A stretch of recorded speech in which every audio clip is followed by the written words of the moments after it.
I go call on you. If I go be the rain, I'll wash your tears and thirst away. Whoa, oh yeah. Whoa, oh yeah. If I go be the wind, I go blow for you. If I go be the thunder right now, I go roll for you. If I go be a fire, I go born to purify for you. If I go be life, oh life, oh life, I'll be fair to you. See what you make me feel. I see you they love me unconditionally. See who you made me be. I see you they love me unconditionally. See how you make me think, oh. I see you they love me unconditionally. See who you made me be. I see you they love me unconditionally. If I go be a drum, I go to speak your language, oh. If I got to the brand, I go to use your package, oh. As I don't see your peace, oh, I know they send the rage, oh. As I don't see your love right now, I know they send the hate, oh. See what you make me feel. I see you they love me unconditionally. See who you made me be. I see you they love me unconditionally. See how you make me think, oh. I see you they love me unconditionally. See who you made me be. I see you they love me unconditionally. If I take all your love is unconditional. If I take all your love is unconditional. If I take all your love is unconditional. If I take all your love is unconditional. Unconditional love. Your love is unconditional. Unconditional love. Your love is unconditional.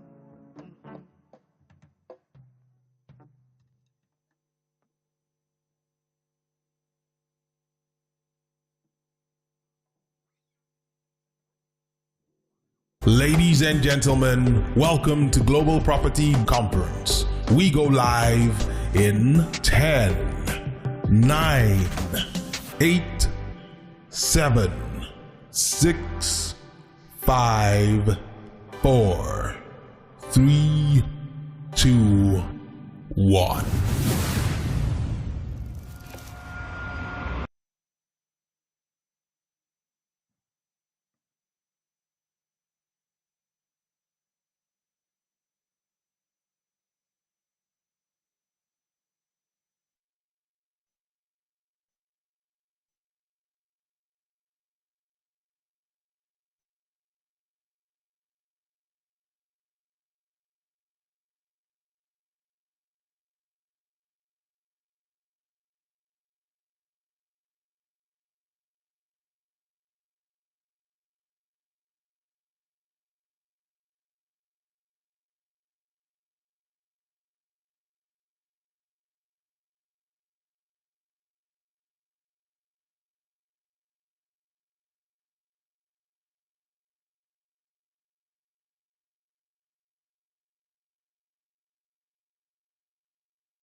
using cutting-edge innovation and technology.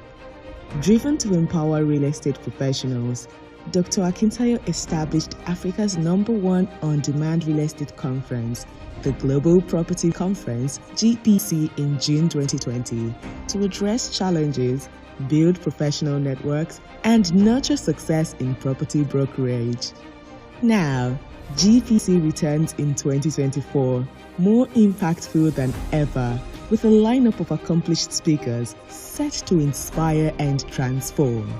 This year's event will feature Dr. Stephen Akintayo, Alibaba, Femi Falana, Sam Fungo, Mike Okiro, and more. Prepare for an unforgettable experience filled with insights and inspiration.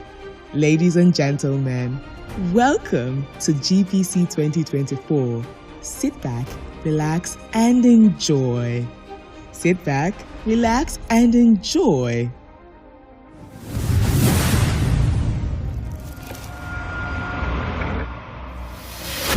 Welcome you to this auspicious event today. 24. By way of it, put your hands together. You are about to be filled with a lot of information, education, interaction, and of course, you're going to be having a lot of networking opportunities today. By way of introductions, I'm one of your hosts for today. My name is Omotunde Adebowale David, but I believe a lot of people would call me Lolo One. Yes, that's who I am. Put your hands together for me. Come on. All right. I guess because we're among real realtors, I want to believe that's what they're called now. But today, I will not be anchoring this great event alone. This is a legend beside me. Trust me. I am in awe. If it's not like his papa to us all, I'm sure by now I'll probably be wearing a sweater from all the shivering. Please help me celebrate my co-anchor today, Ali Baba. Put your hands together for him.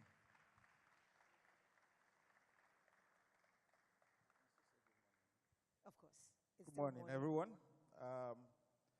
We're gathered for a conference about value, a conference about investment, a conference about advantage, economics, and of course, we're gathered for a very serious process of understanding and acquiring needed education to do this business better. For those of you who are realtors here, I would like to just ask you to raise your hand by show of hand. Raise your hand. Let's see, realtors, realtors, realtors, realtors. Now, yes, you're all welcome. The importance of property business is that it is not just about the land, and it's not just about the property that is on it. It's about the life that it affects. It's about the economy that it drives. It's about the mouth that it feeds. It's about the aspirations that is met. It's about the goals that people have. And of course, it's about the dreams that are fulfilled. If you were planning to become a doctor, if there's no hospital, there's nowhere to work, and that's a property. If you're planning to be a pilot, if there's no airport that is built, that's a real estate, you would not land. If you're planning to own a supermarket, it has to be built. And so nearly everything that we do is rested on the real estate sector. The many people who decide to become military men, you are going to have a military base.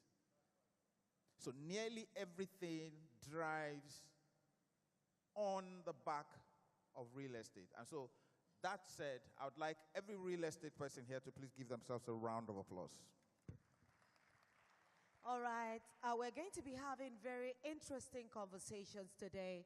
Every time you come to a conference of this magnitude, I want to believe that you brought your ears, you brought your paper, you brought your pen, because all the information that you will be getting is so invaluable. It's valuable. It's for use in the now.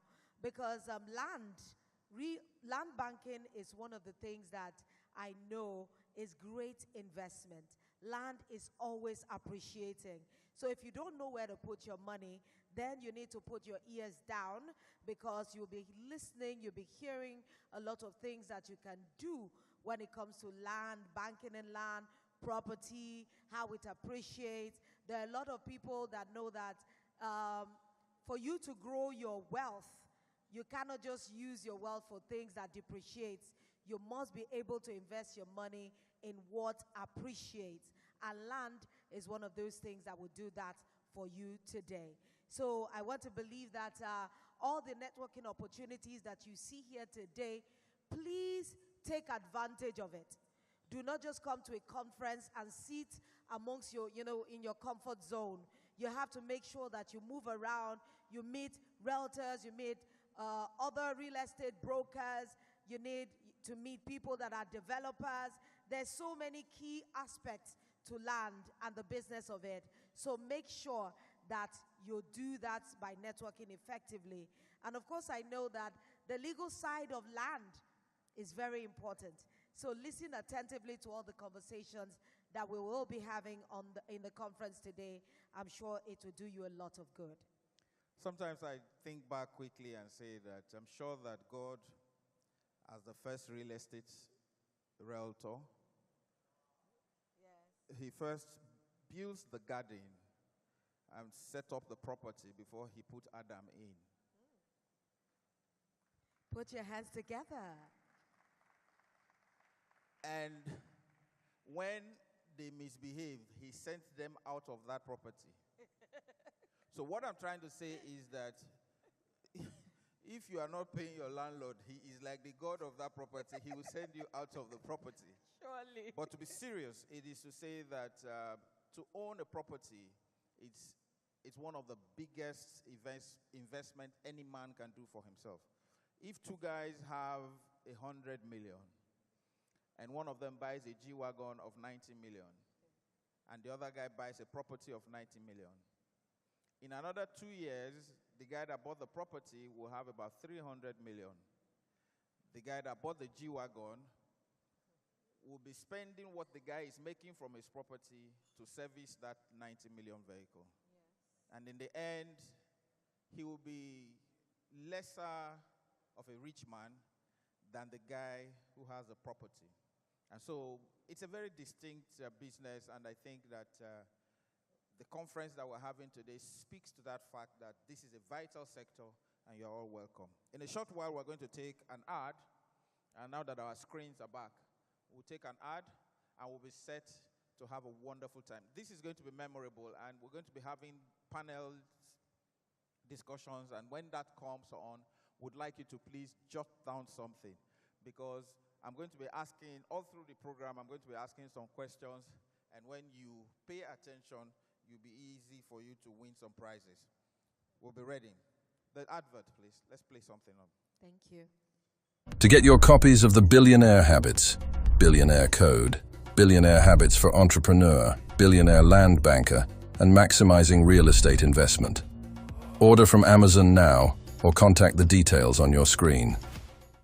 Hi guys, I'm Daddy Freeze, convener of the Free the Sheeple movement and leader of the Free Nation in Christ. I greet you and I bring glad tidings. Something brought me here, and it's good news. You stand the chance of getting a 10 million naira discount on a 4-bedroom terrace. And a 15 million naira discount on a 5-bedroom terrace at Jasper Gardenia. Ha! Only 2 units are available.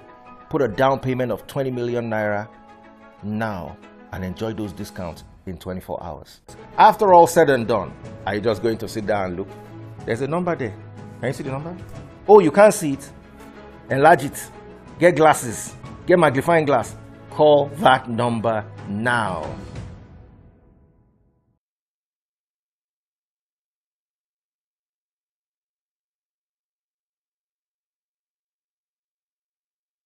Good morning, ladies and gentlemen, once again.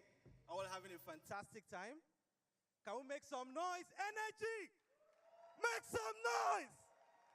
That's what I'm talking about. Real estate is all about energy. Whether you're selling, buying, you need to transfer energy. And for those of you that are brokers in the room, you guys know that people buy people. Do you agree? Can we all say that? People buy people. I'm not sure it's for this conference. Can we say it again? People by people. Fantastic. Well, you're all welcome once again. And so far you are here, you made a fantastic decision. Please give your hands a round of applause for yourselves for being here. My name is Farouk Usman. I'm the CEO of GTEX Homes, and we focus on building green and smart homes all over the world. We are building 25,000 green and smart homes by the year 2035. And today, I'm here as the anchor of the first panel session, where we'll be talking about effective media and PR strategies for real estate. And now I'll be introducing our panelists. Our first panelist is known as Alibaba Akpogome, widely known as Alibaba, one of Nigeria's most prominent comedians, and is celebrated as a pioneer of stand-up comedy in the country. Born at Toyota Alleluia Akpogome, Alibaba began his career in the early 90s when comedy was not yet widely regarded as a professional career path in Nigeria. Alibaba has been instrumental in making stand-up comedy a lucrative and respected profession in Nigeria, paving the way for many comedians who followed in his footsteps. Beyond comedy, Alibaba has a broad impact as a media personality, actor, and motivational speaker. Known for his wit and thought-provoking humor, he always touches on social issues, adding a layer of social commentary to his performances. In recognition of his contributions to the arts and impact on Nigerian culture, he has received numerous awards and accolades, solidifying his legacy as the godfather of Nigerian comedy. Ladies and gentlemen, can we give a round of applause for Alibaba?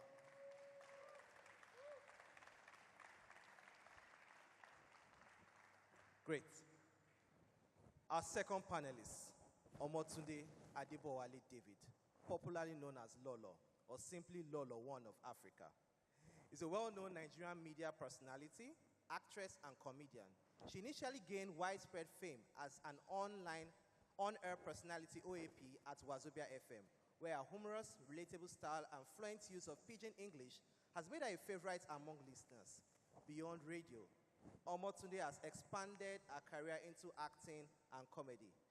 In addition to her work in comedy and entertainment, Omotunde is a motivational speaker and has been involved in projects that support women and youth development. She has a background in law, having studied law at Lagos State University, though she has eventually shifted her focus to pursue her passion for entertainment. With a career that spans radio, television, and live comedy, Omotunde Adebowale David remains a celebrated figure in Nigerian pop culture, admired for her talent and commitment to uplifting others. Please, let's give a round of applause to Lolo One of Africa as she joins us on stage.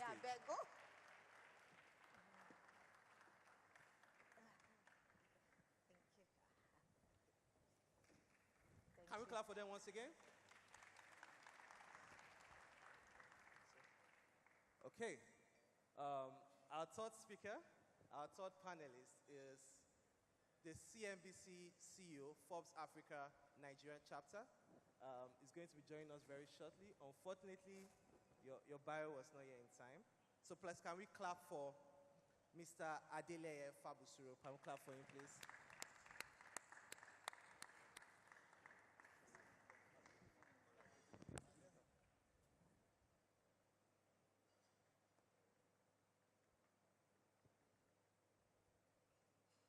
Who is excited for this, please? If you're all excited, make some noise. Okay. Fantastic. It's not working. So, my dear panelists. You're moderating? Yeah. Sorry, guys, sorry. Okay. No. So switch. Sit down. Thank you very much. Put your hands together. The king has crowned the prince. Okay. So, dear panelists, thank you for accepting to be part of this session. So I want you all to just share a personal experience of what has been your professional or personal relationship with real estate, either as an investor, a brand partner, or through media coverage. How have these experiences influenced your views on the industry's importance of effective media and PR strategies? Okay, I think I should go because I'm the only female amongst men. Okay, I'll say my first experience with real estate was maybe a radio interaction. Because in the early years growing up, real estate wasn't like clear to us at that time. Because I know that my father has his own land, he has his own house in Lagos, and of course in our hometown. But that was the only knowledge that I had, like growing up, when it comes to land business or the business of real estate, really. But it became clearer to me when I started working in media, when I started on radio. That was when I really understood the importance of land as a business. Because at that time, Nigerian real estate companies just started to transform and become something that a lot of people can access. Because I want to believe that the old money people, I would say Ikoyi people at that time, they understood real estate more than a lot of other people. Because part of those people that you called old money, real estate was at the bottom of their wealth. They just built on it over the years.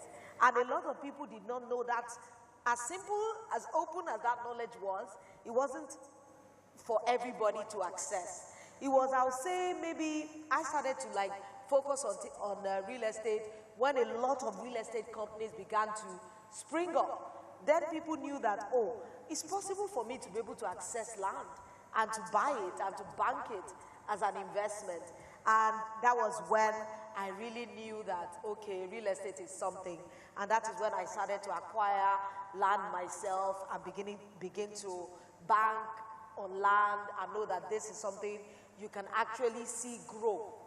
In the early years, somebody told me a story that changed my life. I think that was why I bought my first land. He told me that then he was serving in Lagos.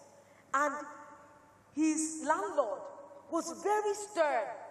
He said the two of them came to live in his house. And the man told them that he was going to make sure that any allowance they got, they were going to give him half of it for keeps. He said they were just like scared of the guy, like, what's your business, Baba?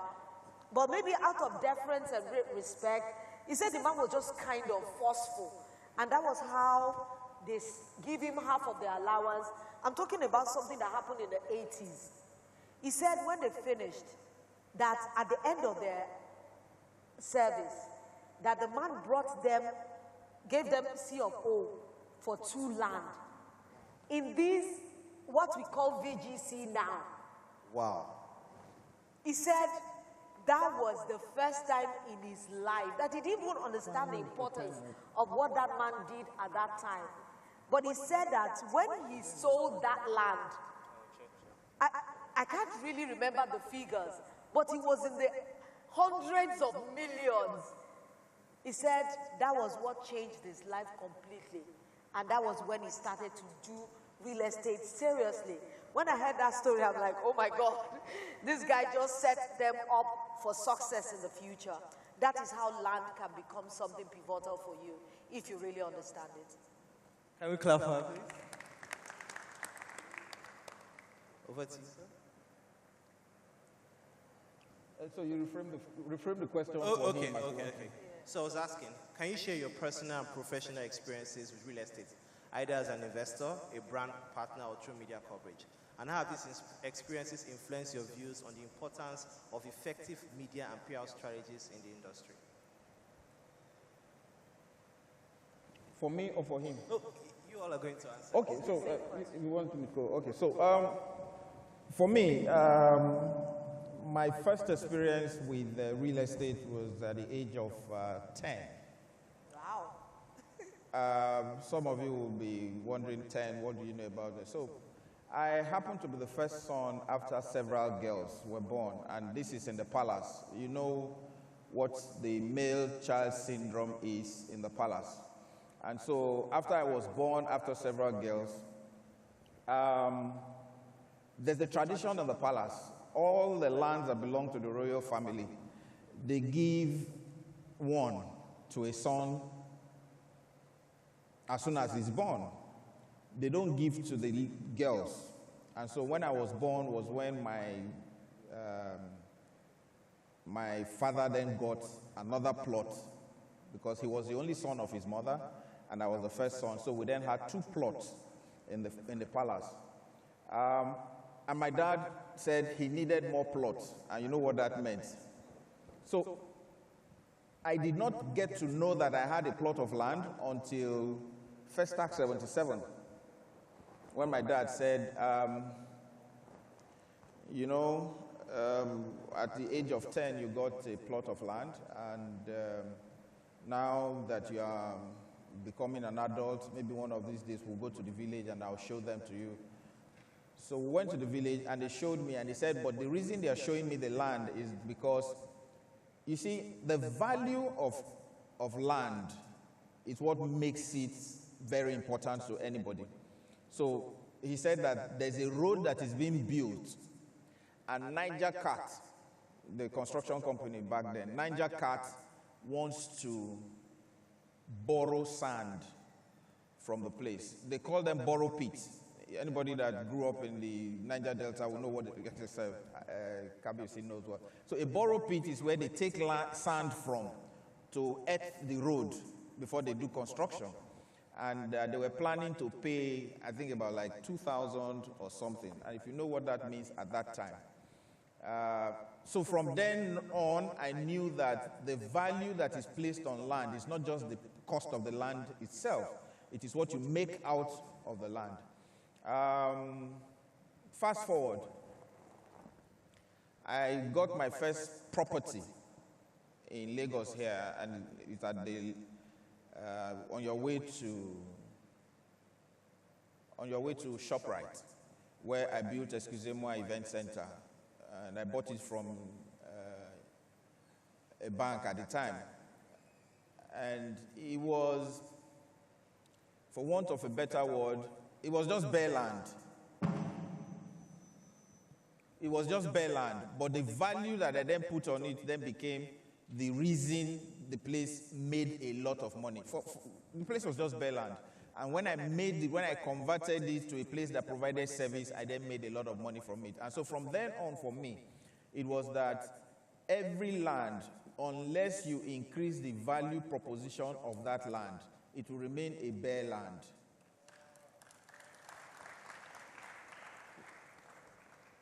Even when it is bare land, if you begin to use it for car park and people pay to come use the place for car park, it has become to add value. If you begin to use the place for a crusade, it has begun to add value. And so my understanding of it also stretched to event centers. There's a guy who's my friend, still my friend. He had a piece of land. I don't know how many of you will remember this. And the place was called Motherland. Yeah. In Okpebi. Motherland, you know the place. Motherland in Okpebi was making so much money for Lagbaja that when you called him to play for an event and he says 400,000, for those of you who don't know what 400,000 meant in the 90s, early 90s,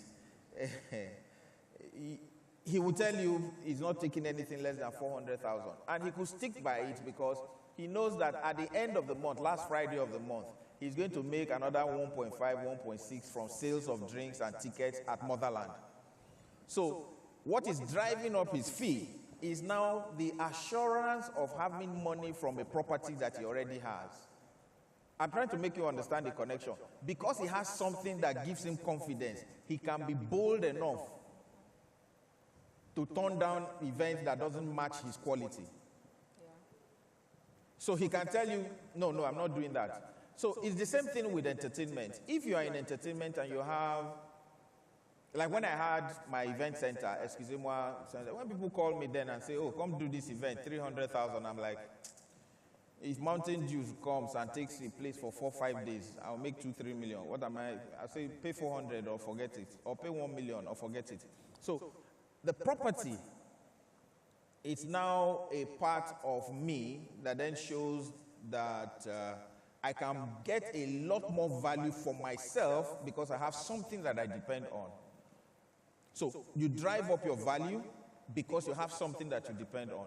Don't forget that nobody says if you want to be a shorty, This is something that many people don't think about. Nobody says if you want to be a shorty in court, if you have 2 Mercedes Benz, you can stand shorty for somebody. Do you understand? Yeah. They will say the person that must stand shorty must have landed property. So you see that even in the judiciary and legal system, they understand the value of land and the trade values that you can make out of it. Because, and when I learned this thing was in 1995, they arrested one of my uncles. And they went to call one guy that was working in Super Brew. Super Brew used to make alcohol. And they took him to court. So they now, this man that had several cars, they now wanted to give him bail. So they said they should get somebody. So they went to call one chief. They told the chief to bring. The chief said he doesn't have land, that he's renting house in Warri. The man that stood shorty for him was Osogolo, the blacksmith. The blacksmith in the village stood shorty for him because the blacksmith had like 12 properties in Ogeli. So you see that the value of properties go beyond status. It actually enriches your status. And so my understanding of property business is deeper than ever. Right now I have a 14 terrace house in Orchid Road. I have one by Spa. It's multi-development, and it's multi-use development, and it's about 22 flats, 1 bedroom, 3 bedroom, 4 bedroom, and it's just all occupied. But you see, so when I decide to go buy a pair of shoes that goes for 300,000, 1.5 million, another comedian can't do the same thing with me because we're not on the same level. We may be on the same flight, but we're not on the same class. Yes. You understand? So the land will set you apart. Yeah. But then again, for you to have that kind of mindset, you must have a proper bearing and understanding of the real estate sector. And so in my business, really, we dabble in that, and you know we survive by real estate. The venues we use for all our events are real estate based. So whether you are shooting a movie, whether you are producing a song, you're going to go into a studio. The studio is in a building. If you are organizing a show, it's in a building. If you are a fashion designer, you're going to have a shop, a boutique or something. All of this is real estate. So nearly everything that we do is in real estate. That's my understanding of real estate. I don't know whether I'm right or not. Can we clap, please? Over to you, Mr. Adile. Yeah. Good morning, ladies and gentlemen. Okay, so my own understanding of real estate was through my parents. And the first understanding I had of real estate was very negative because I just feel like if you start acquiring properties, then you must be ready to start fighting people. Somebody wants to usurp the land from you and all of that. So because of that, I was very reluctant about ever acquiring a property. So I just wanted to have my money, live in peace, pay my rent and all of that, and just go on. But some time ago, a couple of years ago, I lost my job, and then I didn't want to be idle. So I had some friends who were in the real estate sector. So I approached them that, okay, what can I do with you guys? So the guy said, okay, you can supply us cement. And I had some money, so I went on to get the cement, I supplied them. Then from there, they persuaded me to the construction business, and I started also participating in it. And I liked it, and it felt like it was good money. So when I got another job, I was conflicted between leaving that particular sector now that I've started participating or taking on another job. But anyways, I left and I went on to take my job. But from that day onwards, I told myself I would not love to pay rent to anybody again. So When I got on the job, I met my boss. He's a very crude Yoruba man. So it literally doesn't have any luxury things. The only thing it does is build houses, rent it, and all of that. That's all it does. So he was looking at my salary, and he told me, "You, this young man, you just keep enjoying yourself. What, do you have any property?" I said I didn't have any property. Then I was working in the Badon. He said, "Okay, I wanted to buy this property and all of that." But every time he says it, I just feel like this man is just disturbing me. So one day I went on leave, and he withdrew money from my account, and he bought a piece of land. So I was in South Africa, and I saw the alerts on the email. So I felt a fraud had happened on my account. So I started calling my colleagues that, "Okay, what's happening?" And they said he was the one that withdrew the money. So I sent him an email that, "Why would you withdraw my money? I'm going to raise this issue to the head office, this and that." He said, "I can go ahead and he will tell the head office that he helped me to purchase a property. And if that is not good enough, then that's my luck." So I was a bit calm, so I came back, and he handed me over the documents of the property. And a couple of weeks ago, he bought the property for 600,000 naira. And a couple of weeks ago, I reached out to him that, "Is this land still existing?" I didn't do anything on it. He just sent me to send money, he wants to fence it. And he told me that the value of the property now is about 40 million. And, you know, because I wanted to tell him that, I wanted to sell it because I don't think I will ever have anything to do with the matter. But when he told me 40 million, I said, "Okay, I'll call you back." You know, because I didn't think, I was thinking even if there was some appreciation, maybe like 3 million, 5 million or something like that. So, and when he was saying 40 million, I was thinking maybe the man was crazy, you know. So I decided to visit the environment. And I saw that it was turned upside down. You couldn't even recognize the time he bought the property and now. Because a lot of bankers, I think, bought properties there. So they started developing and all of that, okay? And also, my mom also helped me in understanding the real estate business. My mom is about 80 years old. My mom has never bought a car with her money, but she has 5 houses in Lagos. And every time you say, "Why are you not buying a car?" You say, "A car is a waste of money." Because next year they are going to give you a new brand. They are going to, so you would rather use her husband's car. At least it's just for her to go to wherever she wants to go to. But she acquired some property that when you go to those areas now, because now there are big roads, expressway along those areas, you really marvel.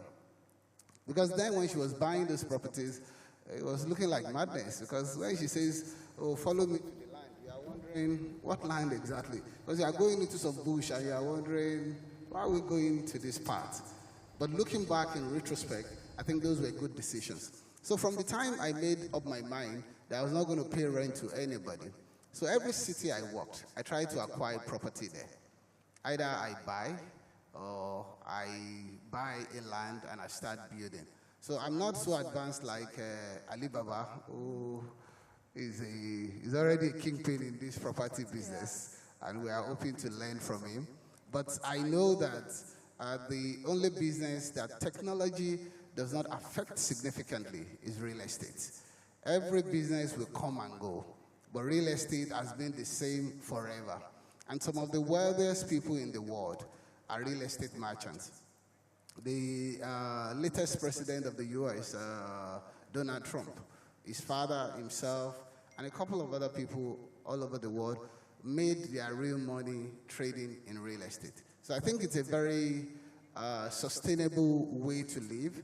It gives you a lot of comfort as a person, because I tell people everything you can manage, but the day you don't have a roof over your head, then you know what is real pressure. And of all the money you can beg people that let me hold on to pay, you can beg your school, your children's teachers and say, "Okay, I can pay this money at another time," and they can maybe concede to you.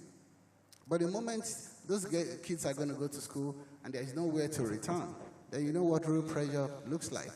And as many people as are willing to stop paying rent, I advise you, is the best decision I have made for my life. And I think it's a good decision for everybody. Thank you. So, still on you, Mr. Adele. With News Network, okay? Go ahead, go ahead. Yeah. With News Network vast reach, how can real estate brands leverage on platforms like yours to maximize visibility and attract potential investors? Okay, so our platform, the platform I work with, is CNBC Africa and Forbes Africa. So those platforms they are an elite platform. So they are for the most premium of the premium people. So, but you know, for you to leverage those platforms, you have to ask fundamental questions from yourself. What are your own brand DNA?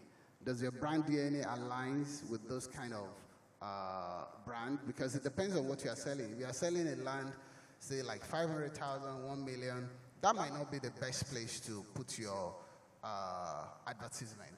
Okay, you might need to put it on a more retail platform in terms of media.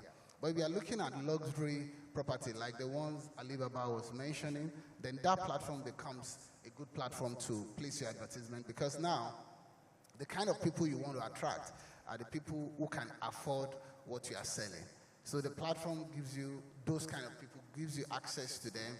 We have a very robust database of some of the wealthiest people in the world, and if those are the people you are targeting, then if we are having an association with such brand, then that works. But if those are not the people you are targeting, then maybe that might not be the best platform. So leveraging it in terms of advertisement, in terms of having articles, because if you're seen as a thought leader, just like Dr. Akintayo, I'm sure he's seen as a thought leader in that industry, because every time he puts out an opinion that are very cogent. So if you are seen as a thought leader on platforms like that, you are able to convert a lot of followings in terms of people who have believe in what you are doing, and when they have anything to do in that sector, they will reach out to you, and that can really elevate your business.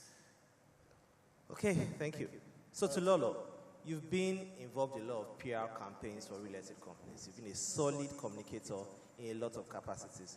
What do you think makes up a good PR campaign for a real estate, especially in Nigerian markets? Thank you. Very, very key. One of the things that I have learned is that if you do not know how to sell if you do not know how to sell any product, you will not make any money. There's so many aspects to PR that a lot of people do not focus on. The aspect that a lot of people are beginning to delve in now is storytelling. Being able to engage people, draw them into what you're trying to sell, and help them see the value in acquiring what you're selling.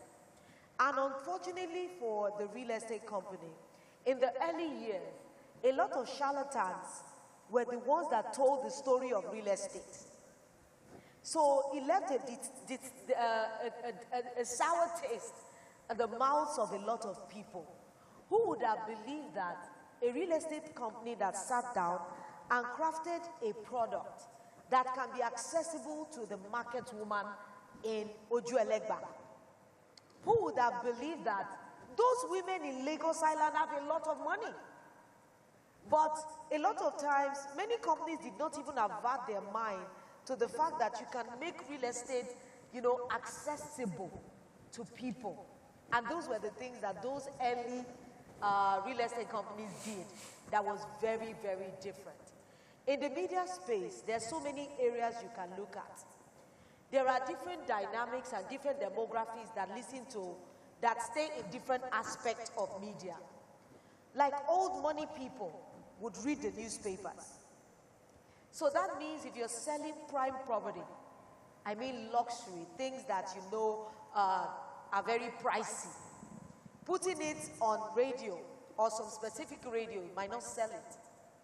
But if you want to appeal to those kinds of audience, you have to be able to know that this is where I need to target my marketing or target my campaign so that you can get the kind of audience you need to get. So for me, any real estate company in this present time, you must be very key on research, because it depends on the kind of property or the kind of product you are offering. That will determine the value or the places that you can put it. I know social media has come. Before, we had just the traditional media, of course, the print media, television, radio. Yes, you can put advertising on them right now because it's still maybe the demography that listens actively to more information are older. But the younger generation are fast-paced. They are quick. So whatever you need to sell, you must be able to sell it as fast as possible. And that means any real estate company that wants to be able to stay relevant in this time, you must be able to research and know what do you want to sell. One of my friends is into, I'm sure is known in the real estate company because his product is targeted differently. He's trying to target a market that can buy, that can pay rent little by little. You probably are not looking at the demography of men in their 60s or 70s to come and pay rents, you know, instrumentally. But for this fast-paced generation, the generation of renting Airbnb, they want just to be able to rent a space to use for events, to shoot content. That means you must be able to appeal to them on the go. That means whatever advertising campaign you are putting out together, you must make sure that it is targeted. This is no longer the time that you can do an omnibus campaign that cuts across every level. No, you will not sell because you must be able to say, okay, what kind of property are we selling? Who needs this kind of property? Who can afford it? What demography? What age? What gender? Because whether you like it or not, a lot of women in the SMEs, you know, they have money. In the olden days, women that sell lace in Balogun, they are not poor. But you cannot sell to them the way you will sell to maybe someone that is very educated. Tiwa kind of campaign work for them. So that means you must be able to speak their language. So any real estate company right now, you cannot just roll out a campaign that you say cuts across. You must roll out campaigns that are targeted because that is the only way you can get relevance and you can be seen. And in this generation that we're in, information is coming en masse. That means whatever campaign you're doing, whatever PR strategy you want to employ, you must make sure that it is very, very specific. Gone are those days that you want to sell a property or sell a product. They'll tell you sex sells. You are seeing a Lamborghini, a fine girl is beside it. And that is the same strategy that I see some real estate company use now to attract maybe the young, upwardly mobile demography. You see a very beautiful, well-shaped lady in a very tight outfit selling real estate. Whether you like it or not, it's some kind of strategy. It might not work for every campaign, but it has its place. So anybody that wants to succeed or use the media effectively, radio is diverse. Right now you have urban channels that just play music. That means the kind of demography you want to buy a property in Ikoyi cannot be on urban radio. So if you are putting your business there, you haven't done your research. What happens to the classic FM? That is where you see people that would really be interested and have the money to be able to afford those kind of property. But if you are a shortlet guy, you sell shortlets, you rent out shortlets. If you put it on like a Cool FM, urban radio, then you can see demographies that are young, people that want to shoot content, you know, those kinds of things are the kind of things that you need to do. The long and short of this is that whatever campaign you want to run on any media space, you must make sure that you research what you want to sell and be sure that you are targeting your advertising to hit the demography you want it to hit and to get the impact that you need it to get. If you are talking long talk, verbose conversations, long storytelling, it will not work because this particular generation on Instagram, Imagine you want to sell real estate on Instagram. You have just 1 minute on maybe a reel. So are you going to, how much information? If you now write long, verbose things for them to read, nobody is going to look at it. But if you sell it with little things that they can just pick what, when, where, it's very easy for them to just make a decision on the go. And make sure that you are very specific even to gender. Because there are some things that appeal to women that don't appeal to men. So all those things, you can't just sit down and say because you're a real estate company, you are just rolling out omnibus advertisement. You must target your advertisement to the T. And that is where the real work is for any real estate company. Can we clap for her, please? So, you want to add? So when it comes to PR dynamics and image marketing, image mining for the real estate sector, I think that you guys have been too okay with the normal. Yeah. And so you need to step up. Sometimes I see some advertising by people in real estate and I'm like, this one is lost. I know straight that this is lost, that this money is wasted. Yeah. Okay, so let me tell you one thing. One thing is event sponsorship is key. Event sponsorship, because it mines everything, because your name will be on their jingles, it will be at the event, it will be on their page, and the celebrity power that some of them have will then be something that you can leverage on. That's one. The other thing is a donation to notable projects.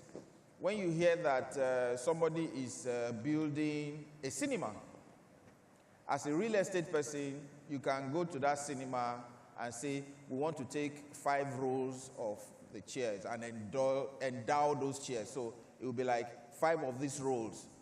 So every time somebody goes to that cinema to go and watch a movie, they'll be like, there are 7 seats that GTEx has paid for or giving you 50% discount for. So every time you buy your tickets on that row, they are powering you're watching the movie. The person will live with that experience. The other thing is you need to name streets after celebrities and bring the celebrities to commission the name of the street. So you build a big estate and you have a street named after Ramsey Noah. You have one named after Patience Ozoko. You have one named after Genevieve. You have one named after Two-Face. And he comes to commission the name of that street. The people who live on the street, when you call them and tell, how do I see you? You say, oh, I'm on 14 Two-Face Street. The name of the celebrity is powering you. So the thing is, you have an estate and you say, oh, 24 close, 14 close. How does that make it popular? Yeah. But if you have a Two-Face close or a Burna Boy close or an Alibaba close, of course, every time somebody says, oh, where do you live? You say, oh, 14 Alibaba close, or 14 Two-Face close, or 14 Burna Boy close. You say, Burna Boy has it. You say, oh, no, my estate named our road after that celebrity. People who come to your street will see the name. Some of them will even take a picture or video and post. The other thing is sometimes it's important for real estate to have one of those houses or two that MN Estate used to do it. Have 1 or 2 of your properties that you let celebrity know that they can come and shoot a movie at. All they do is that when they are driving in, establishment shot, they will put your logo of the estate. You say, oh, I'm going to so. As a person is driving into the estate, they just flash the name of your estate in the movie. Your movie will then, if it's on Netflix, it will go to over 20, 30 million people.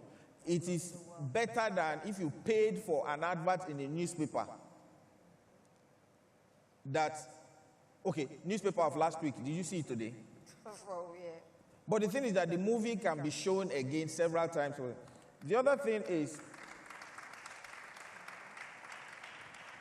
so target marketing is another thing. So you hear that RMD is launching, premiering his movie. You call RMD and say, I know you're premiering your movie, but GTEx wants to sponsor the best dressed male at your movie premiere. For you, it is like, you are giving 1 million to the best dressed male at RMD's movie premiere. Trust me, these guys will go and get a tailor to make the best outfit for them. And then they will come there and win it. And then when you then present the check to them, your name is on the check. You are presenting it to the celebrity. The celebrity will post it. You can't pay for the mileage that you get from that. Another one is sporting competitions in the creative industry. Organize a sporting competition between OAPs and fashion designers. Organize one against movie producers and actors. Or organize ones about actors and journalists. All of these people that play in the sector have great mileage. And once they see something like that, they will get involved. Now, there's something that I needed, but yes, okay. Celebrity power is something that some PR, some property and real estate people have been mining, but some of them are not mining it well. When you get a celebrity to become a face, it is not just billboards. Yeah. It is not billboards alone. Show up at their parties. Organize, if you hear that the celebrity is having a birthday party, own the person's birthday party. Because it's your celebrity, it's your ambassador, own it. Let it be that there's a video showing how your vehicle drove in with a trumpeter, with cake and all of that, and say you are giving your celebrity a birthday surprise. Or you drag 2 he-goats from the village and they present them to the celebrity.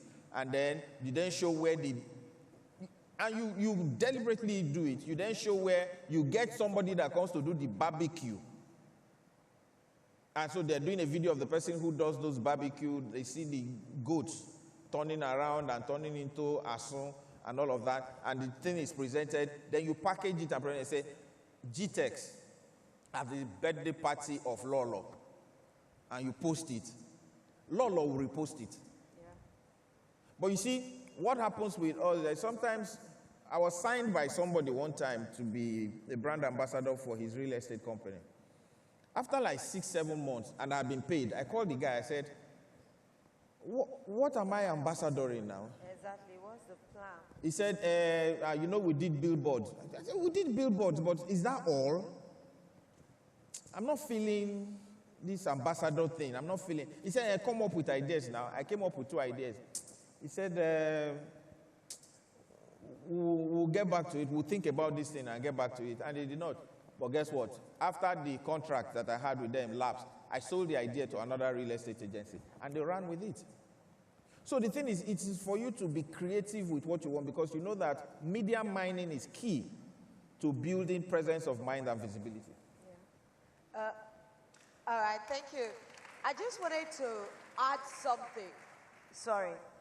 How unique are you selling? I don't know if any of us saw this last advert that one of these hailing cabs, I think it's InDrive. Did you see that advert? How blown away were you by that advert? The guy was in a Rolls Royce and he never even drink water, keep calm. Village people don't already, they do juju to rap. Any African, honestly, whether you're in Nigeria or diaspora, that you are very in touch with Nigeria, you will understand the concept of village people. The guy had to quickly call and say, "Not be me get amo, nadra." He said, "You for tell us now." They were already. It was such unique. Hardly would you forget that advertising. But real estate people want to just put billboard and put goats. Christmas, buy one land, get one goat. Is expired. It might be ingenious at the time, but you see what I found out as a celeb myself, if you are not constantly evolving, you become obsolete very quickly. This new generation, they are not waiting. They don't want to stay with you for 2 hours. They want quick and unique. So for any real estate company to sell right now, if you are not selling and telling a story that is unforgettable, that you cannot but remember, you will just be lost in the scheme of things. I agree with Ali. There are so many real estate companies I've worked with over the years, and you are the one that will be telling them, okay, what is the plan for content? Many people look at Funke. I'll tell you that Funke and I, we were shooting with Shafi Bello and Cute Abiola till 8. I got to my house from I got there 1 o'clock. I got home almost 9 o'clock. We were shooting skits. We were shooting content for film that is happening in December. How hard are you selling as a realtor to be expecting the kind of money that you want to get? So if you are not selling hard, selling unique, selling different, you are not going to sell as much. Thank you. Okay. So my question is to Alibaba, basically, and I'll pick up where Lolo stopped. When it comes to relatable comedy, especially using humor for real estate, what is that intersection between property and entertainment, especially as a tool of marketing? For our brokers in the house, for real estate developers, how can they leverage on humor to express their products? Okay, so the thing is, humor is a soft landing for every society. When we say humor is soft landing, it's what makes people trivialize pain. It's what also makes people laugh at their realities. You can say, let me think, okay, so you're selling real estate and you want to employ humor. The humor will then be targeted at the level of intelligence of the people you're trying to target. The humor you will use to sell to somebody in Ajegunle will be different from the one you will use in selling to somebody in Ikoyi. Yeah. So the application of humor then moves from status to status. Somebody who says, landlords, or maybe you show a video of somebody at a BQ, a boys' quarters, face me, I face you, waiting to have a bath. And the woman is on the queue, another person is on the queue, and you're telling them, hurry up now, hurry up. And then the husband comes and says, come. From next month, you won't be standing on queue like this to have a bath. And he moves, you cut from there to where the man now is working hard or walking into a place to get his papers and everything to make sure that that queue that his wife is always standing. Because let's say the wife is well endowed, right? And she's tying a wrapper. And every time she's standing to have a bath, there are about like 7, 8 people who are waiting to. The humor is there. You're mining the mind of the people. But the thing is, the man is now saying, I want to enjoy this by myself. This will not happen again. We're going to move to a place where we're not going to be sharing bathrooms. Or sometimes you then also think about the children and put the children. Children say, Daddy, I don't. So what I'm trying to say is you have to use the humor for specific people. Now, there's a thin line between being funny and being offensive when you're telling a joke or when you're creating humor. But the humor of the rich and the poor trying to get rich is always very effective. It could be about the cost. It could be about the children who somebody comes to the house and goes, man, this is life. If this is the kind of house I was living in, I'll be washing plates and doing everything by myself every time. And then when they go home and they say wash plates, and the child is like, this kind of house that we're living in, with a wash plate, self the tire person. You mind the mind of the child, you mind the realities that he's living in, and the aspiration of the listener. That's how you then build the humor. It's a goal all the time. Using humor to sell properties, it's a goal all the time. From the days of Papi Lue, from the time of Oluwa Lambe Lodge. Yeah. Coco Close. Yes, Coco Close. Okay, so plus the days of Bassi and Company. Yeah. Using even the Fuji House of Commotion, using those kind of humor to sell properties. It's a goal all the time. Humor works all the time because it's easily assimilated by the people, because at the end of it you always have laughter. Yeah. And laughter it's a common this thing. You hear all the time when they say, I like a guy with sense of humor. Sense of humor is very important, and when you then mine it properly, you can use it to sell anything in real estate. Okay, as we wrap up, because of time, I'll go to Mr. Adileye. Let's focus on PR for real estate developers. Real estate projects sometimes face negative PR crisis, especially in the industry whereby you have clients give bad feedback, and a lot of real estate companies fall into this. What advice do you have for professionals on handling bad press and turning it into an opportunity for them to market their projects? Okay. You see, for every business beyond real estate, the bigger you get, the more you are a target for bad publicity. Because for everything that is up, everybody wants to pull it down. Because by the time you rise up on the water, there is no stones there anymore. So there is only a few people that are up, brands that are up. So the people that are below would like to pull you down. So every brand would face sometimes negative publicity. But you see, the way you build your brand over time will determine first how negative publicity can affect you. I'll give you an example. One of the banks that have enjoyed negative publicity in Nigeria the most is GT Bank. But the negative publicity never affects them. Why? Because GT Bank has built that brand almost like a lifestyle. So it's become like a lifestyle for some people. So even when they say, oh, GT Bank is not working, GT Bank is not doing this, it doesn't have much effect. Of course, they step in to address the negative publicity, but because of the way they have built the brand, it doesn't have much effect. And what do I mean by lifestyle? Just like what I believe Abbas said the other time about events. GT Bank went into sponsoring this food event. I think there's a food bank. Yeah. And everybody, I'm sure when they started, I can imagine how hard it was for whoever brought up the idea to sell it to the management that a bank then sponsors a food event for a whole week. But now, that is like a big deal in Lagos. People look forward to that event. Then they have the fashion event. Those are things that seem a bit contrary to the kind of brand that they are selling. But those are the things that are our lifestyle. You are going to eat, you are going to clothe yourself, you are going to have a shelter over your head. So the way the real estate companies have built their brand over the years will determine how much negative publicity can affect you. But perhaps you encounter negative publicity. You must first of all dissect that information. Is this information true? Is it that we have truly defaulted in terms of meeting our obligation to this customer or not?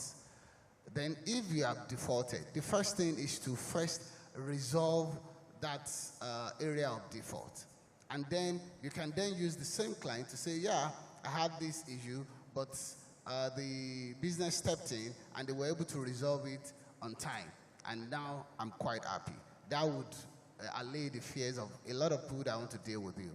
The other part is if that information is malicious, meaning that it's not particularly true.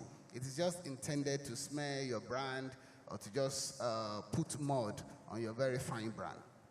Then you have to, first of all, look at what are the elements that are causing it. Is it your competitors? Is it just distractors? Is it people who don't quite understand exactly what you are doing? Then you can begin to address it from that area. Perhaps it is detractors who are trying to use malicious information to affect your brand. Then you must pursue it with the full weight of the law, so that by the time you are able to establish that this is malicious, people can know that you don't have to do this anymore. There was a time people who enjoy the most negative publicity in this country are celebrities. Maybe they post something online and somebody goes there and says, oh, this. And you see a lot of celebrities who have been able to pursue it with the full weight of the law. That kind of trend has reduced because people now see that if you publish a malicious information about me, then I'm going to use the weight of the law to make sure that you pay dearly for it. So those are the ways that I think are very important in building, in managing negative publicity. But importantly, you must build your brand very solidly in a way that you have top-of-the-mind awareness with your client and ensure that you meet a lot of the obligations you have committed to. And that's just it. Thank you. A clap for them, please. So I'll be taking closing statements. I just want to put all of it to just share within 2 minutes. And in your closing statement, just tell us a little bit on how we can build a very solid brand for media. So how do we build our brand in such a way that media perceive us in a way that we want to project our brand as we take closing? All right. Start with you, Lolo. All right. For me, I'll always beg real estate companies, please tell the truth. Don't sell a lie. As long as you're not selling a lie, there's something to work on. One of the things that makes real estate look bad is the fact that word of mouth, whether you like it or not, as traditional as it is, can actually give you mileage or it can also give you negative mileage. Imagine you sell to a woman in maybe the marketplace and you sold real property and she got it, it's tangible. Do you know that her word of mouth marketing it can do more for you than for you to be doing and wasting money on damage control? And a lot of times, real estate companies do not want to own up to their mistakes. I always wonder why. Because no matter how the kind of business that you run, anybody can make mistake. Every time you sell that impeccable, infallible image, you're setting yourself up to be unbelievable. That means you can never have a crisis within this house. But having a crisis is not the issue. It's how you deal with it and how people see the crisis, the process, and the resolution. That is what will make you more credible to people that are buying into your property. Those kinds of things are very important. And for me, if you are using celebrities, please use your celebrities effectively. Don't make them ambassadors just for their name only. Make sure that the ambassadorship that you are offering them is a win-win for both of you.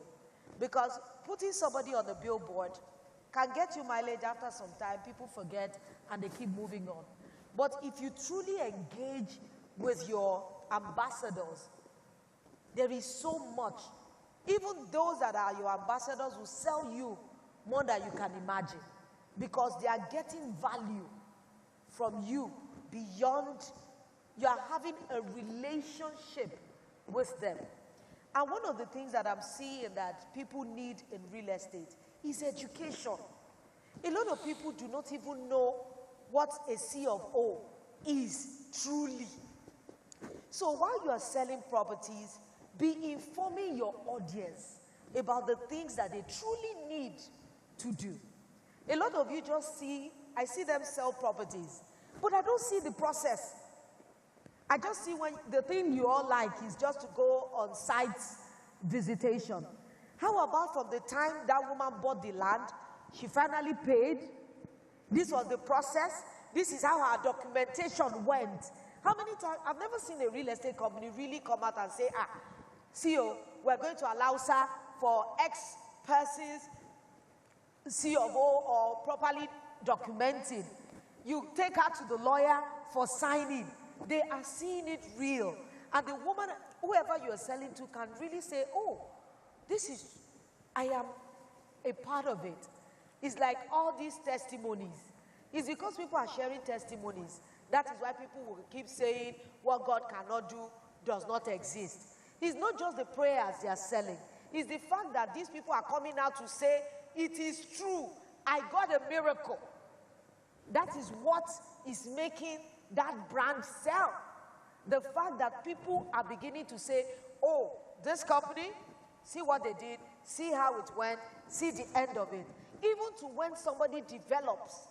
Imagine when you are able to see when this woman broke ground, when the house is growing, and when she's moving in with her family. You have already told a story of I started here, this is where I am, this is the end product.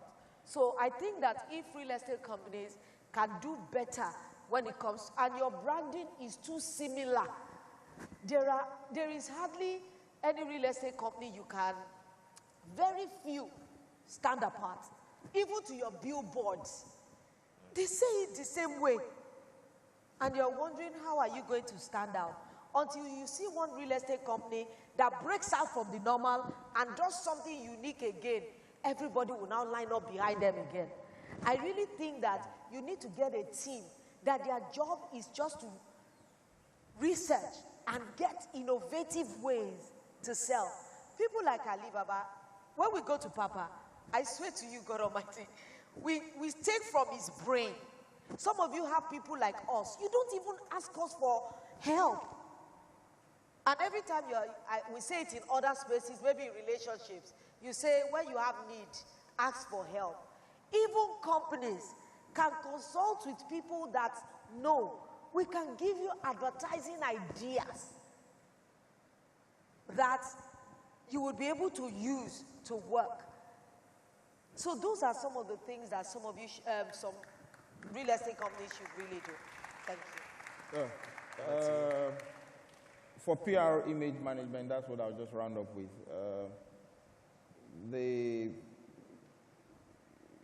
There was a time in front of Parkview, you notice that after a while they had to block the front of Parkview towards the gate, because that was where people were making U-turn, and then they took the U-turn all the way to the roundabout.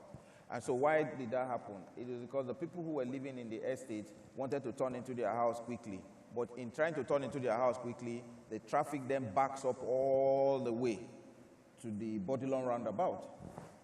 So when you have to think about environmental impact in managing your image properly.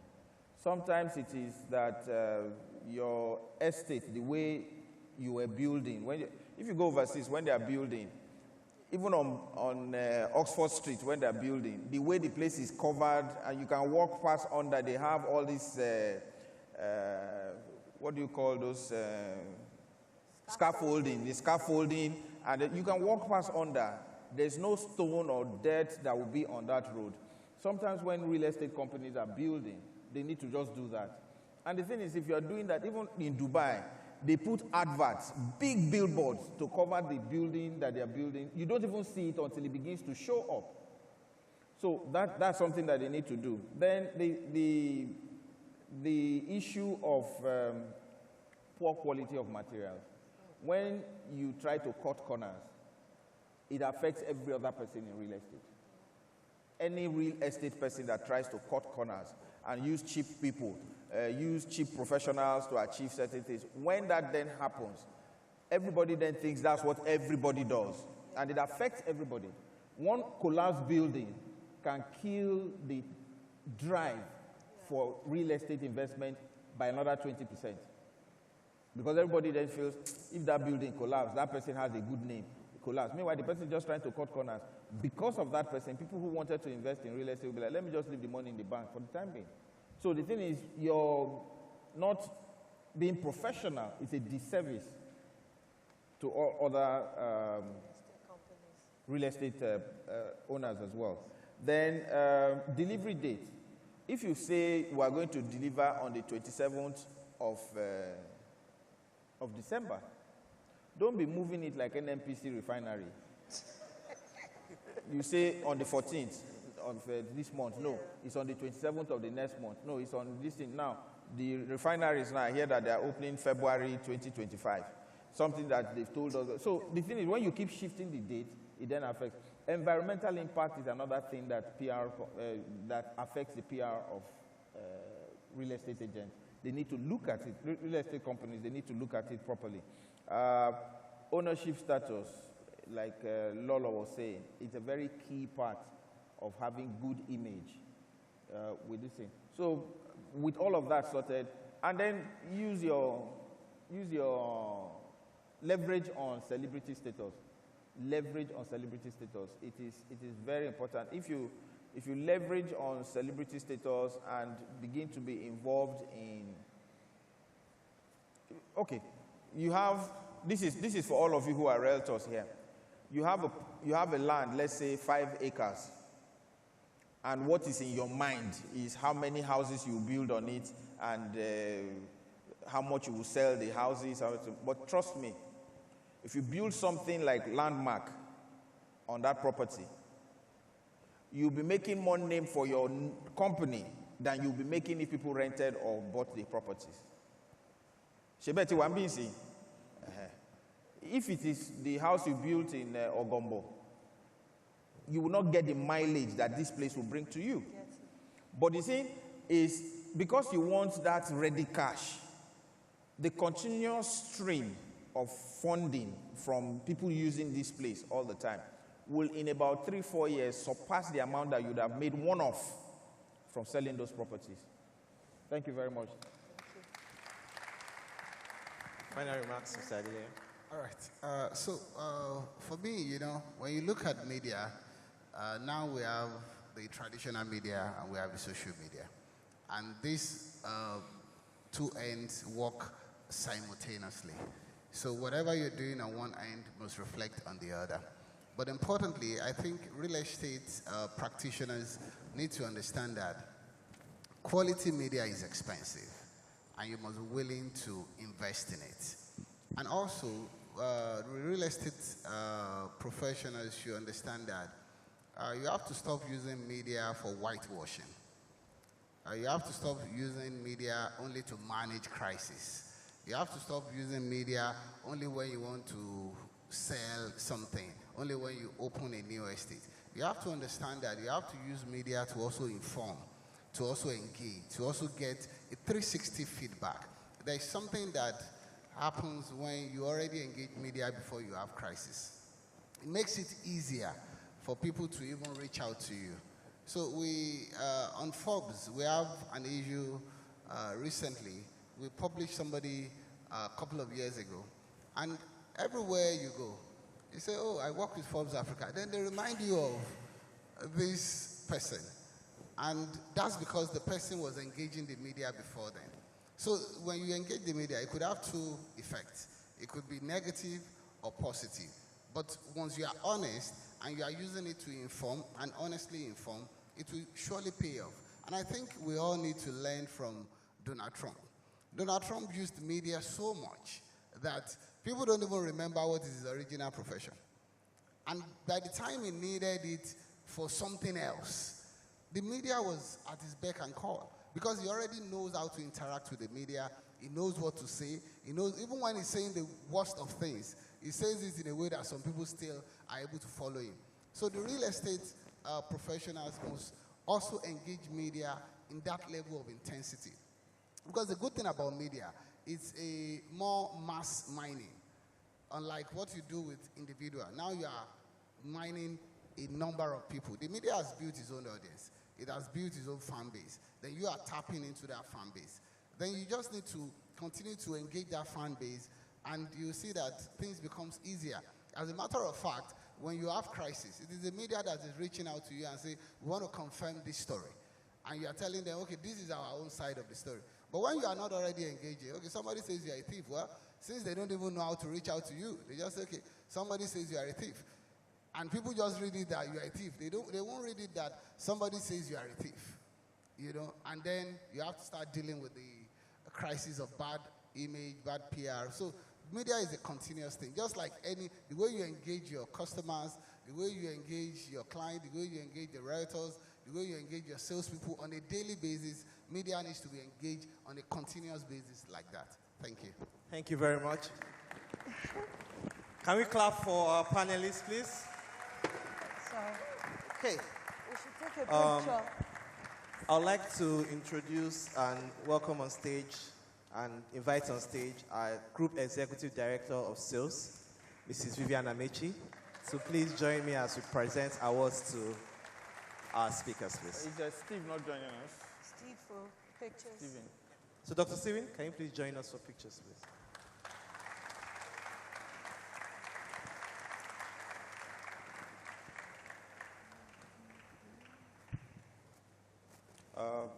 I think you can turn off our mics now. I want to gossip.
Okay, so this award of honor is for Mr. Adeleye Fabusoro. Yes, it's on Mr. Adeleye Fabusoro. Yes, it is. Yeah. Okay, so we present this award to Mr. Adeleye Fabusoro. Okay. All right. It's yours, sir. Up next, we have an award for Ali Baba, please.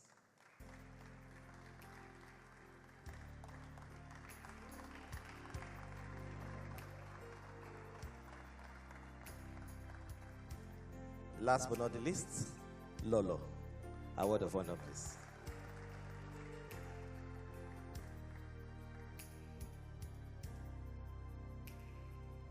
Okay, can we have a group photograph with all the awards, please? Thank you. Can we clap for them, please?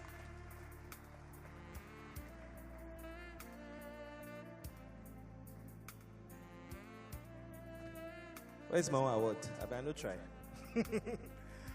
Can we clap for our panelists once again? Thank you as I drop the mic. Technical.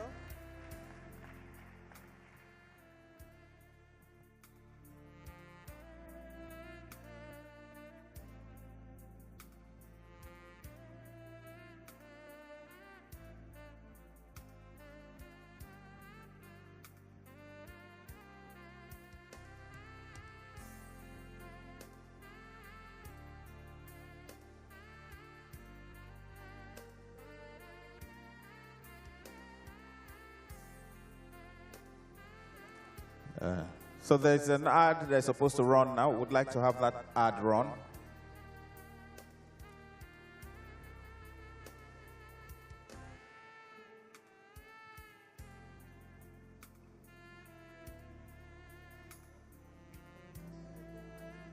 I feel your code.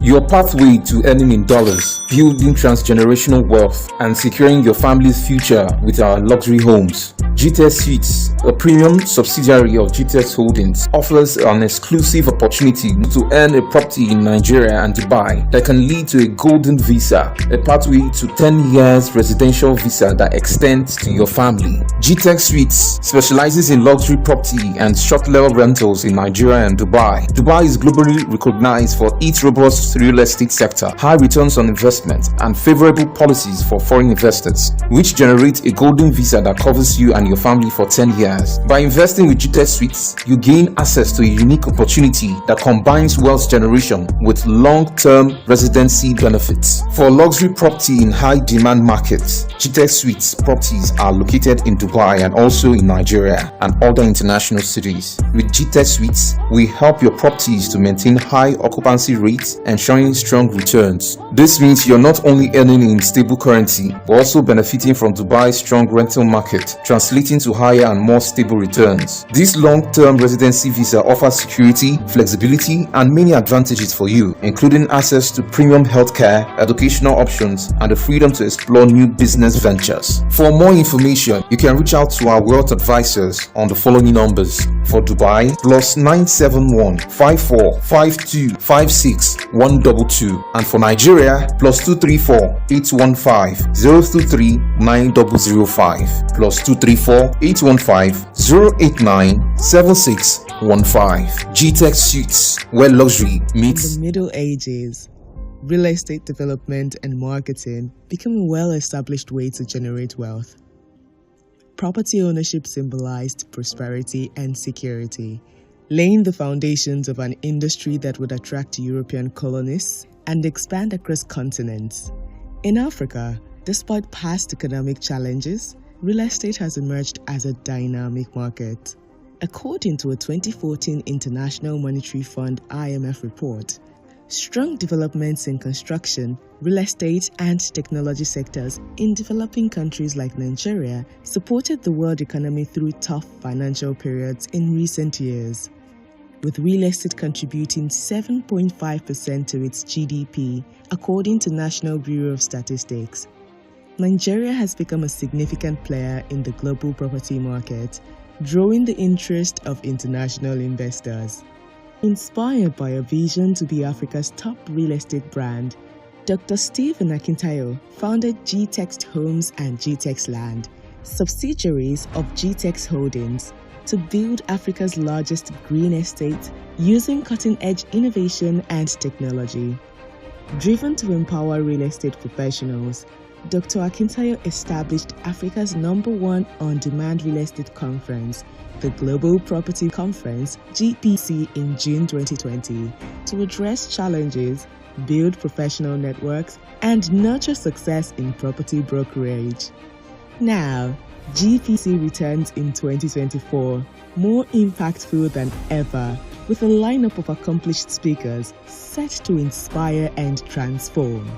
This year's event will feature Dr. Stephen Akintayo, Ali Baba, Femi Falana, Sam Fungo, Mike Okiro, and more. Prepare for an unforgettable experience filled with insights and inspiration. Ladies and gentlemen, welcome to GPC 2024. Sit back, relax, and enjoy. Sit back, relax, and enjoy.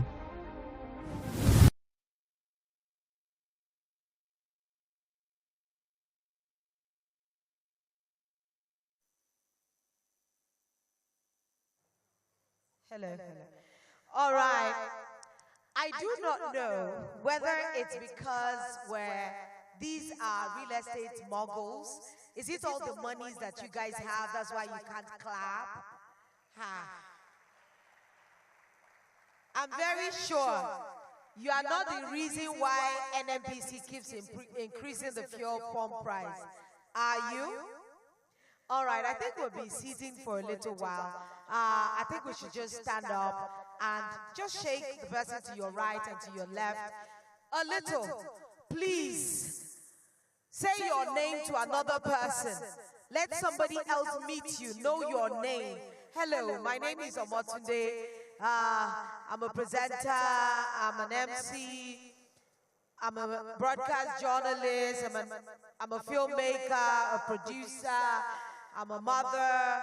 Let somebody else know a little about you. Just mingle. Don't let the economy weigh you down. Yes, please. When they say these things, it's not cliche. Make sure you are meeting someone aside who you came with. That is the essence of conferences. Networking is very, very key. All right, thank you very much. Thank you.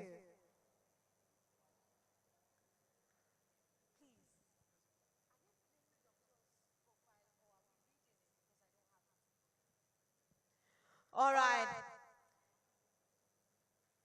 Okay. If I can just try, out of my short-sighted eye, I'm going to ask one person who they met. Because sometimes when you do these things, people just pretend to do it, but they didn't meet anyone. Gentleman in a beautiful blue outfit, can you be upstanding?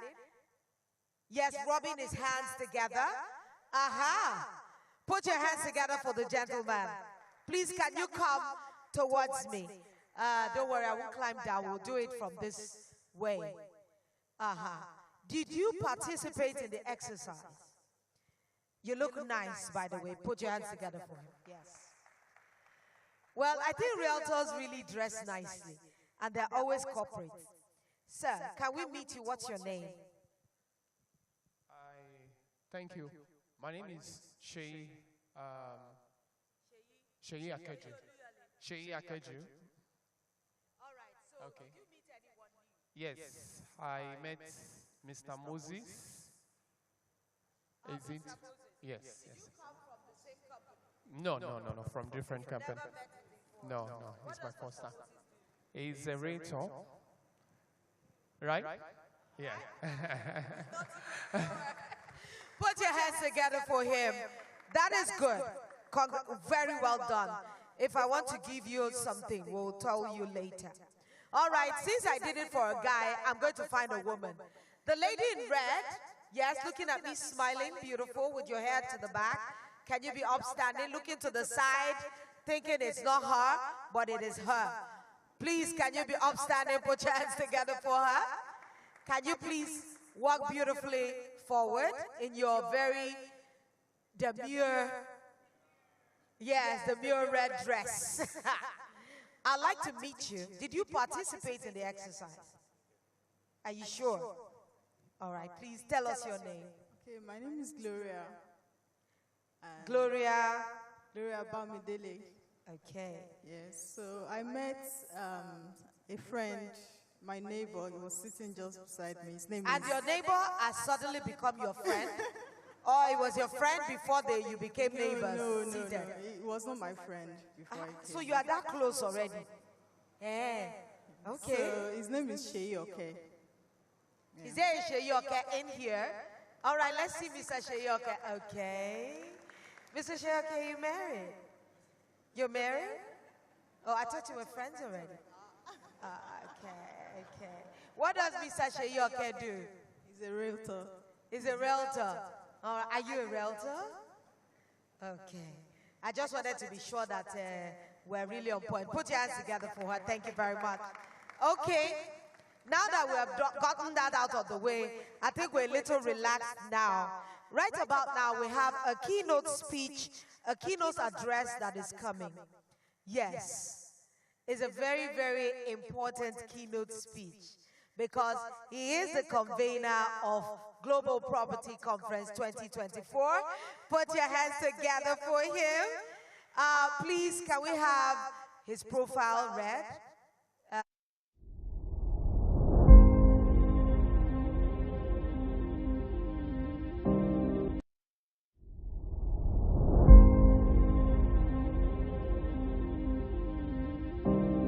Dr. Stephen Akintayo is Africa's most influential investment coach.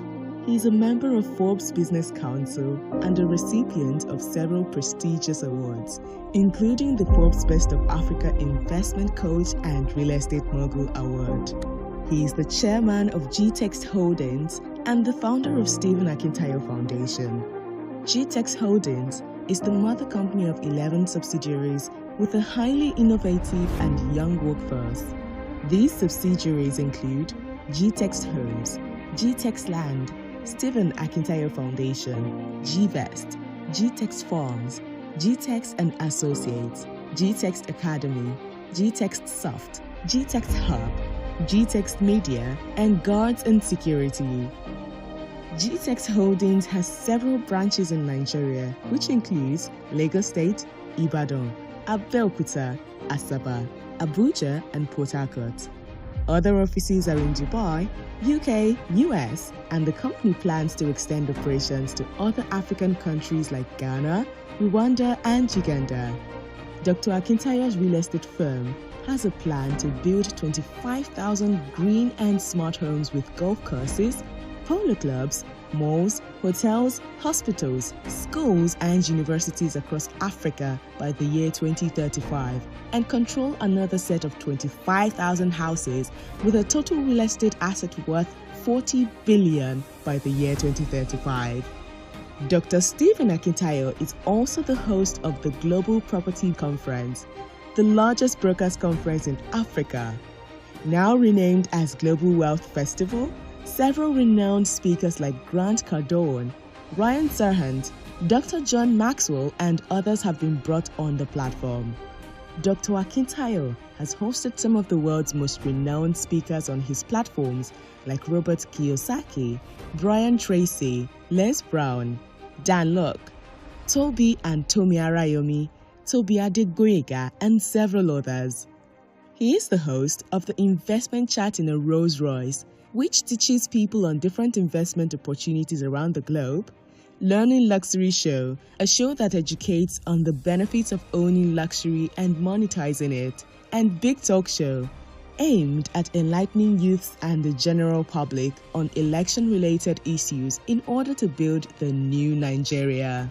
He's also the host of the Leadership Podcast and Billionaire Habits Podcast Burj Khalifa series in Dubai. You can watch them on his YouTube channel, Dr. S. Akintayo. Dr. Stephen is also the author of 43 books. His latest are the Billionaire Habits for Pastors, Billionaire Habits for Entrepreneurs, and Becoming a Billionaire Land Banker. All his books can be gotten at store@stephenakitayo.com. To book him for speaking engagements, send an email to ea@stephenakitayo.com and contact +234 818 0000 618 for more inquiries. Ladies and gentlemen, welcome Dr. Stephen Akintayo. Call him the Eagle. Yes, he has landed. You're welcome, sir. Come on, I thought the energy would be louder than that. Make it louder. Good to see you all. Thank you for coming. Please have your seats. How many of you enjoyed that session with our media and PR panel from Lolo to Alibaba? Come on, celebrate them. And the head of Forbes, CNBC, and Forbes Africa.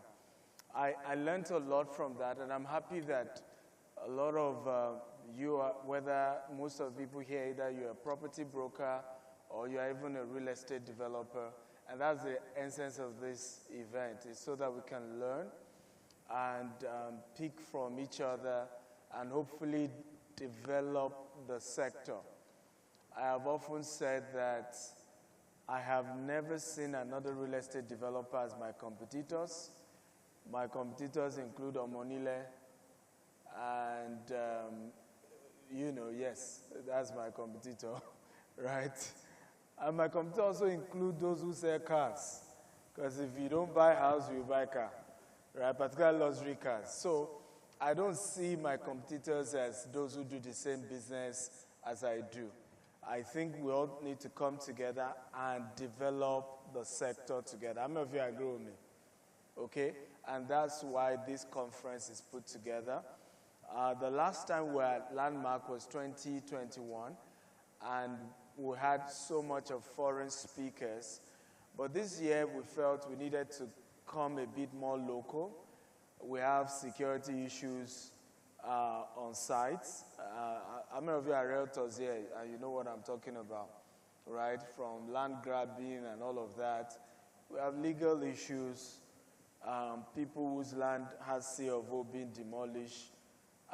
We needed to have conversations that are, that really will address those things. And that's why we decided, so let's have Falano, let's have former IG of police, and some of the people to just discuss and see how we can grow the sector. We are now bigger internationally than we are even locally in Nigeria. Okay, but we must always remember that charity begins from, so we can't fold our hands and say because we do more internationally, are we together now? We should not look at how to still come and talk on how to solve the challenges we have locally. But today I just want to share with those of us who are thinking of expanding our real estate business globally a few things from my own journey. As you all are aware, we are now on a $200 million expansion in the US. I don't know if you are aware of that. Okay. And so, if you like sing the song, I'm proud to be American. Well, at least I know I'm free. Okay, so we're doing a lot of expansion. We've seen people reach out to say, how do we expand globally? And let me say this, global expansion is good, right? It's not bad. Sometimes you see people say, what have you done locally? that you are expanding globally. I think you can't give what you don't have. How many of you agree with me? Right? Even Moses had to go out of what? Egypt for how many years? For what? Come on, talk to me. Don't we have Christians? For how many years? For 40 years. And develop his capacity. Is that not true? Do you remember his first attempt to save the children of Israelites at the age of 40? What did he commit? He committed murder. Right? So there is nothing wrong. I think what is wrong is if you are not thinking of still growing what you have locally. Do you agree with me? And we've seen this with the Indian communities. Nobody, japa like the Indians.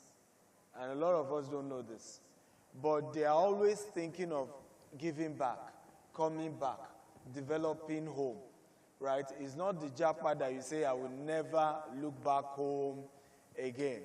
And so for me, I want to encourage more people to think growing their business globally, expanding their business globally, because the more you expand your business globally, the more you can then see how things are done better elsewhere, and then how you can come back and even do more. Does this make sense at all? Right? So we have this particular conference I encourage you to be part of is our CEO retreat. It's happening in Kenya. We just finished the one in Cameroon. We've been busy, and I encourage you to be part of it. It's going to be great, and we keep looking at how we can expand and learn about the real estate sector globally. Next.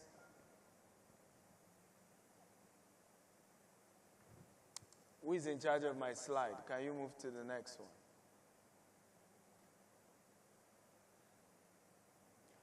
You can play. It's a video, I believe. No, go back. That's a video. You needed to play that. I have a lot of video in my slides.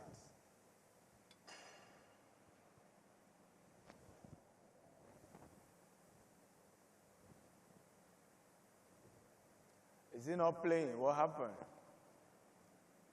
Okay. Well, go back to the slide. I don't know what happened.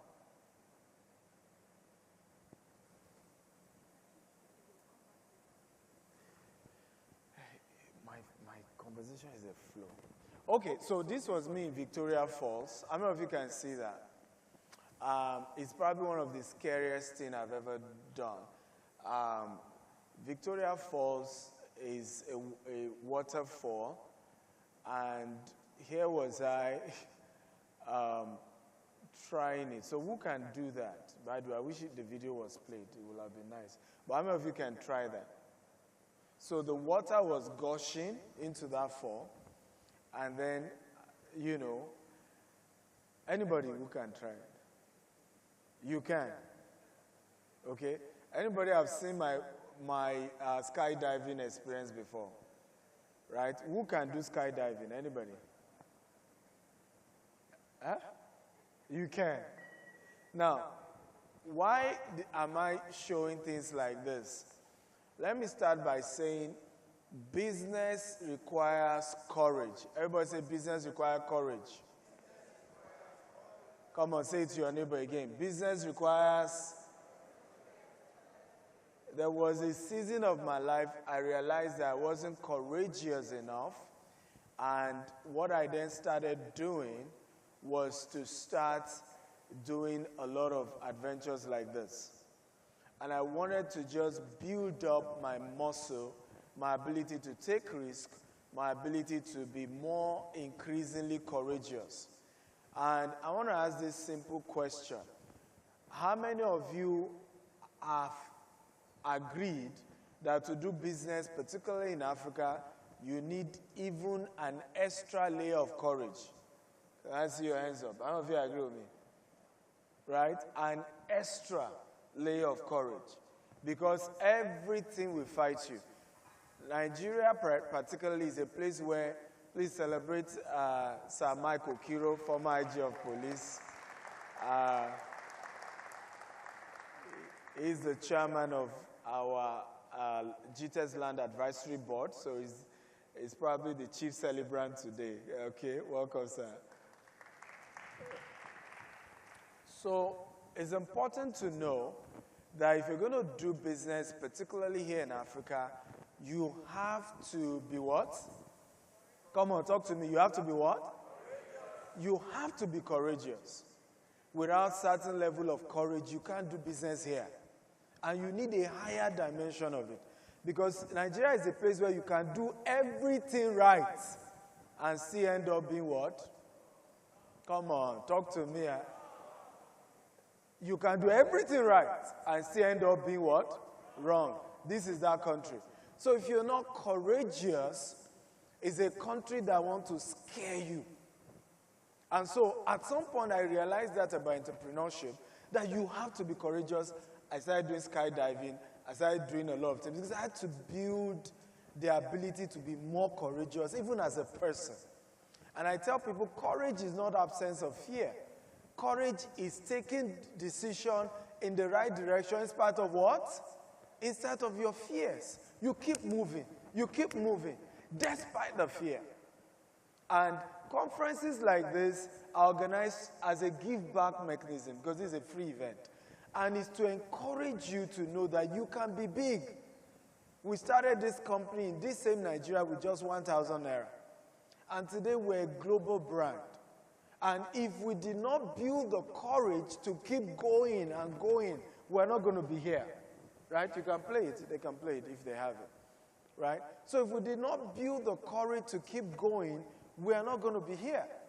So we have to constantly work on our ability to take tough decisions, and we thank God for where we are. It's not playing, so you could play it. But move to the next slide.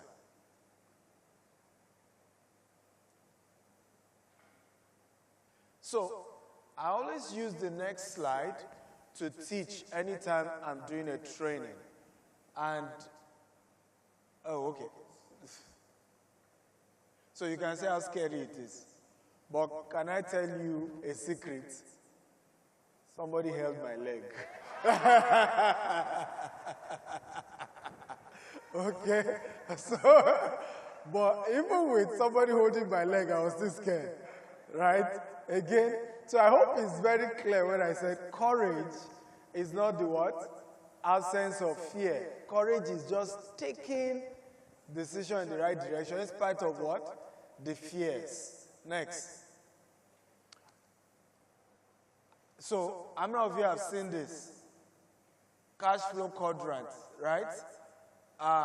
Employee, how many of you are employees here? Can I see? I always love to put this in my slide. Employees, can I see your hands up? Okay. Self-employed, can I see your hands up? You're self-employed.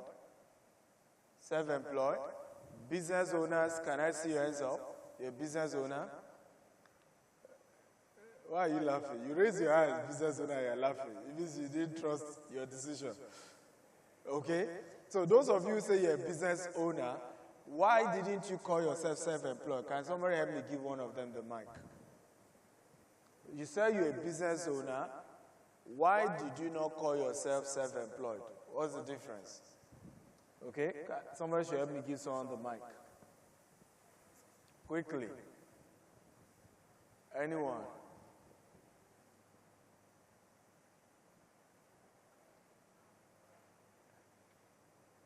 Good morning, sir. Good morning. Yes. I'm not a business owner, but I know the answer to the question.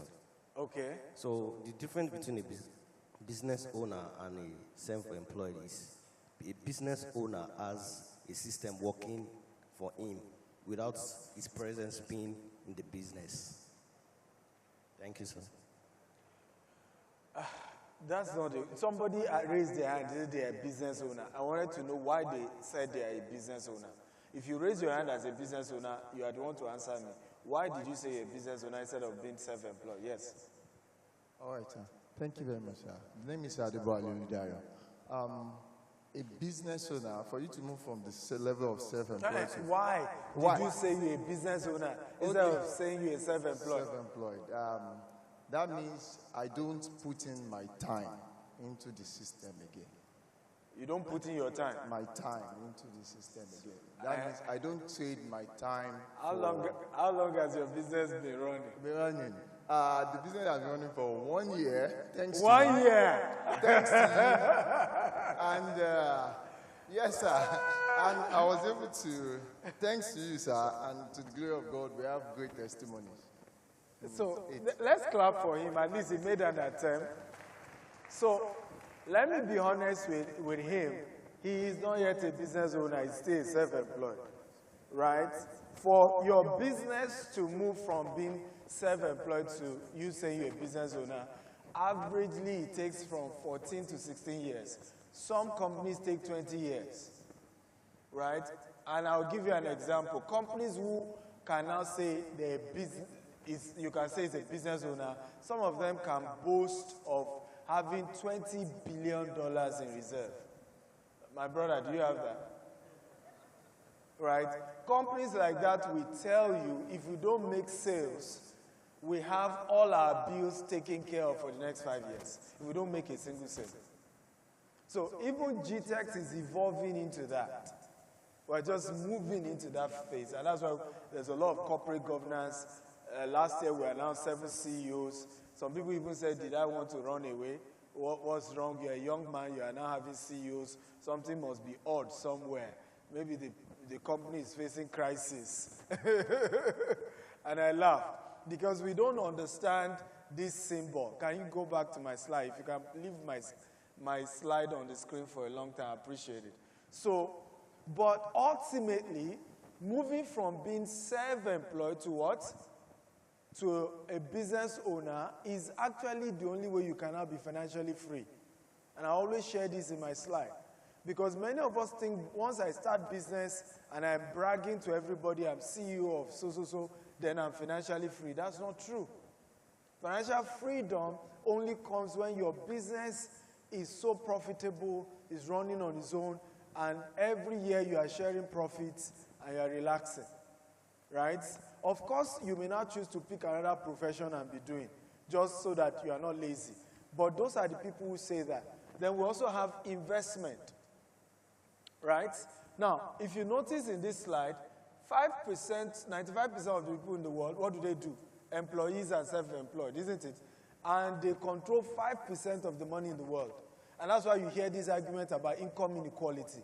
Now, under business owners and what? Investors, what did you see there? They are only 5% of people in the world who do that, and they control what? 95% of the money in the world. Do you know, between the election nights and the winning of the election, Elon Musk became $300 million richer in 24 hours. Can you believe that kind of wealth? And the richest people kept getting richer. And why? Because once Donald Trump won, more people believed in the U.S. economy and people were started investing. And the more people were buying stocks, the richer these guys were getting. Bitcoin also rose, right? So why am I saying this? Why is this important? I don't care if you have started your business. You need to start thinking of I today. And that's the difference between Alibaba and many comedians and celebrities. Because what really has helped him to be financially free is not that he's charging big millions to be at any event, which he still charge. Am I making sense at all? Is the fact, this is your laughter, I don't like this laughter, okay? Is those 22 units he was telling you about, is that event center he's telling you about, are we learning here? Is those, because whether, you invite him or not, those ones are generating income, right? And he can continue to take care of his triplets, for a long time to come. Because I was wondering, so you are almost 60 and then you have triplets. Like, who does that in this economy? But because he has those investments, the I, are we learning at all? You can now say, I'm financially free. And I hope those of us who are realtors, who are only concerned about selling more properties, are learning that your financial freedom is not in, I've sold 20, I've gotten this commission. It's what you really do with the commission. Being able to invest it such that consistently you have source of cash flow. Does that make sense at all? If you want to clap better. I don't like average. If you have noticed me, I don't do anything average, okay? So tell your neighbor, say, neighbor, how far with your cash flow? How far? Okay, tap another neighbor, say, neighbor, what's going on with your passive income? Passive income, right? Have you worked on your passive income? Because that's where financial freedom comes from. Being able to make money in your sleep. Landlord become richer even when they are sleeping. Are we together now? And that's really what wealth is all about. So when I see a lot of my colleagues who are real estate developers, I say, look, this hustle of trying to grow our real estate is good, but we are on a race to finally become an IBM. And God will help us. But what is guaranteed, am I making sense at all, is putting structures in place that even you, the so-called business owner, right, you can constantly live a successful life. I say this to those 100 and something who work in our company. I say, look, I just pity you now all the time. Because even if this company fold up, I am made for life. I don't know that you understand what I'm saying. Myself and my family can no longer be poor. That part we've passed that bridge. Are we learning here? And that's where you want to be. And hear this. If you don't get there as a business owner, you cannot make long-term decisions for your company. Are we together now? How many of you have been in between, do I increase staff salary or do I move from Abule Egba to Lekki? Come on, talk to me. Be honest, or you want to all before me. Right? So it's difficult to make long-term decisions for your company because you haven't built your own financial freedom, even though you're a business owner. We're learning here? Are we sure? Next slide. Oh, why do we? So I always share this. Don't envy my wealth. Envy my what? Sacrifice and principles.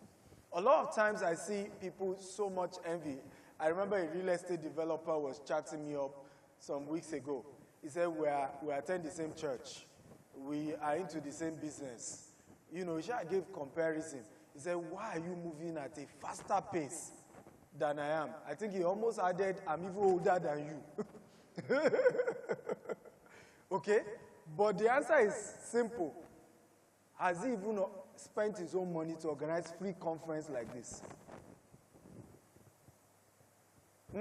Just to deepen the industry. Am I making sense at all? So you want to celebrate the success you see, but how about the sacrifices? How about the investment being made? Some people call me mentor in the real estate sector. I took many of them to Cameroon, and we had a massive retreat, brought top CEOs to break things down for them.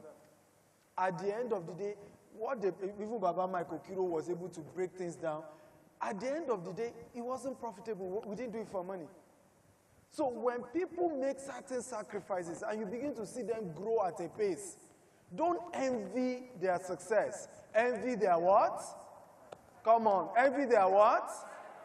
Their sacrifices. That's what it works. You make sacrifices today for a glorious tomorrow. Next. Let's keep moving fast, please. So, scaling beyond borders, approaching global real estate expansion. Next, quickly. Right, next, let's just keep moving because of time. Number one, set the foundation of the international expansion. So, what exactly are we trying to do? Right? What are we trying to do? What's the long-term vision? What's the foundation of this vision? How do we make sure that this is sustainable in the long term? A lot of people have asked me, why are you expanding internationally?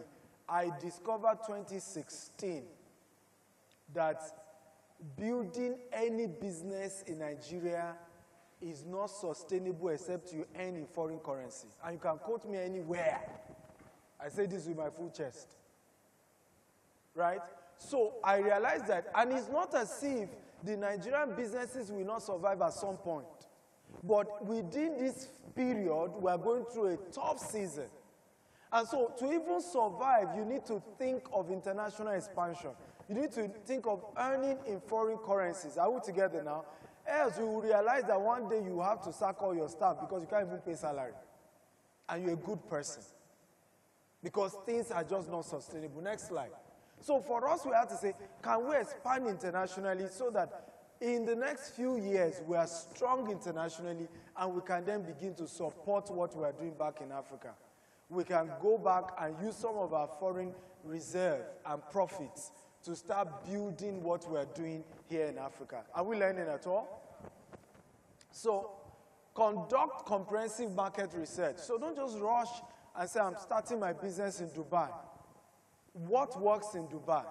How does the Dubai market work? You'll be glad to know that our first year in Dubai, we made more than we did in 10 years in Nigeria.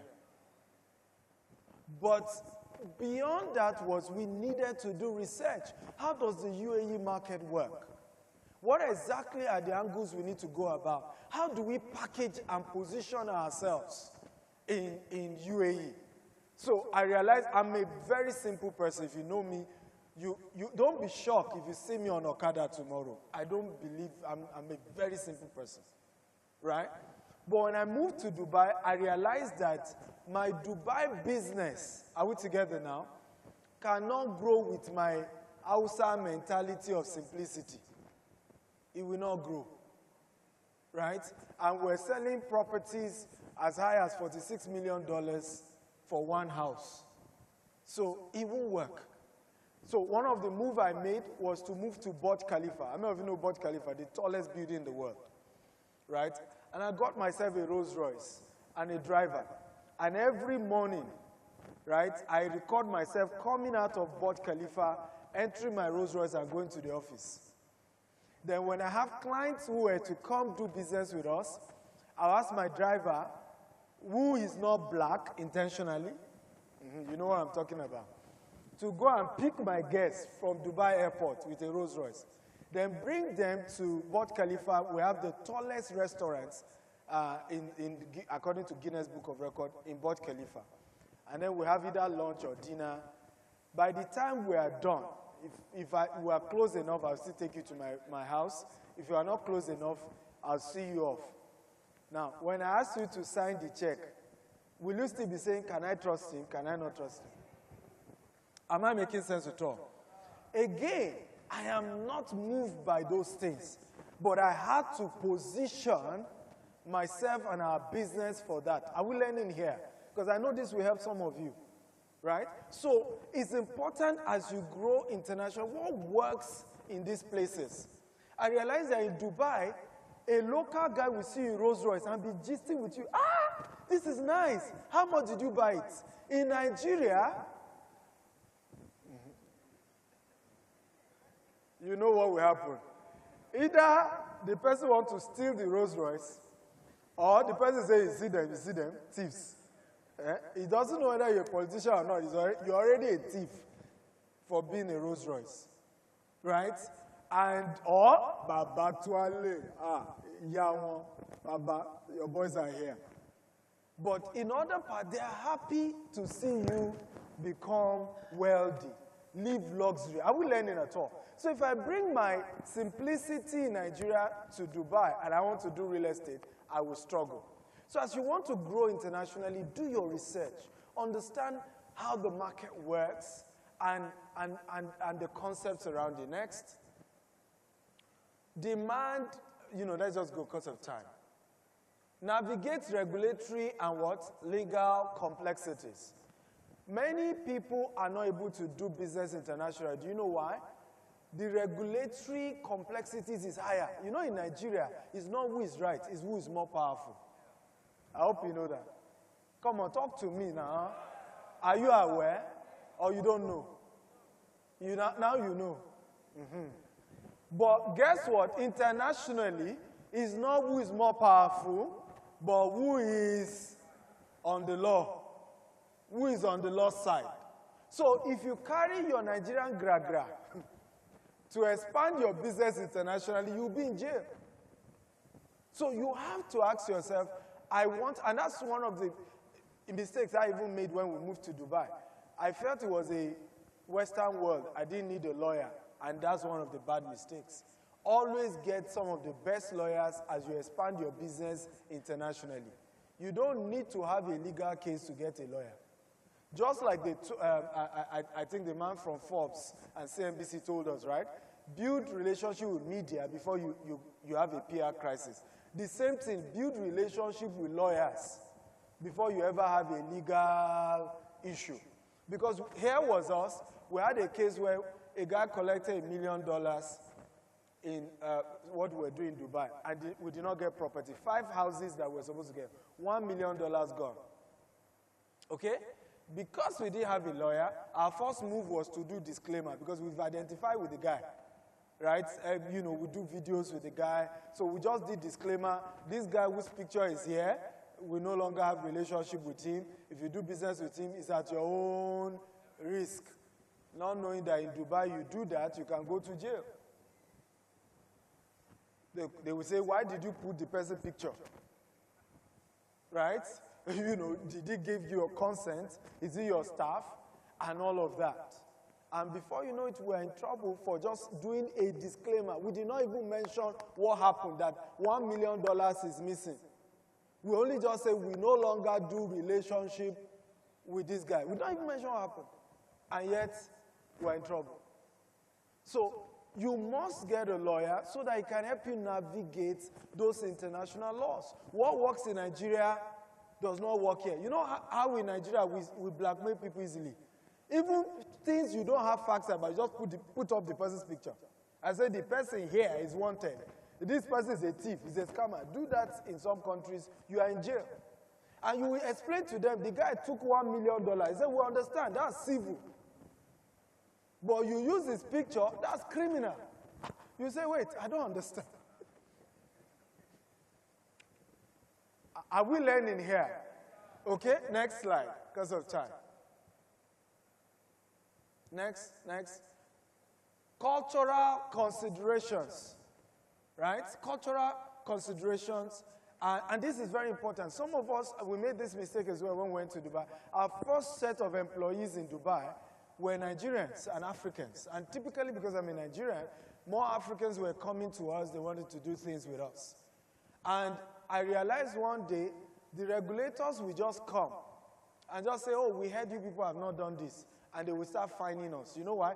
They saw all of us as Nigerians, and in their mind, they are Nigerians. They must have broken the law, whether there's evidence or not.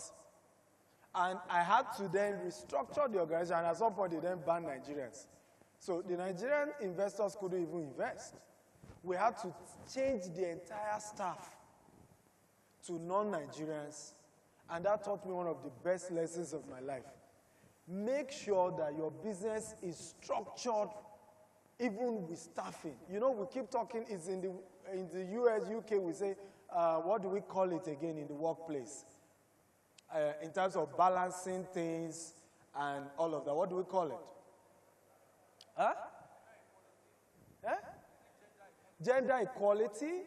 Make sure you balance things, have different people in your company. Now we are learning it that even though you are black, you still need to have people. Please, let's celebrate Mr. Femi Falana.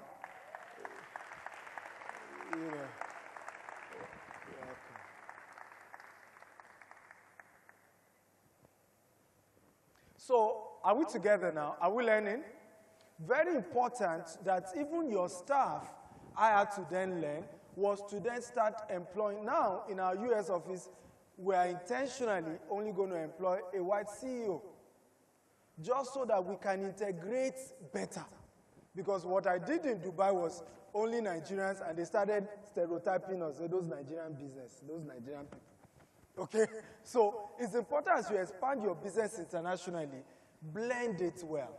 Have different people. I remember one of my mentors was telling me too, the same thing. He said he owns a massive business in Japan. But guess what? The CEO is a Japanese. And so he goes for a meeting and acts like a staff. And the Japanese CEO talks with his people. And what matters at the end of the day is profit sharing. Am I making sense at all? It's not the ego of, is a Nigerian that is the CEO. We must see Nigerians there and all of that. Are we learning? Next. So learn the cultural considerations as you move. Another thing that happened to me under cultural considerations, I was to employ a new staff in our US office. So I was asking her, you know, she said she just had a baby. I said, how old is your baby? She said, 1 month. I said, 1 month and you want to resume work?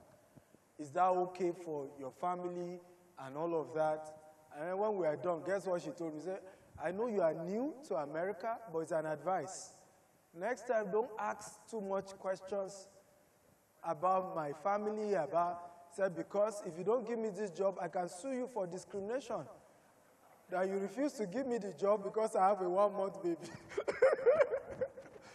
Are we together? So, you see, I mean, my question was genuine care.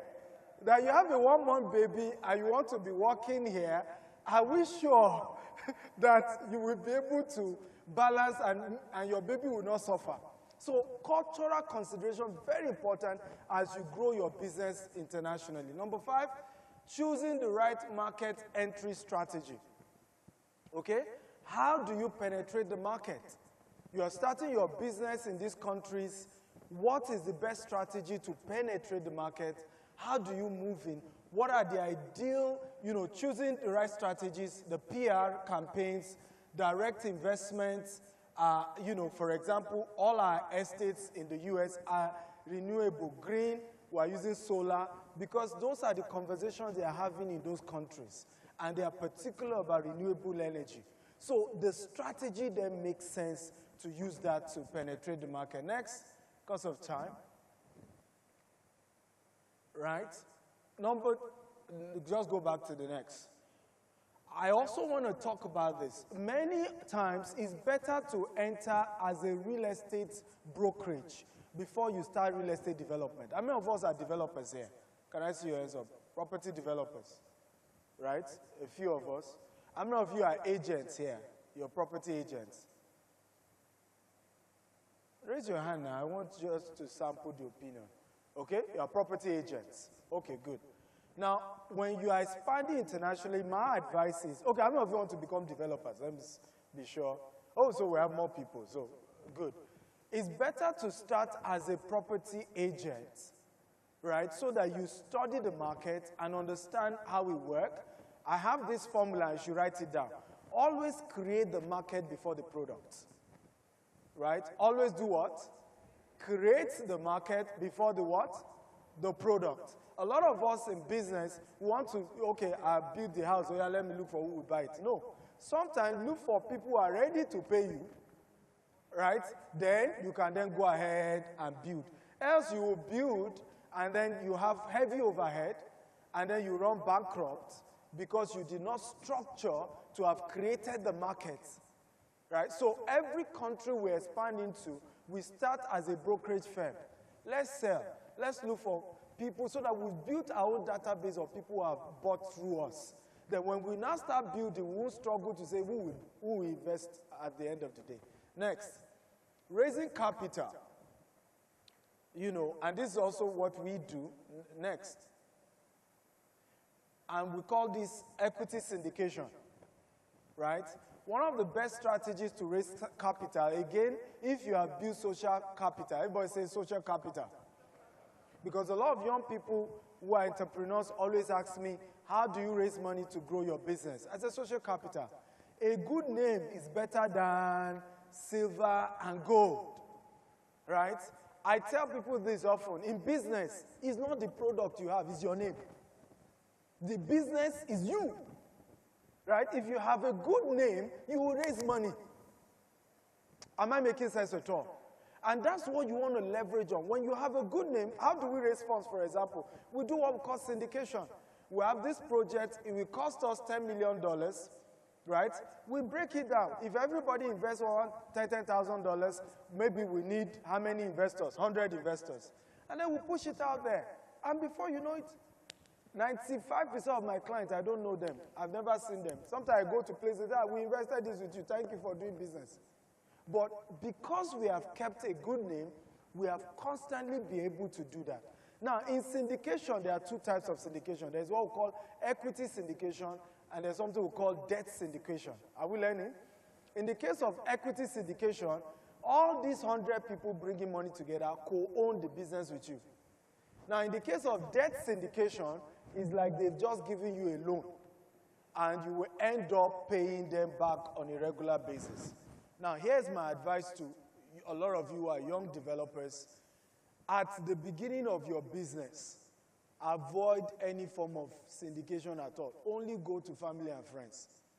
But after the business grows to a level, you've demonstrated it, then you can start with debt syndication. Don't do equity syndication. Because if you do equity syndication with 100 people, anybody can wake up from the wrong side of the bed and say he's not doing. And then can drag the entire business down. I'm sure when we get to the legal part, hopefully we will hear more from our SAN, right? So you must try with maybe debt syndication, and gradually you may now begin to trusted people you trust, you can now bring them into an equity syndication. Are we learning here? Next, just keep going.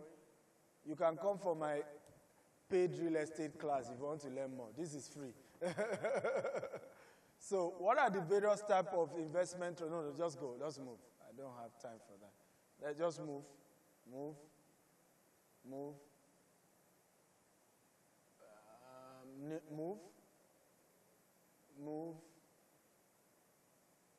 You can, is this a video? So this is one of our projects in the US. This is a 99-acre project. Next.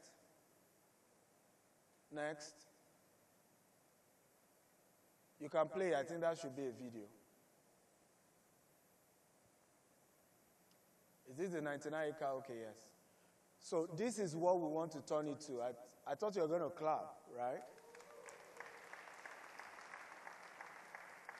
So we're turning the 99 acres to having a commercial location in the front side of it, have a golf course in the middle, and then residential, 400 residential on the side of each one of them. And for us, again, what have we done? We're already doing this same syndication I just told you about, and people are keen into it. And hopefully by the year 2030, did I take you there, Baba Mike Okiro? No, you couldn't go there. Okay. But Cosmos Maduka followed me to the place. We had a great time. So this is what we're going to be turning this to, hopefully, between now and the year 2035. Come on, clap. If you like, appreciate good things. Okay? So what we're also doing is a portion of it we're selling as a plot of land, and you are free to buy, right? So right now, we're giving a lot of younger developers, you can buy 1 acre and build whatever you want. You go through the process. Even as an individual, you can buy 1 plot in this estate in Brookshire, and you are free to do that. What we are doing is to even give you a 1-year payment plan. You deposit 10,000, there is 40,000 per plot. Deposit 10,000, you spread the balance within 1 year. I hope this makes sense, right? Next slide. So, next. So you can see that empty thing, this is what we are now turning to. And I hope this inspires a lot of young developers and real estate people as well, how the first part of the syndication is to show where you are going with the dream. I've seen people walk up to me, Dr. Stephen, come and invest in my real estate project. And I say, paint how it will look like, right, when you are done. I can't just come and be putting money into bare land. You've bought the land, you have land now, but can you paint where you are going, right, with this vision, so that I know where the vision is going, and it's easy for me to invest. Next. Okay, so that's the flyer. And those of you who are brokers, we are giving you opportunity to sell for us, and you earn 3% in dollars, and we'll pay you in dollars. Who's excited about that? Okay. Some people say, why is it not more than 3%? In US, the highest commission you can give is 3%. is highly regulated. So we don't want to run into trouble before you hear FBI is looking for me. Okay, next. Right, so here is an example of our syndication where people are able to invest as low as $20,000, and every 18 months, from the profit we're able to make from the properties we have, they are getting 12% returns every 18 months. We have a dinner tonight as well, and a lot of our investors are coming, and we've had to just be transparent, you know, day in, day out with our business, and I think that's my encouragement to a lot of you in that sector going forward. Next. Next. Just move next. I'm rushing. Back. You'll be glad to know back that we have a new office in Katy in the US. Right? You didn't put the picture of the office there. Just go back to the map. So, but the good thing we did with the office, next. The good thing we did with the office was that it has a larger land space where you see green. No, yeah, so we're now building a bigger office complex, right, to rent out to other people into the future. Next. Next. You can play.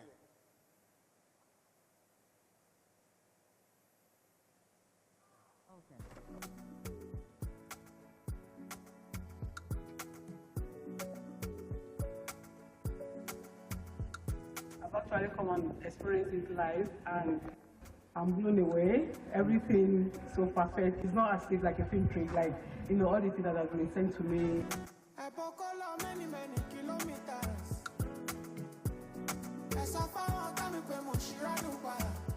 All day. Now only day for my side. Calling me for my life. I have a client on site that came to inspect. She already bought this place, but she came to also inspect and see how far we've gone. And let's hear what she has to say about this place. I've been seeing all the building. I've actually come and experienced it live, and I'm blown away. Everything so perfect. It's not as if like a film trick, like, Lolo, you know, all the things that have been sent to me. Lolo, this is a video of what you were saying. This is a video of what you were saying. Go on.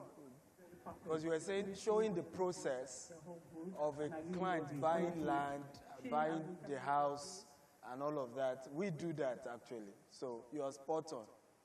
Okay? So here's the customer coming to inspect, you know, because Lolo was saying that oftentimes real estate developers don't show the process, right? And, you know, so here's a client. She doesn't live in Nigeria, and she had to come, see what's going on, see what we're doing, and show that. In fact, she ended up by saying, this is not an audio, you know, because a lot of times people say, oh, they are doing property or they are selling houses, and you can't even see what they're doing. So, again, always being transparent is one key thing to grow a real estate business anywhere in the world, whether here in Nigeria, because this is our Ibejuleki site, one of our Ibejuleki sites now. Next. Next. Okay, this is also one of our projects in the US. You can play the video. So this is a 24 units of 1 bedroom and 2 bedroom. We're starting construction on this one January of next year. It's just 12 minutes from the Houston downtown and 15 minutes from Bush International Airport. And it's facing a main street. As you can see, there's even a bus stop in front of it.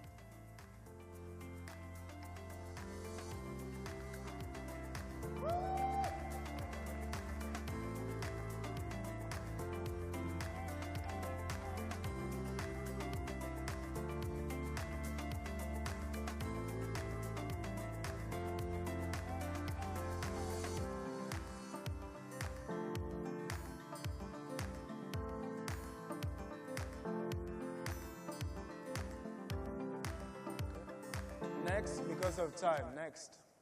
Next. Next. Next. Okay, so these are latest baby. Go back to it. These are latest. Yeah, you can play the video. These are latest babies, and 89 units in Richmond, Texas. and we're building 89 unit housing there as well. This we're starting construction in the middle of next year, and we're already, of course, marketing it to have people invest in the project. But because of time, just keep moving to the next slide, because of time. Next, so this gives you a detail. If you scan the flyer on your table, you'll be able to get more information about some of what we're doing. And you'll be glad to know we are the first African, indigenous company to be doing this kind of scale of expansion in the US. Are you happy to know that? That we started in Nigeria and we're expanding at this level in the US, right? Next.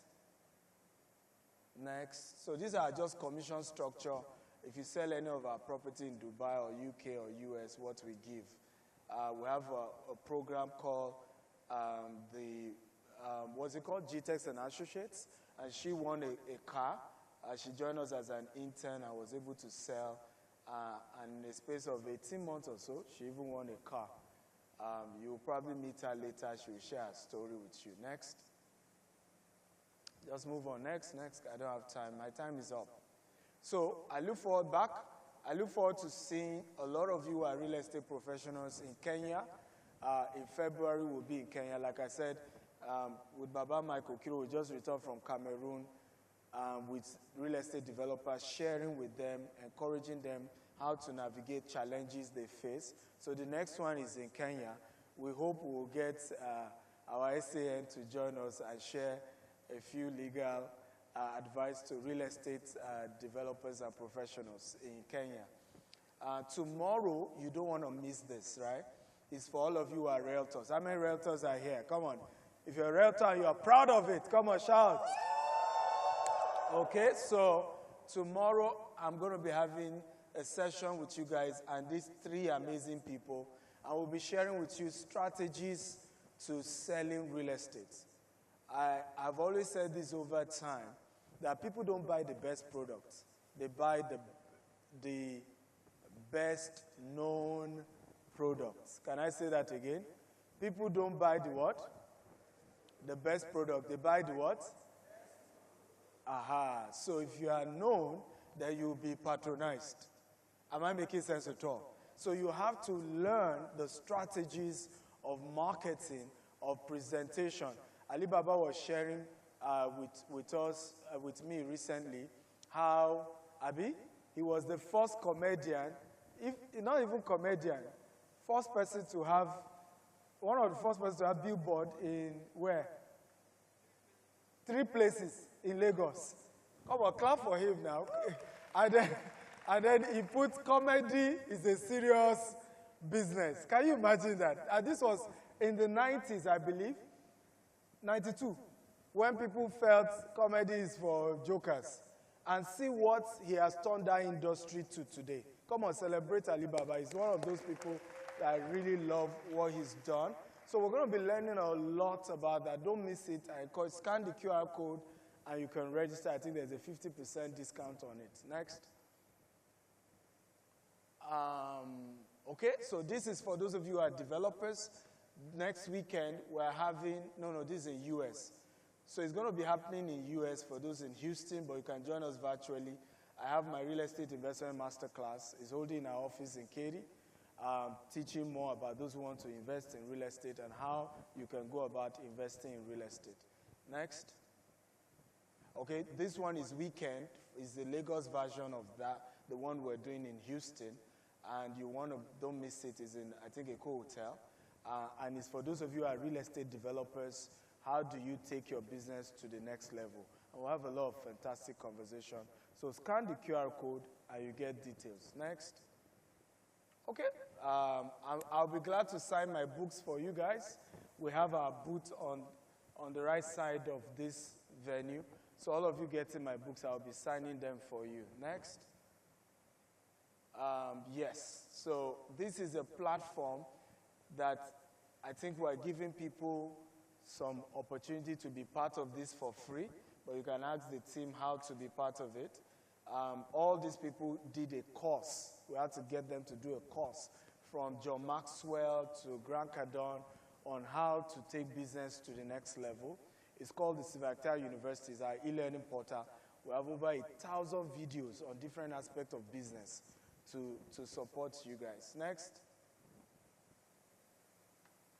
In conclusion, to scale your business internationally is both challenging and an opportunity. By conducting thorough research, adhering to local regulations, adapting to cultural expectation, and choosing the right entry strategies, companies can thrive globally. Success is global. In global real estate expansion requires not only market knowledge, but also the agility to adapt to diverse regulatory, economic, and cultural landscape. Through diligent preparation, strategic partnership, business can mitigate risk and build a sustainable international footprint. Does that make sense? And I want to encourage many of you young people that are here, and I've said this many times, anytime the strength of the youth meets the energy of the old, miracle happen. Are we together now? Can I repeat myself? Anytime the strength of the youth meets the energy of the old, miracle happen. So don't be surprised that Baba Michael Kiro chairs our board, because we needed to leverage on his experience over the years. I see a lot of culture where young people just want to insult elders, right? And I'm a young person, I can admit they are not perfect, right? But if you can tap into their wisdom, I can assure you, you can build a global enterprise. I remember insisting Dr. Cosmos come to our US operations and just see what we're doing and give advice. One of the advice he gave me, I just said, what will have happened if I didn't have someone like that to give me that advice? And these are preventive advice. What could have happened literally could collapse the company. So please, don't look down on elders, right? Again, they are not perfect, but you can tap into wisdom. You can tap into where can we do things better? How do we navigate this system? And I hope and wish you all the best as you grow your real estate business. Thank you for having me. God bless you. Put your hands together for Dr. Stephen Akintayo. Are you clapping or you're thinking of clapping? When you see an icon, celebrate him for what he truly is. A visionary leader, a pace setter. Yes, a global icon. We call him the Eagle. Thank you very much for celebrating him. We're about to move on to the next thing on the agenda, but we have a little ad to play that will get into the next thing. Please, can we have the ad play, please? Yeah, welcome to my house, the new house I just got. Oga, may you get all this, please? Yeah, sure. So just make sure you comport yourself, at the same time enjoy yourself, and do everything expected of you. Do you understand? Yes, sir. Or you want to go back to the village? No, sir. No, sir. Alright, so go in, drop your stuff, and redress and get started. Hey Google, turn on the living room air conditioner. Alright, turning the air conditioner on. Hey Google, open the curtains. Alright, opening the living room curtain. This one we got just call Ugus. We they follow inside the top. I hope he never mad like this. I could be that too. Sekiro. Sir. What did you just say? Nothing, sir. I heard you right. You see, I'm not mad. This is a smart home. And a smart home is fully automated, which means you can control all your gadgets with your voice or with your smartphone. Do you understand? Yes, sir. Good. Sekiro. Sir. I want you to say something. Okay, to let me say something. No. Feel free. Say something. Okay. Ugus.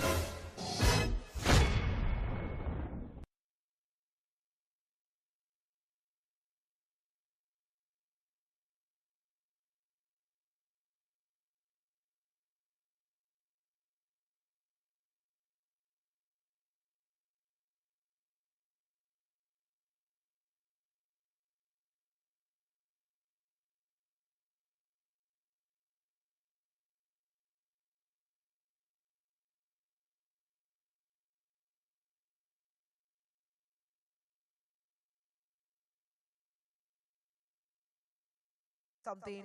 Are you gaining something? Or should I share fuel? If I give everybody 25 liters of fuel, would that up your game? You're not even sure. 25 liters. Put your hands together for yourself. Well, consider it. I celebrate you, sir, Barrister Femi Falana, SAN. Very happy to have you with us today. All right, right now we have a goodwill message that is being brought to us. We would have had the special advisor to the governor on housing with us here today, but they cannot be here with us. And of course, they will be representing the amiable governor of Lagos State, that is our very wonderful Governor Sanwo-Olu. We have here with us representing both our governor and the special advisor to the governor on housing. Please help me make welcome the Director for Monitoring and Compliance, Lagos State Real Estate Regulatory Aid Authority. Yes, she's coming. Please put your hands together for the beautiful Barrister Barakat Odunuga Bakare.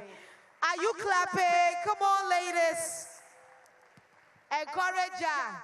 Kamala Harris just lost an election, so encourage a woman. We are still hurting. You're very much welcome, ma'am. Yes, ma'am. Good afternoon, ladies and gentlemen. Sorry, just a little correction. I am not Barrister Barakat Odunuga Bakare. She is the special advisor to Mr. Governor on housing.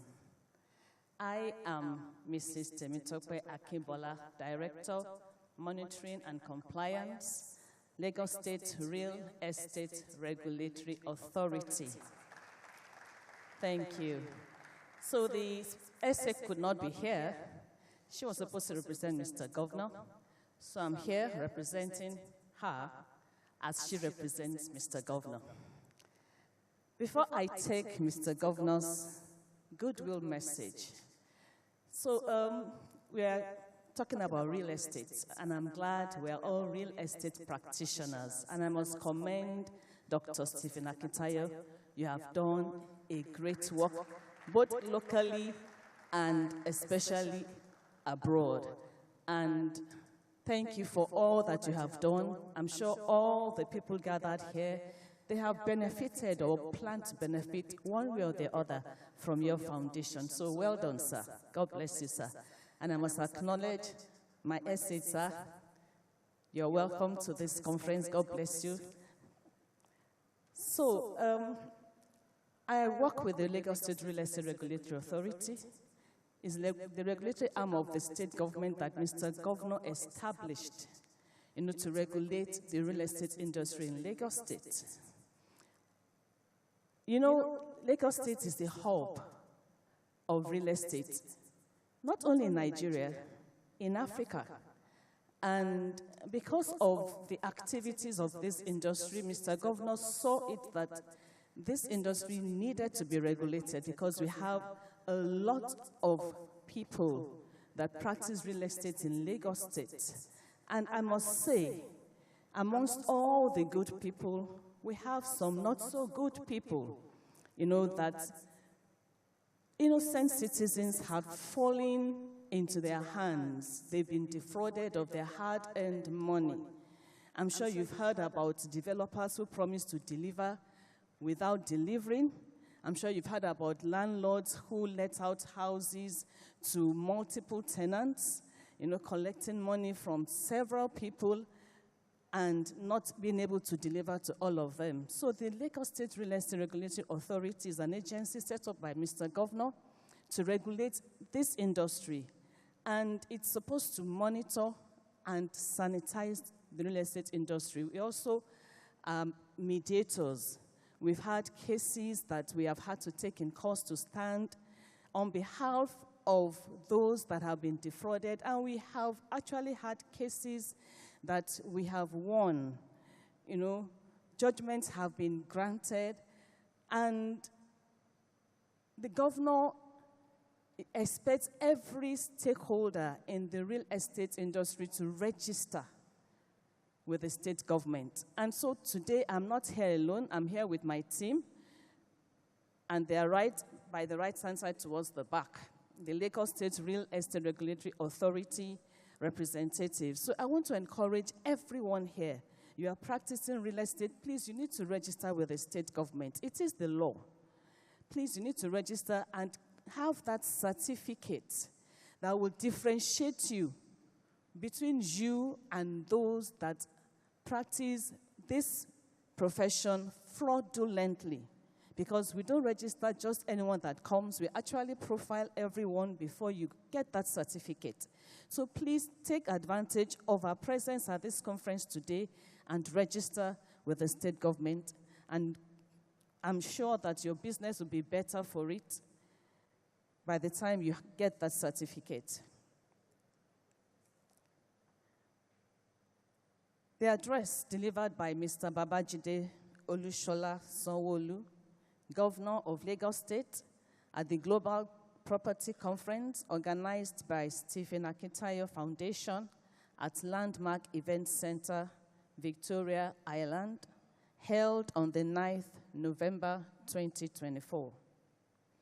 It's my pleasure to extend a warm welcome to each of you and my sincere thanks to the Stephen Akintayo Foundation for organizing this impactful event.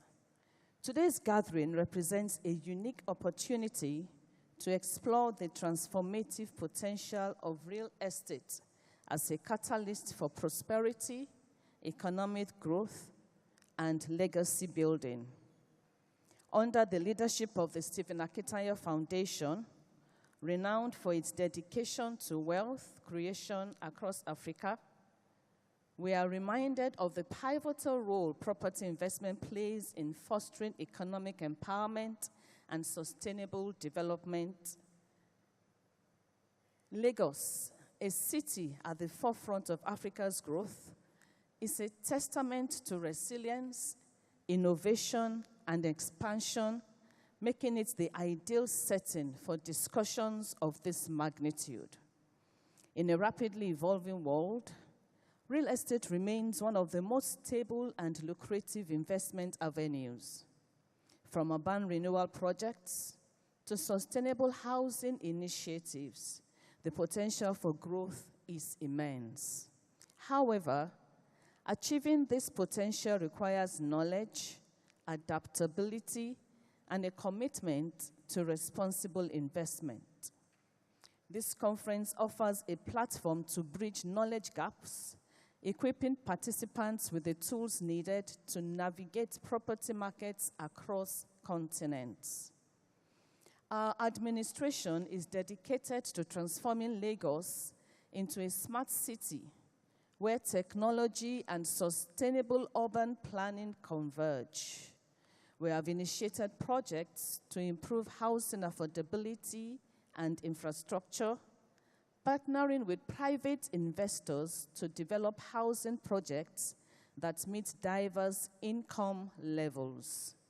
This is all part of our larger vision to ensure that every Lagosian has access to safe, secure, and affordable housing. I commend the Stephen Akintayo Foundation for gathering experts and stakeholders from around the world to share insights and best practices. Your commitment is helping to propel the real estate sector forward, both in Lagos and beyond. To our international guests, we welcome you to Lagos, Africa's vibrant economic hub. Your presence here today is a testament to your confidence in our state's growth and development potential. I encourage each one of you to seize this opportunity to connect, learn, and innovate. Together, let us build not only personal wealth, but also a legacy of impactful investments that uplift communities and help close the housing deficit in Lagos.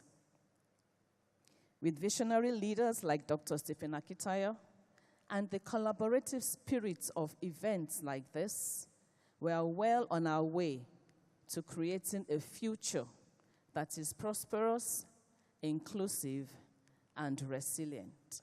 Thank you for listening. Mr. Please. Babajide Olushola Sanwo-Olu, Governor of Lagos State. Please celebrate with me, Mrs. Temitope Akimbola. Thank you very much. Since we don't want you to leave, and we have to take this panel very, very quickly. I'll be calling on Ali Baba, will be taking the panel at this juncture. We're going to be running through so many things in this panel, so please help us be attentive, because our panelists will not be here for long, so that we don't want to keep them for too long. Ali.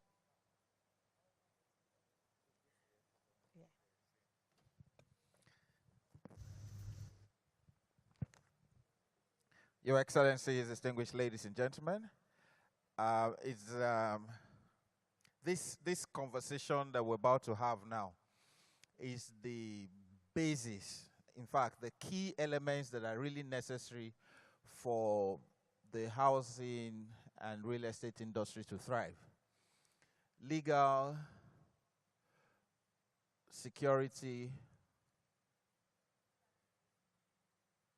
government, and the private sector. We want to put all of them on stage and begin to milk out the necessary things that we need to grow. And without asking too much of your time, I would like you to give a round of applause to the SA to the governor as we bring her back on stage, please. Also to join them, we ask the lawyer and the fighter for the people to please join us. Please give Oga a round of applause. Please come. You see, I didn't call his name. He knows who he is. Please give him a round of applause. These are people who keep a bag inside their car just in case they get arrested. They know where they are going. They learned it from Gani and Fela. They are ready to be arrested anytime. You're welcome, sir. I would like to ask, and the person that represents the people that arrest them is also here. So please, let's welcome my Egbon, DIG Okiro. IG Okiro, please come, sir. IG Okiro, please. This is the only policeman that I go to his office, he gives me money. And he will tell me, say, Ali, this is not good now. You come to my office when you are leaving, I have to give you something. It doesn't work like that. I say, oh, God, give me, don't worry. Now that he's retired as IG, he's not giving me again. So I need to set up some roadblocks for you. There you go. Well done, sir. And then the convener will then join them as well.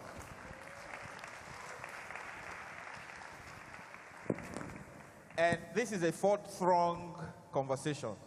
We're going to look at the legal backgrounds of the real estate industry. We need to look at how the private sector that invests in the real estate, what they expect and need of government. The government is here, and she's spoken so well, but this time now we just need to tie the conversations together. There are many people who have passed on because their cases are still in court. Land cases sometimes don't finish, which is why every roboman wants a son to be a lawyer, so that when the son graduates, one of the first cases the boy will win is their land cases at home. But beyond constitutional law, criminal law, and all of that, our learned SAN has tackled a lot of all these legal issues, and so he will also be throwing light on the legal issues that surround the real estate industry.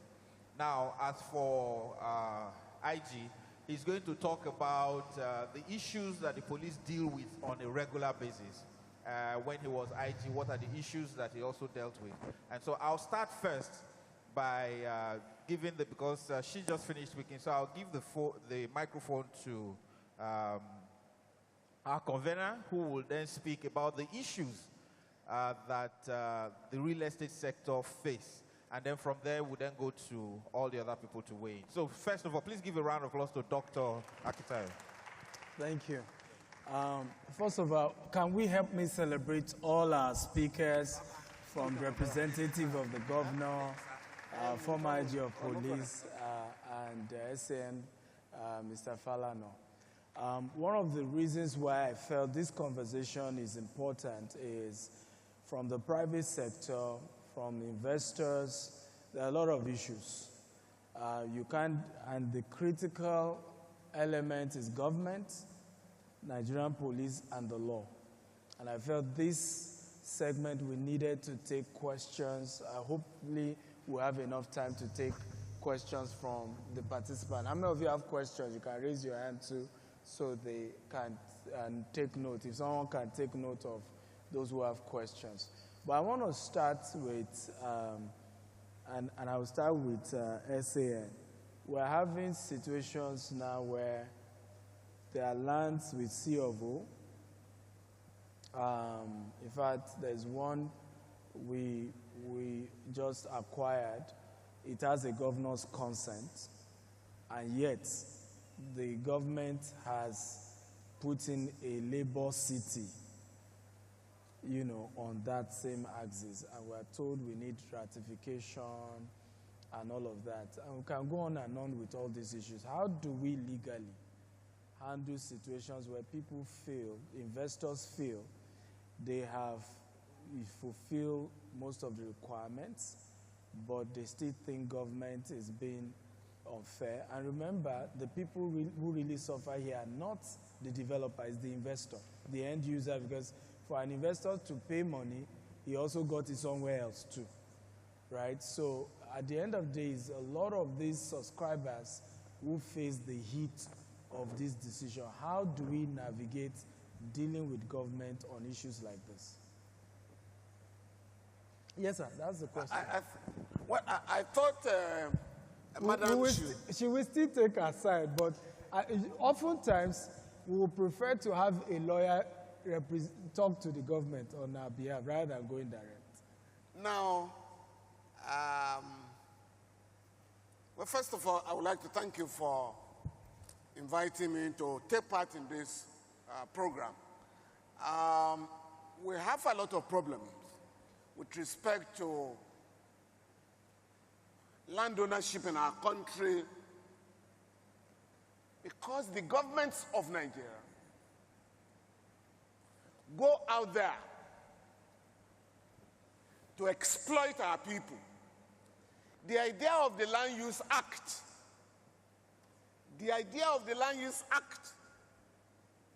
was to make land cheap and available. But what has happened over the years is that the government encourages double or multiple payments. You buy from, meanwhile, the governor is in charge of all the land in Lagos State, for instance. The entire land in Lagos State has been vested in the governor on behalf of the entire people in the state. But in spite of that provision of the law, you go and buy from Omonile. After you have bought, you may have to pay 2 or 3 times because different groups come in and you are helpless. After you have made the payment, you then go to the government and pay again. Whereas the idea of the Land Use Act was that once you have paid for the land, you simply go and register by paying nominal fees. But that is not the case in our country. Now, you submit all your applications, and when you feel that you have met all the requirements, again, it takes time, sometimes 3 or more years, to acquire your certificate of occupancy or deed of assignment, and by which time you may have lost the investment. The investor may have lost interest and moves elsewhere, maybe to Ghana or even Togo here. Now, the government is losing. You are losing as an estate developer. So we need to, perhaps, luckily that we have government officials here, we must resolve here today. How do we fast-track the process of registering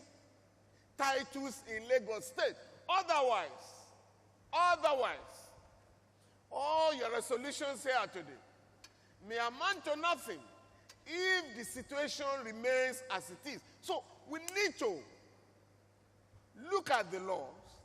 How can we ensure that we can fast-track land registration? Litigation. Of course, litigation is bound to arise. But how can you sit down in court for 10, 15, 20, 30 years, from the High Court to the Supreme Court? Nobody is going to invest in real estate in such an environment. And that is why in every agreement you must ensure that you put an arbitration clause, so that once there is a dispute, you don't go and sit down in court for 20 years. You can have either mediation or arbitration. You know. But I think a lot will go to the Lagos State Government representative. How can we fast-track the process of registration of title? Because Madam has said it in her speech earlier, the governor's speech, that you need to register your title in Lagos today. And this is a shame. According to Society of, I think, Surveyors in Lagos State, 94% of properties in Lagos are not registered. Wow. And that is a lot for the government. The government is losing trillions by not registering 94% of properties in Lagos. So how can you come into this business? Dr. Akintoye was telling you, showing you wonderful pictures of what happened in the US, Dubai, everywhere. That is not the case here. So we must get the Lagos State government as a pace-setter in the country to assure us that within 3 months, once you meet your requirement, you should be able to have your CFO. Thank you. All right. Hello, Tufia. I can't hear me. Hello. All right. Great presentation and advocacy by the learned SAN. Now, we want to look at the police angle. Not really the police angle. This is a man who has served in different categories. He's worked as the man in charge of police commission. He's reviewed how they do their operation. He's run the police force and has gone through the ranks. And I'm sure he would have had a lot of cases like this that have gone to him. The other time that we had a real estate thing like this, and they said realtors should stand up, I saw Monile too that stood up. So, how are you dealing with the issues of Omonile vis-a-vis the issues that private sectors are having, plus the problems that the government is also having? Because it looks like government too is finding it difficult to handle Omoniles. So, sir, the court is in your ball. Thank you so much, Ali Baba. First of all, to thank Dr. Stephen Akintayo for inviting me for this special occasion, and thank all of you for coming. Ali Baba, I've been a friend, and okay. Ali Baba is the doing of comedians in Nigeria. He must have forgotten, but I still remember. Sometime in 1989, he was on television, and he said something that I always remembered. They asked him, what's his name? He said, Mr. USA. That's what we do by USA. He said, his name is Userere Asagotega Agodeguda Agodeda Agida. And each time he filled jam form, his name connected the jam form. So the job never called him for admission. He now changed his name to USA. So the first time he filled USA, he was admitted. He must have forgotten. So going back to your question, the issue of Omonile and land grabbing is one of the things that police find difficult to handle. Because ownership of land is a civil matter. If somebody says, this plot belongs to me, Mr. B says it belongs to him, I have to go to court and sort it out. And I think the Omoniles are taking advantage of that. So if they feel they have people, or the land does not belong to them, they go to the land, so the rightful owner suffers.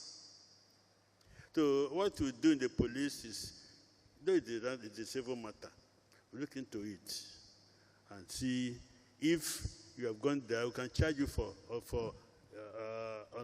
either you gone there lawfully, or it trespassed unlawfully, or damaged something, malicious damage.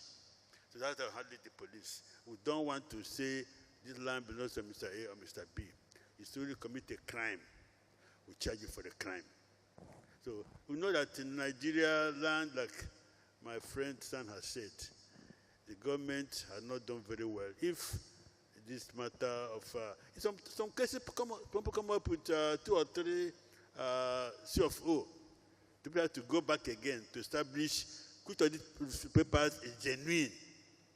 And if it's genuine, now we say, sorry, this land does not belong to you, you charge the person to call for trespass. So police is really trying its best, but still, Nigerians need to wake up and do the right thing.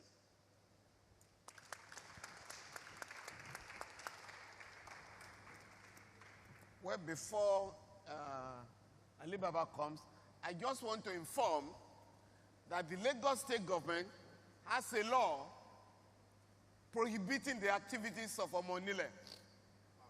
Yes, but it is not working. Thank you. So if there's a law, then the police should make it work. Okay? So what can we do? Exactly, what can we do to make the Omoniles behave? Yeah, the issue is, who is an Omonile? You cannot define if Mr. A and B, Mr. A is there, Mr. B, the land belongs to me, Mr. C, the land belongs to me. 3 of them own the land. They claim ownership of the land. Who's Omonile there? You cannot say. Unless they bring papers. So this man brought paper, you not brought paper, therefore your Omonile. As far as the 3 of them bring papers, that's why police now go back to government to establish these papers, which of them is genuine, which of these 3 people do this land. The police is handicapped because they don't die when the land was made, they don't die when the papers were given out.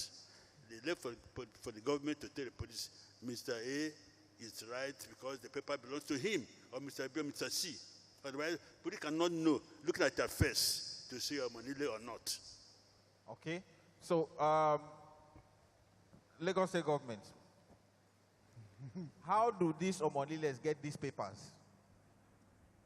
How do they get the papers that, because these days it looks like the first person to build is the one that then begins to own the land or something.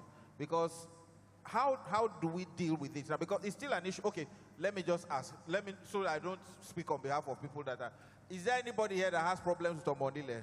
Real estate, realtors? Anybody? Okay. You don't have Omonile problems? Realtors? Dr. Akintayo. Okay, Mr. Akita, you have? Of course, always. Okay, so, madam, how should he deal with Omoniles? So the thing is, thank you so much for this opportunity to actually be part of the panelists at this session. So you see, Omoniles are actually the families, the families that own the land originally. So what the government does... Can you push my mic so that I can give it to her? Give me some... Hello? Give me some gain. Give me some gain. Thank you. So they're actually... Hello? Yeah. Can you hear me? Yes. All right. So they're actually the family landowners. So when the state government acquires land, you know, the government actually leaves a portion to the families for their livelihood, because whether it's for fishing, if it's water or land by the water, or for farming, or for their own personal and family use, government has to leave a portion to them for their livelihood, because they actually live on this land and they actually, make use of this land to actually survive. Now, Please, I'm in a meeting. Call me. I'll send it. You know, when the question was asked, how many people have problems with Omonile here? Hardly, because most of you here are realtors.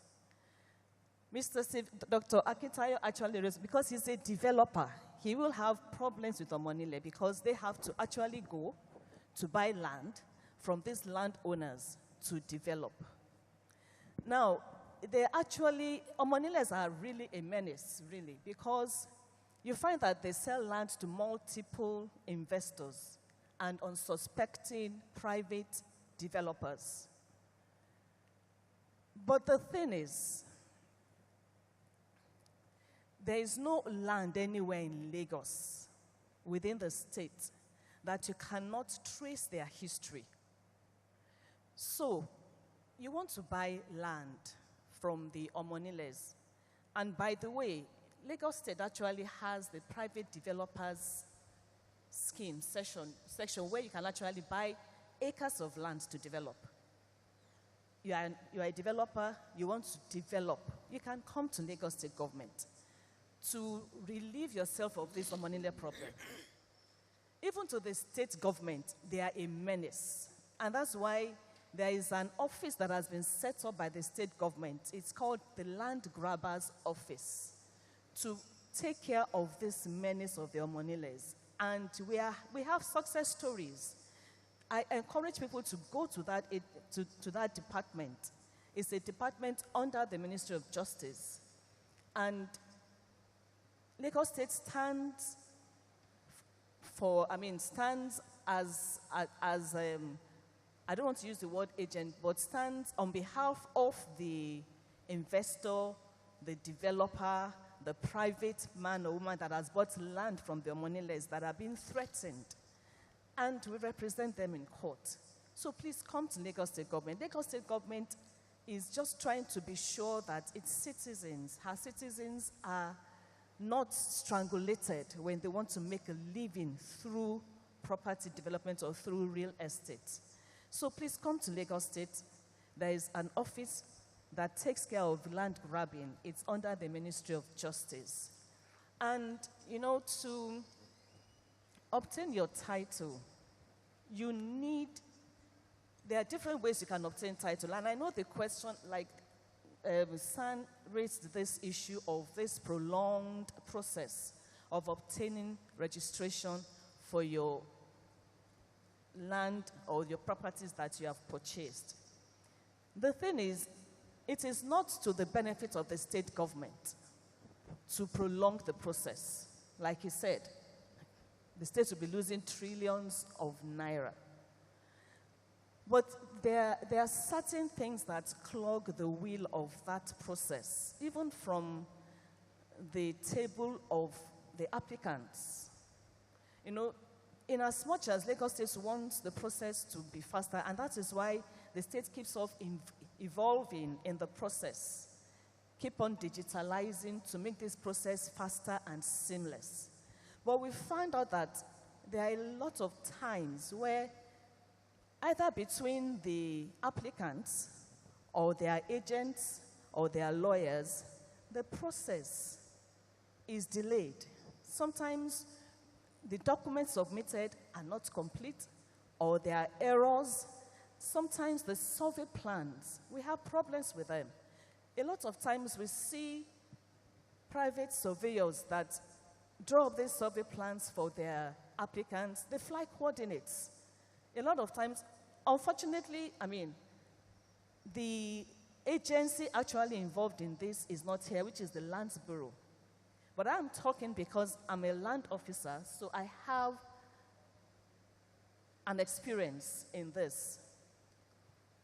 Sometimes the Lagos State officials get to site, and it's not the site, the survey plan, the coordinates are not the same as what is on the survey. So we have a problem. We have to go back to square one.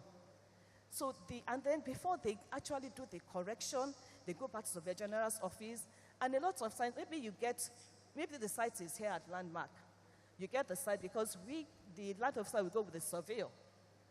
And they will pick the coordinates. You find the coordinates telling you that the location is at ShopRite. it's a problem because the title won't be processed on that wrong survey. Because survey is the land description, is what describes the land in question. So there are a lot of things that actually clog the wheel of the progress and the speed to which title is processed. I know that it is to the benefit of both the state government and the owners of the land, of these applicants that want to process the title, to get it done in time. And like I said earlier, that is the reason why Lagos State government keeps on evolving, so that to find ways of making this process seamless and faster. But we also need to have the applicants or their agents to work with us to be able to deliver on time to them. A lot of times we also wait, we call for inspection, we don't see them. They will say that, okay, we'll come next week, we'll come another time. A lot goes into the process. So we need to actually work together to make it faster and seamless. All right. Just to round this up, what does the police need to effectively deal with the issues that they're battling with in this sector? What do the police need?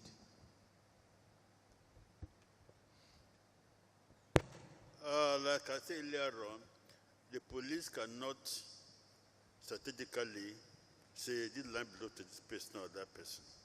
It's already get documentation, proper documentation from government. Okay. The police cannot adequately say this land belongs to Mr. A or Mr. B unless proper documentation is brought before the police. Because land has been there and they remain there, people come and go. So the man who is claiming the land was not there when the land was created by God. So we want documentation. So this person is actually the owner of this land. Based on that, people can ask. But if there's no documentation, it will become today, come tomorrow, come today, come tomorrow. All right. So that's the registration. Just information. Just information here. There is a land grabbing panel in Alausa, in the secretariat. That body is required to resolve and stop the menace of Omonile, land grabbers. Now, again, that isn't working.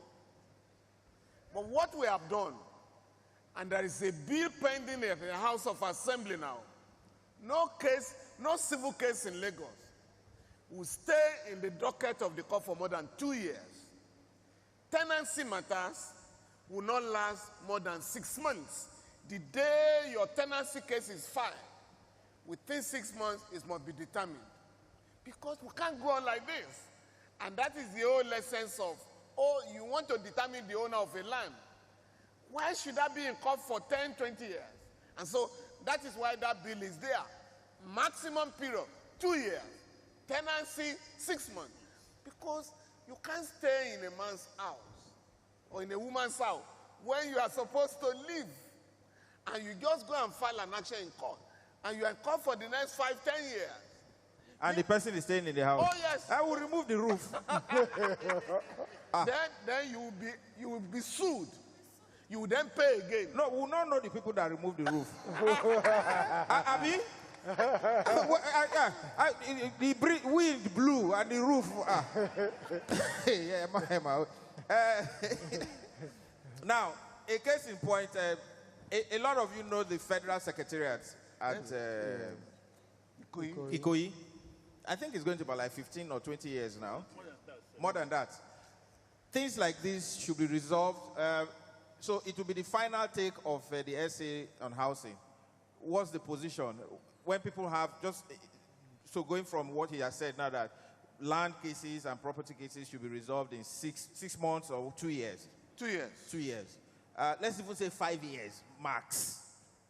If the judge changed, what can be done to make sure that when there are cases, house cases, land cases like that, that they're resolved quickly? Thank you, Ali Baba. So at the Lagos State Real Estate Regulatory Authority, we have the legal unit, and we actually get involved in mediation. Mediation is very necessary because it decongests the courts. And we've had success stories through this mediation in Las Rira.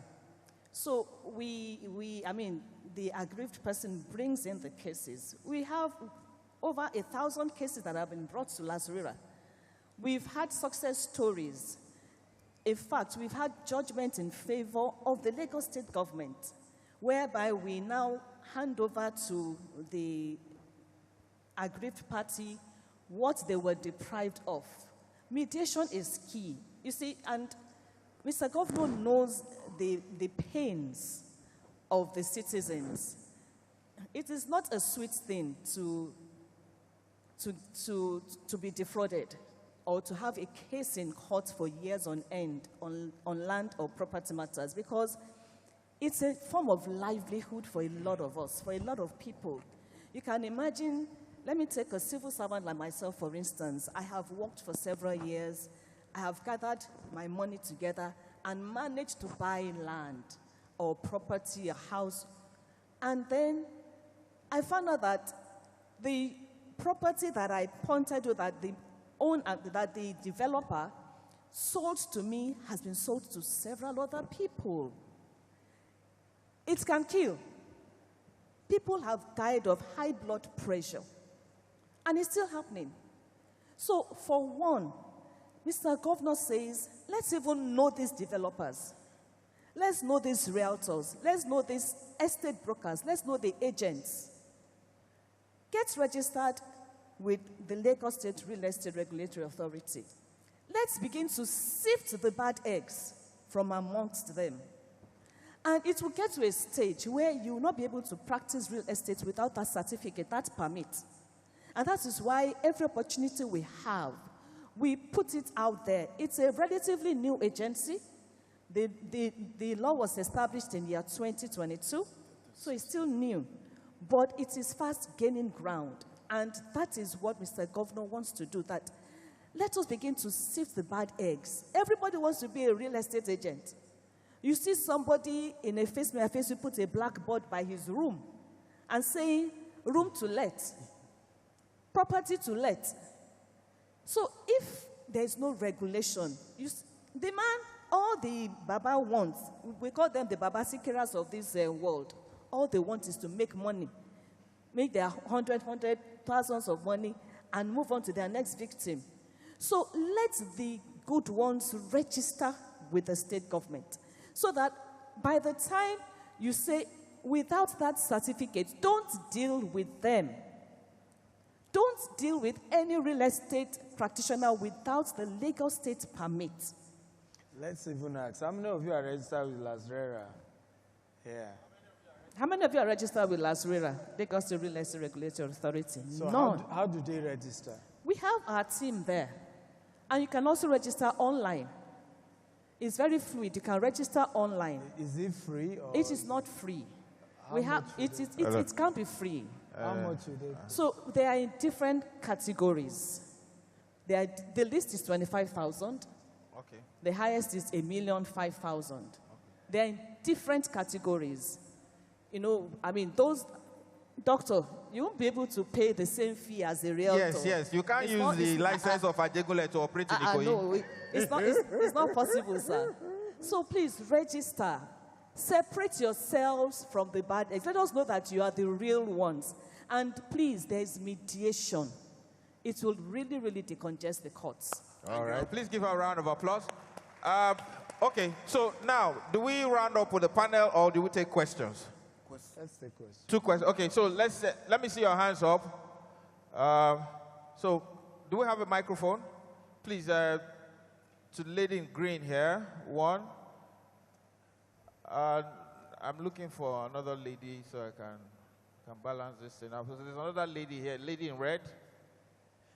All right, so go ahead, ask your question. One of our speakers, let's just accommodate it. Good afternoon, everyone. Yes. My question is in twofold.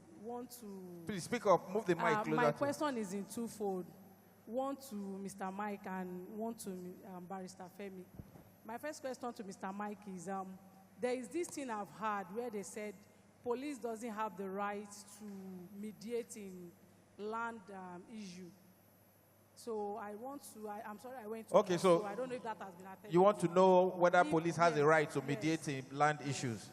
Then my next question is, there are sometimes you have the necessary documents, and even when you get to police station, they will tell you that the person that gave you the person that built on the property, I've forgotten what they call it, that took possession of the property, has taken possession already, that maybe you should resolve it amicably, that you shouldn't have left your land for a while. You understand? I've had this experience before. So they told me that I should resolve it because the person has already Okay, so part of that's your question. Should we take all the questions or we just answer them straight off? Why don't you take all and then answer at once and save time? Okay, all right. Okay, let sir. Okay, so yes, she said that. The question is germane. One is why police do not go into land matters. Is that if Mr. A says that belongs to him, Mr. B says, there's no way police can know. Only documents are there. If the documents now show that land belongs to Mr. A, Mr. B cannot be charged to court for forcible entry. If Mr. A has put on the property and Mr. B goes to destroy it, it becomes malicious damage. But if the land belongs to Mr. A, it does not belong to Mr. B, and Mr. A puts in a property, it's established that land belongs to Mr. A. That property put up by Mr. A is illegal, can be demolished. Where it is not established, people can tell you, say, okay, go to court, go to civil matter. If two of you are fighting, there's no way, you don't have paper, he doesn't have paper.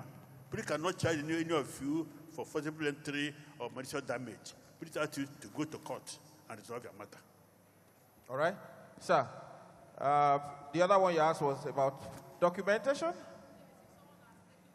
If somebody has taken possession of a property that belongs to you, and they say that the person that took possession, you should go and settle amicably. Well, I think that's what we'll be discussing. But number one, the police lacks the power to resolve land matters.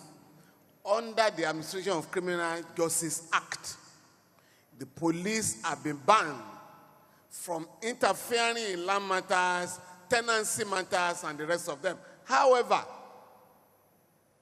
like Sir Okiro has said, if there is damage to property, maybe you have put your blocks there, somebody decides to remove your block or damage your fence, then, or trespass, a criminal offense may have arisen. You can be charged there. But when it comes to, you have a plot of land, by the time you get there, somebody else has been put in possession. Again, your choice is to apply to the Lagos State government, go to the mediation center. If it cannot be resolved there, you go to court. That is your choice. Thank you. All right, there is another question here, but before, so I don't know whether the panel can take this one. What of those people that you give land and then they bury something inside the land and they don't let you build, they'll have the land again? The panel will deal with that one too. Oh yeah, you. It happens. I don't know whether it happens. It does, eh? They bury something inside that land. Anytime you even make 300 million, that land won't come to your mind. It is after you have finished it, you remember you have land. Oh yeah, next. Thanks for the opportunity, sir. My question is to Dr. Stephen. So how can I assure or convince a client who is not a citizen of a particular country that he or she can purchase or subscribe to another country? For example, a person that is in Nigeria here, can he purchase one of our properties in Texas, and is it possible for them? Yeah, so the answer is yes. You can, in particular US, even Dubai now has freehold lands where even if you're not a citizen of UAE, you can own your property and it's yours for life. So as a Nigerian, you can buy property in the US even without ever visiting US. It can even be an edge when you are now doing your visa interview to say, I had invested in a property in US and I'm going to US to see it. Is an edge to even position you to get a US visa. So you can invest. Okay. Sorry, Alibaba. Dr. Akita, we didn't talk of countries where if you buy a property, you invest up to $100,000 or $150,000, you acquire the citizenship of that country. Very true, yes. So, like in the U.S., from $800,000, you can become a U.S. citizen. Dubai gives golden visa if you do up to 2 million dirhams. They give you a golden visa is almost, UAE citizenship is almost impossible. But the golden visa is almost that equivalent of that because it allows you to be in the country for 10 years before you renew, and you can pass it on to your children as well. Okay. All right. So one more question at the back there. Okay. Sorry, please, I want to ask how much is the amount for the registration? Registration to be? For the legal whatever, the registration. And secondly, I would love to make this comment. I think you guys... excuse me, can't hear you, Can't hear you. So move the mic close to your mouth, okay? I can't hear you. Okay, I want to make an inquiry about the price first. And also, from my own opinion, you guys are using us as a propeller for Are you going to send a text? You guys are using us as a propeller for your financial goals, and I don't like it at all. Everybody, the earth is the Lord's and the fullness thereof, and the world and they that dwell therein. I don't think there should be any. I know it's regulatory for fraudulent acts, I wish we could contain. I would have contained. But I think you guys are using us as a propeller for your financial goals, and I don't like that. Because everywhere is for the Lord. We're in the God already, all right? So you guys shouldn't do it as a propeller. But I know how much I make from each property I sell. All right. Thank you. So I got the question. God will answer it. But I think the first one was how much to register for the Las Rera, and she's answered it. It depends on your category, but please visit the table. You have all the information you need there. It depends on your category. Can they stand up, please? The Las Rera. Las Rera. Team. Las Rera. So you can right go there. there, talk to them. Please just talk to them at the registration desk. All right, sir. All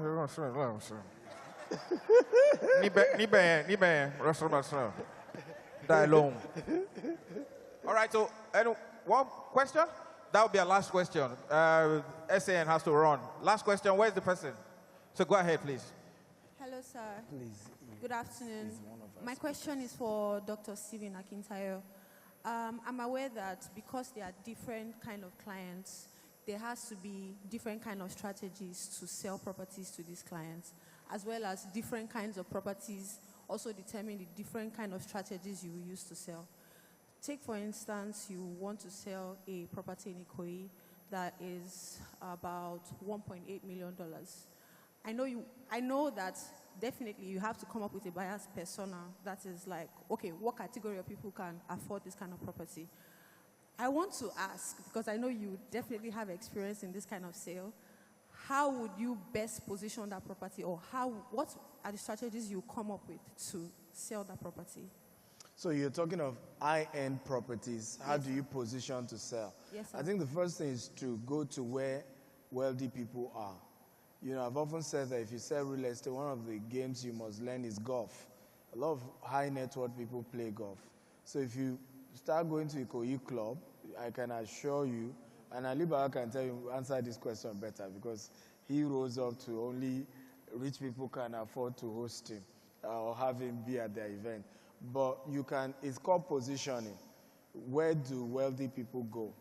And then you start going there. But the first easy one is golf.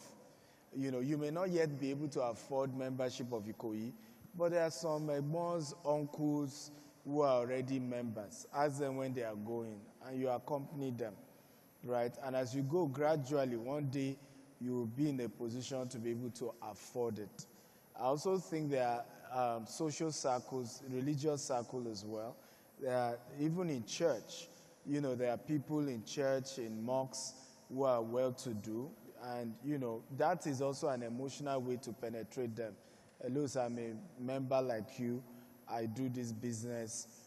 Even if you can't, afford or you're not interested in buying, can you recommend me to your friends who can afford? One of my mentees sold over 4 billion naira worth of property through a church member. He knew the church member was high net worth, then told him he wants to be carrying his golf bag, right? One of those days he went with him, that one's friend came, and that one wanted to buy property. And that's how he closed a 4 billion. And he's a regular, not a wealthy guy, church member.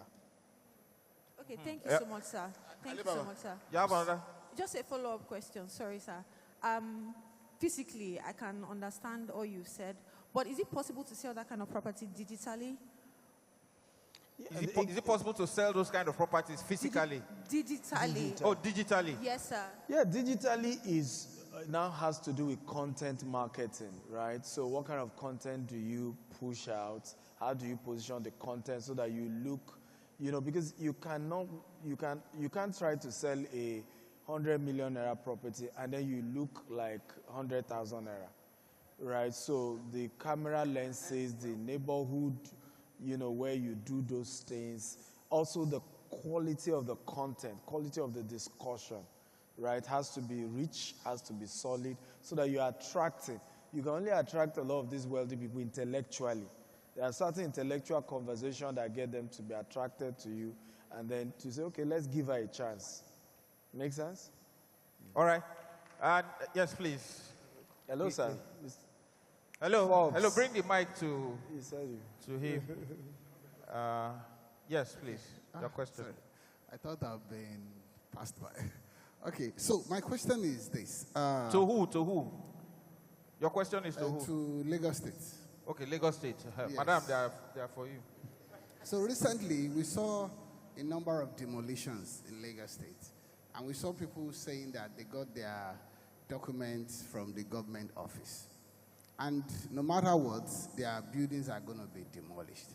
What happens in the case where a Lagos State official, maybe serving or retired, was culpable at the time of giving them those documents? We don't seem to see any punishment meted out to those people. And now the people who innocently or buy those properties and now build on it are the ones that have to suffer maybe after a number of years. What is Lagos State doing?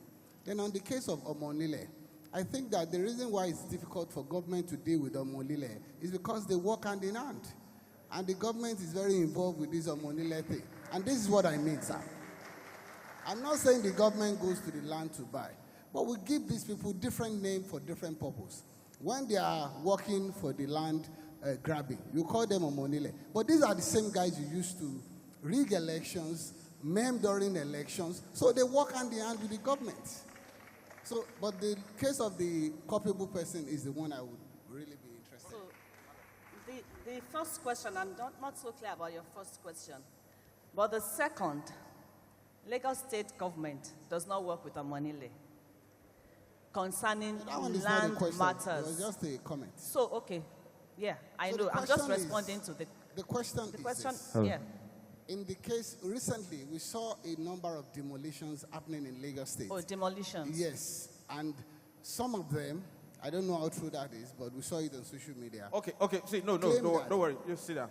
The question is, when you demolish the houses, the people that gave them those houses legally, that gave them the authorization, why don't you go after those people as well so that it doesn't happen again? That what happens is that you demolish the house because it was not properly gotten, and then the person that gave it to them illegally. Because some got building permits, some got C of O. So you're talking about the permits to develop. The staff that gave such permits, even if it's X. I can assure you that they don't go free. Yes, there are usually penalties on them. Some are actually relieved of their jobs. In fact, when there was a time even the GM of an agency was sacked. So Lagos State frowns on all those. And the thing is, it's not all the time that is the fault of the state government, because they would have been served notices. It's not that when Lagos State demolishes, that they have papers. A lot of times they don't have planning permits, and they would have been served notices. And the unfortunate thing is that when these notices are being served, the public does not hear. It is when demolitions happen that the public hears and cries out. So a lot of times, they don't have papers. Now, the fact that you have a certificate of occupancy, it doesn't give you the permit to build. The CFO is for the land. It just says that you are the owner of the land. So in cases where maybe permits have been issued, there have been penalties on the officers, but a lot of the times, there are no permits issued. And they would have been served notices before the eventual demolition. And even, you have demolitions of, the loudest one we had recently was the Maryland demolition. And you have people developing on alignments, road alignments, canal alignments, water bodies alignments, that there was no way that they would have been given permits to develop. It's unfortunate that it is when the demolitions happen that the noise is the loudest. Okay, I think SAN has something to say. Yeah, under the urban and regional planning law, the government has no right, for no power, to demolish your house without going to their own panel set up under the law. And this body is made of building professionals. Even if you lose at the first stage, there is also an appellate committee at the Ministry of Lands, Physical Planning. But the government does not follow this procedure. Secondly, there is also a provision in the law for alternative accommodation. There are times when you are going to demolish a house, the law requires you, in certain circumstances, to look for alternative accommodation to those who are going to be affected under the law. Because all actions of the government shall be humane, considerate, and not just to throw people to the street. Furthermore, and Madam, you may want to react to this. What we are discussing all day is about houses for the elite. 24 million Nigerians today are homeless. Lagos State, Madam was talking about housing units being built by the governor, the Lagos State government. The common people, civil servant cannot buy these houses. Otherwise, unless you are corrupt. If a government builds a house and you are selling at 30, 40, 50, 60, 200 million naira, how many Nigerians, why are you building houses for the rich? The rich can raise their own money to build houses. When Governor, now President Tinubu started in 1999, and they were building houses around there, I said, how? Why? He said, no, when we are built for the rich, we shall build for the poor. Since then, nobody has built houses for the poor. Jakonde in 4 years, madam, in 4 years, Jakonde built 30,000 housing units for the poor. Civil servants could buy. Police officers could buy. Those houses are standing today after 40 years. Madam, can we not go back to mass housing for the people? Thank you. Thank you, SAN. Wait, Madam is responding. Sorry, ma. Let me Abba just, so Fole, you will break your house. Keep quiet. So that you just answer it together. I have always wondered why can't the government, because they will say maybe they can't afford those mass housing. And my argument is if you partner with a private developer, give them the land for free, raise maybe 25%, and insist with the developer that we have given you the land for free. We have given you some part of the money. We need the price to come down. That's how they do it in developed parts of the world. Also, why can't Lagos State, for example, or state governors be guarantors at the banks, the commercial banks, to say, let people deposit just 10%, like we do in the US. We will guarantee if they default, that we'll pay you back the money for the loan, so that people with 10% can now start owning houses and gradually pay for 30 years the remaining part of the money, with the government being the guarantor if they default with the commercial banks. That's the only way we can have affordable housing. Yeah. Thank you so much. And thank you, SCN. So, the unfortunate thing is that the economy we have now can be compared with what we had during the Jack Condé regime. And I really thank God for former governor. You know, when he did the mass housing, a lot of our parents benefited from it, civil servants. However, Mr. Governor, Mr. Babajide Olusola Sanwo-Olu is a very compassionate governor. He is compassionate. He's empathetic. I can assure you. So, what's the problem now? One house, please. So there is a scheme that is coming up. It's called the rent to own. And this is because, you see, I appreciate what Dr. Akintayo has said, which is a very good suggestion, and Lagos State encourages partnerships with private developers. Please bring your proposals to the state government, because Lagos State government is concerned because really and truly the masses are not able to afford the houses being churned out. However, Mr. Governor is bringing up this rent-to-own scheme to try and break it down. We know that it is a bit difficult, not even a bit, it is very difficult for the masses to bring down the full sum of the cost of these houses, because we don't want to jeopardize quality of building materials. We know how expensive these things are. But the rent-to-own will actually enable those that can put down the total sum up front to actually pay gradually over the years. And before the end of 2025, this is going to come to play. But also, I want to encourage private investors. Please bring in your proposals, because really and truly, the Lagos State government actually collaborates with private investors to actually churn out these houses. But you see, we need proposals like what Dr. Akintayo has brought up to be able to help the government. The government can't do it alone. To help the government to be able to produce these houses for the masses, so that the masses too can benefit from these housing units. Thank you. All right. Okay, yeah, yes, sir. I think the government has not done well enough. I'm not talking about Lagos State government. I'm talking about the governments across the country and the federal government.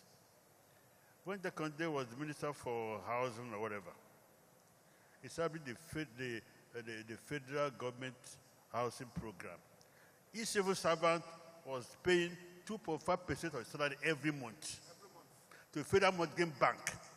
That entitles them to get a loan from federal mortgage bank and build the houses, and government will be deducting for their salary every month, or they finish paying it. But the government is not doing that.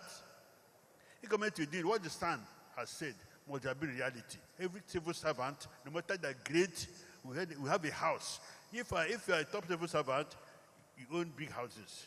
If you're a civil servant, you own a small house. It is there in the law, but not being followed. And the government should visit and follow it for everybody. All right. Sorry, just one more information. So taking it off from what he has said, Lagos State government has the Lagos Mortgage Board. I don't have the modalities with me on how to actually access the mortgage, but Lagos State has that board. Well, so please approach the Lagos State Mortgage Board for mortgage facilities to enable you also to be able to use their facilities to own your own home. Thank you. Thank you very much. We will end here. We'll end here because the SAN and I have a meeting. We're going somewhere, and I've been holding him off for a while. And I thank you so much, sir. I would like the presentation to be done now. The certificates, please. Certificates. Dr. Akintayo will make the presentations. Okay. So who's the first? Okay. Yes, sir.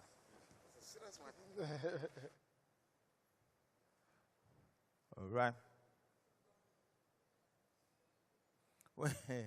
When SAN was talking about Lagos giving you house first before they demolish, I thought he was talking about another country.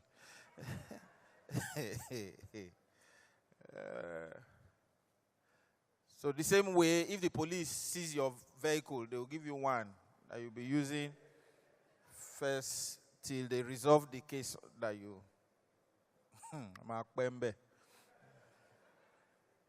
Yeah, where's the governor's one? Where's governor, before they now revoke all the certificates? Is that for governor?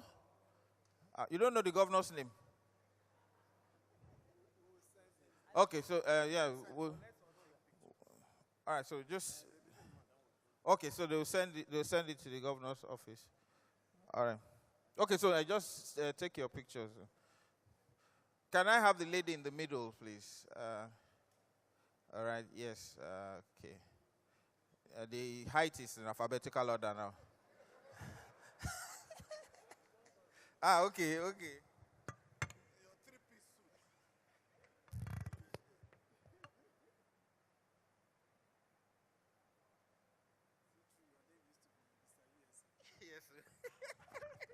All right, so please give them a round of applause.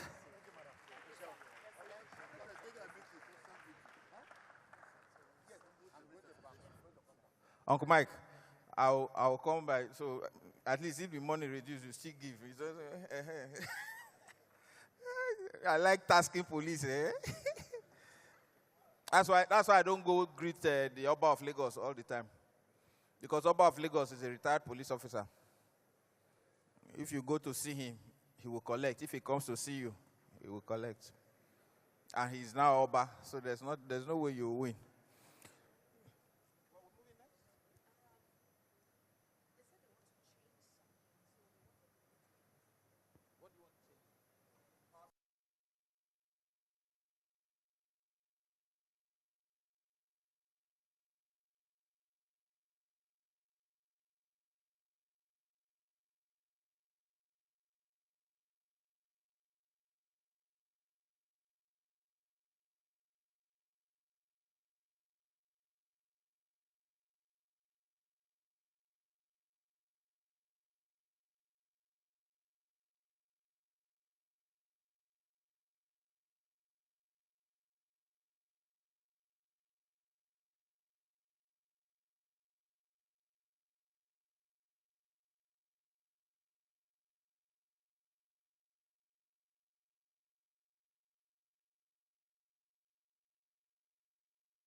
I'm alone in my struggle in life.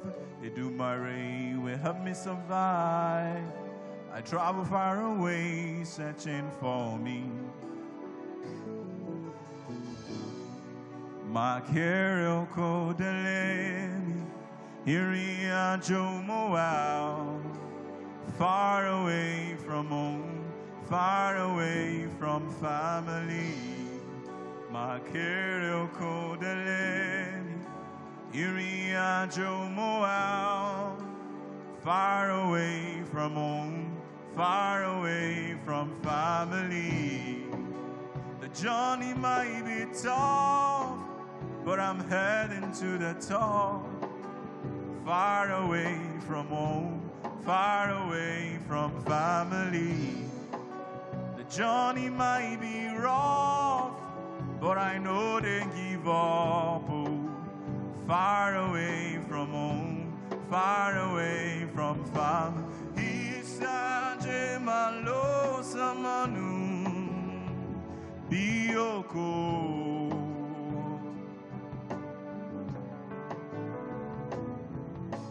Isaje malo samanu bioko.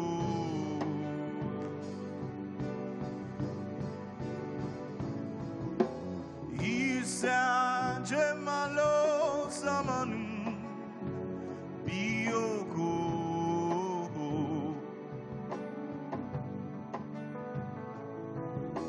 Isaje malo samanu bioko. Bioko.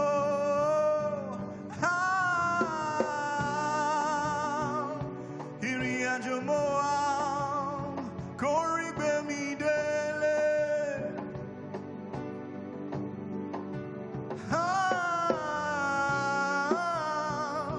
Ayeloja Horunile.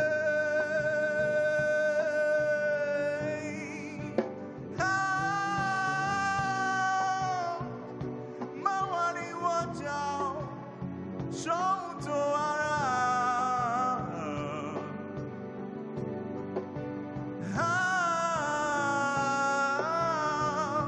Iria Jomoa, Iria Jomoa.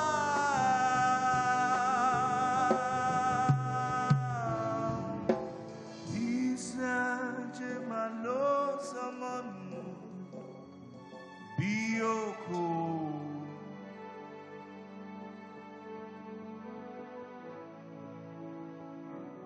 Isaje malo samanu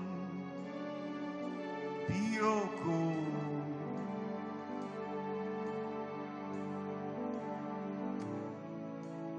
Isaje malo samanu bioko.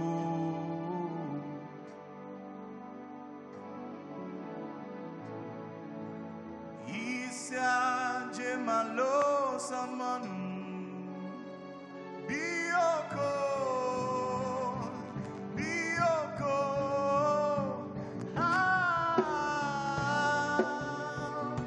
Iria Jomoa Koribe mi dele.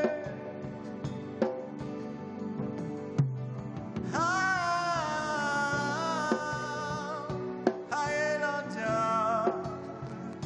Horunile.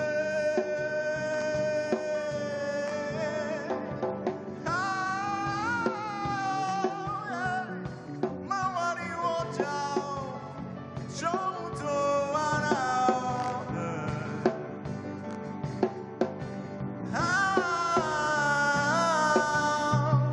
Iria Jomoa, Iria Jomoa.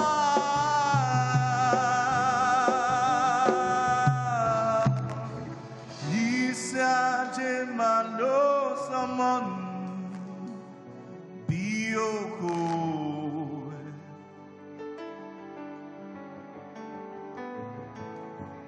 Isaje malo samanu bioko.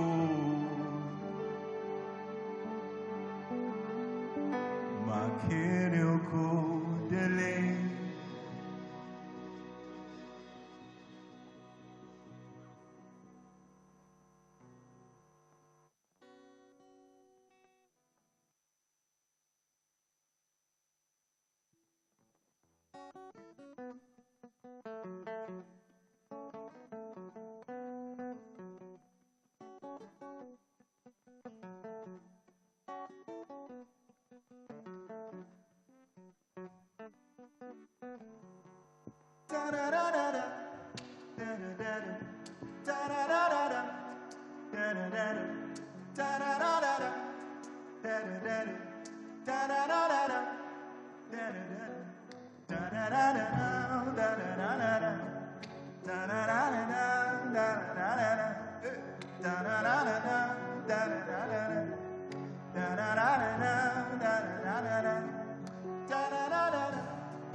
Africa, Emiladeu, Africa, Emiladeu, Africa, Emiladeu, Africa, Emiladeu.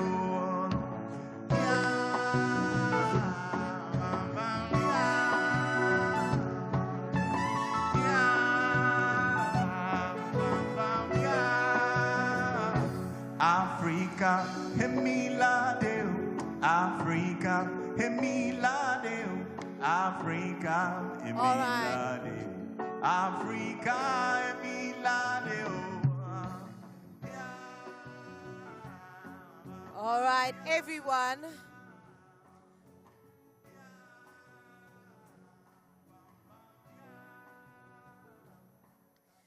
All right. Thank you very much, Sim J. Thank you so much, Simi J, for that beautiful musical interlude. If you are outside, you can please make your way back inside. We're about to get into the next panel session because we want to round this off in record time. Please, can everyone who is outside, taking a little break, can you please make your way back inside so that we can get into the next panel session? The next session is going to be very interesting as well. We're going to be talking with two formidable people, and the discuss is global real estate investment. So if you're thinking global, you're thinking global. We have three amazing people who will be joining us for this particular event. We have our panelists are ready, but I will not be doing this alone. I'd like to welcome my second moderator. Please, can I have Martha Onsachi to come? Martha Onsachi, please come on stage so that we can get into the conversation very quickly. I want to say thank you to all our panelists who are ready to engage with us. Can I have Martha? Oh, okay. Maybe we'll see it on opposite sides. All right, please, we'd like to get everybody back into the hall. We don't want to start the conversation with everybody walking around. Please, can you call everyone outside? Please join us back inside so that we can get on with this particular panel. All our panelists are going to be joining us by Zoom. We have three panelists who will be discussing this particular session with us. Is everybody back in? All right, for this particular session, we have three panelists. I want to believe that we have their profiles.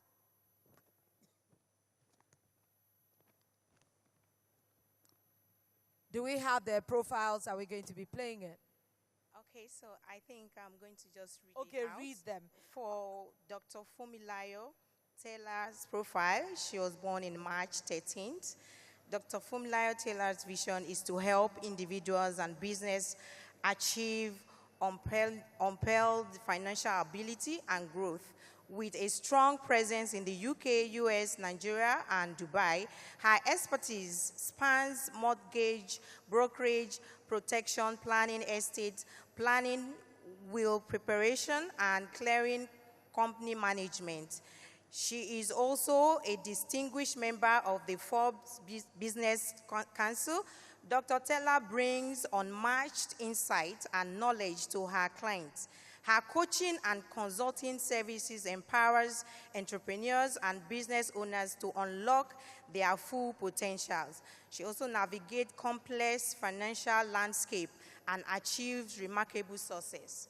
All right, please help us make welcome Fumi Teller. Put your hands together for our panelists. Please put your hands together for our panelists. Also, the second panelist. Okay, so I have...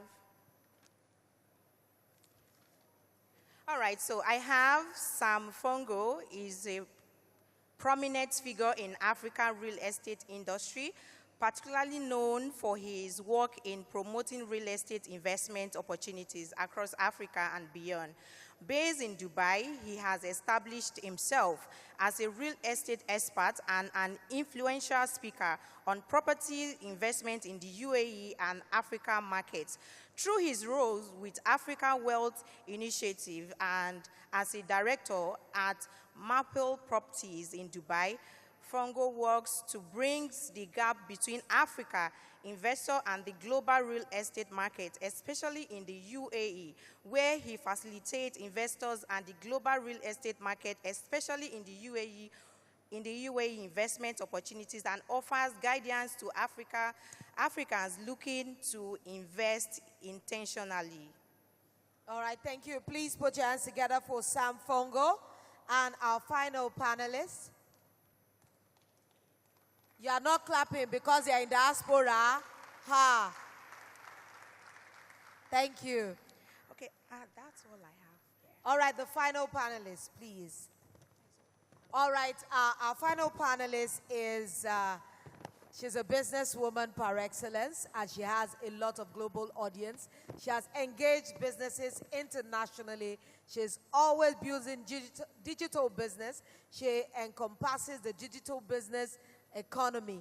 Please help us to make welcome Mrs. Akintayo. Yes? BC Akintayo. Yes, Mrs. Akintayo. You know, I almost called her first name.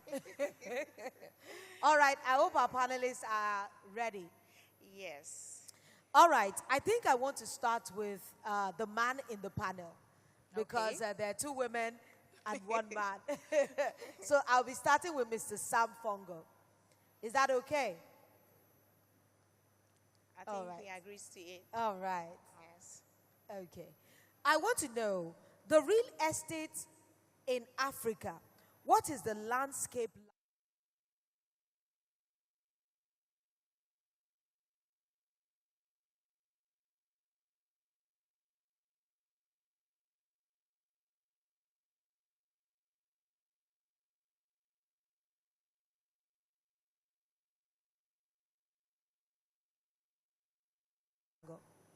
Okay, great.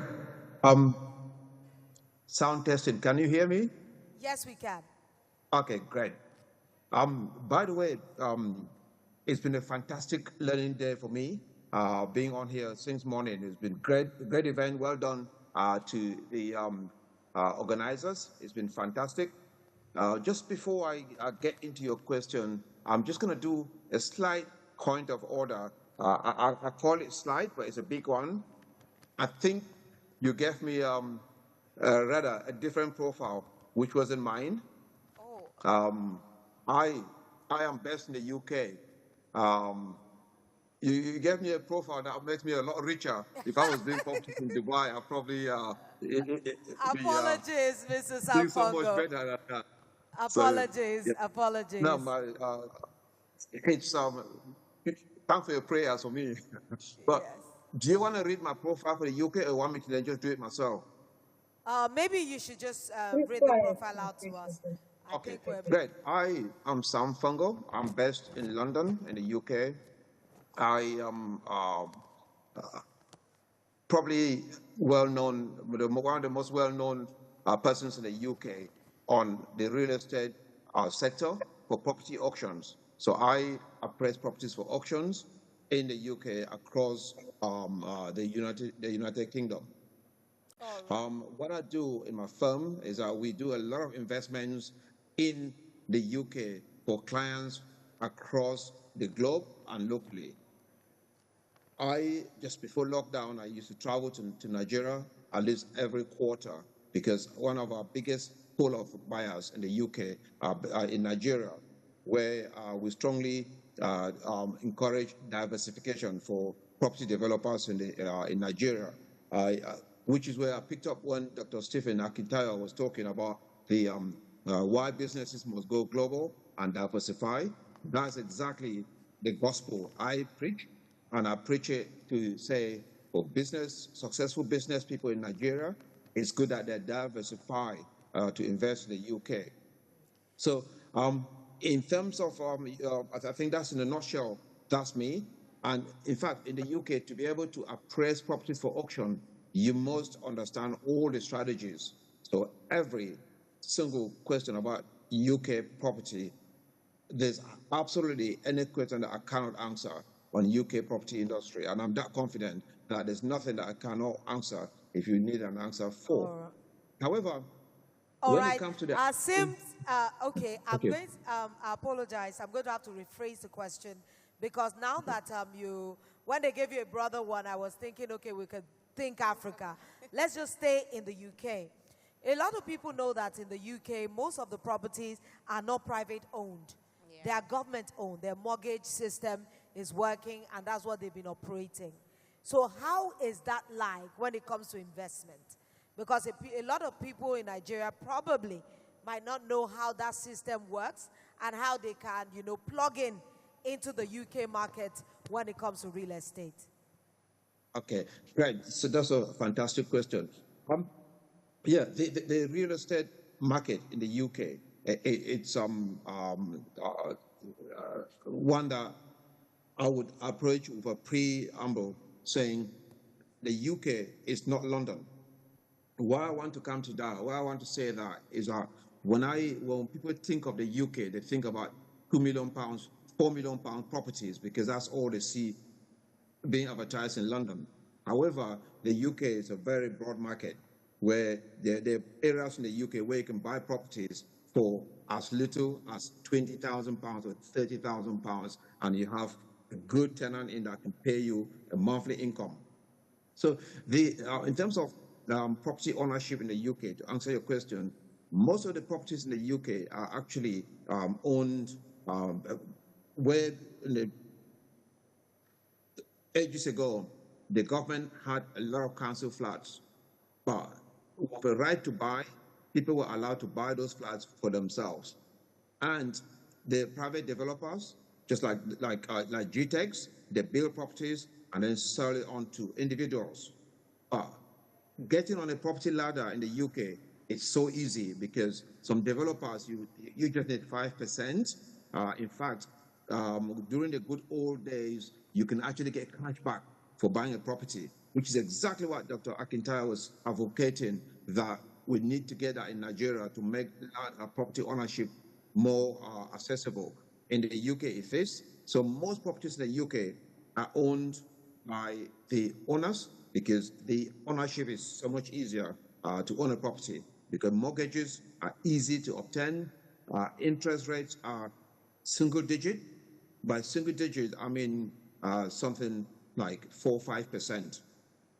Whereas in Nigeria, I remember having a chat with one of the mortgage companies in Nigeria that are charging sometimes 20% interest rates. So in the UK, ownership of property is so much easier.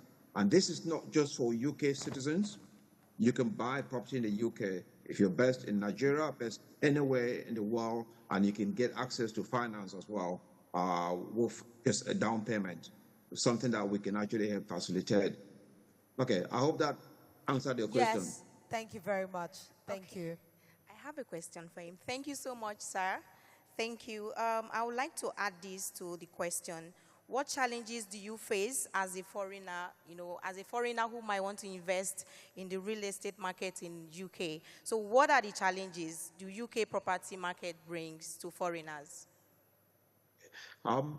Great. The beauty of the UK property industry is that it really doesn't see rates color, class, or anything. It's really, it's a very commercial platform. Whoever has the money can actually transact in the UK. The UK is quite big on AML, anti-money laundering, and KYC, know your clients. So if a British-born, bred, white, green, Chinese person wants to buy a property in the UK, and someone that's in Nigeria wants to buy a property in the UK, you go through the same system, which is the anti-money laundering. As long as you can show that you own a business in Nigeria, you work in Nigeria, and you've earned your money genuinely, you would be able to buy a property. So in terms of challenges for being foreign-born or foreign-based, there aren't any. As long as you have a good consultant working with you, you can actually buy a property in the UK with absolutely no problems. You can access finance. You might get a slightly higher interest rate than someone that's local. It's all about risks calculations. But it's there are not a lot of challenges in the UK for anyone overseas or UK-based buying property. All right, thank you very much. Speaking. Thank you very much, Mr. Sam Fongo. All right, for Fumitella, I just want to ask, because in this particular times that we're in, we're beginning to see more women emerge in the global space when it comes to real estate. How is that panning out for women generally?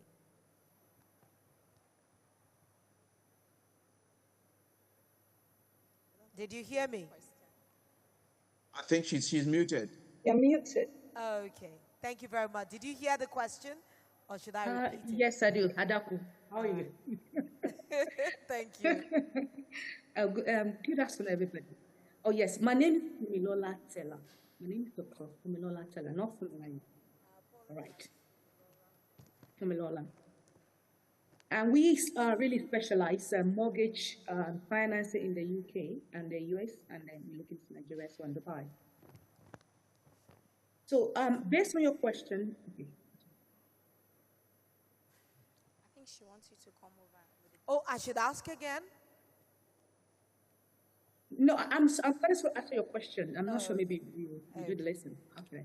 So I'm just saying that we do financing for mortgage, okay, and that's our primary business. For women to come to the real estate, it's very easy. So you can easily access a mortgage and to invest in the UK or any part of the country that we cover that you would like to. So if anybody wants to get a mortgage in Nigeria as well, we do that too. So, and the woman can navigate themselves to the financial services. I think there's a huge opportunity for women this stage, to come to real estate or to financing. Yes. All right, Ms. Fumilola Teller, I would want to know, because when it comes to mortgages, in Nigeria, it's still, I would say, elitists, because a lot of people that want to access mortgage probably cannot even, all the criteria that is needed, they might not be able to meet up to it.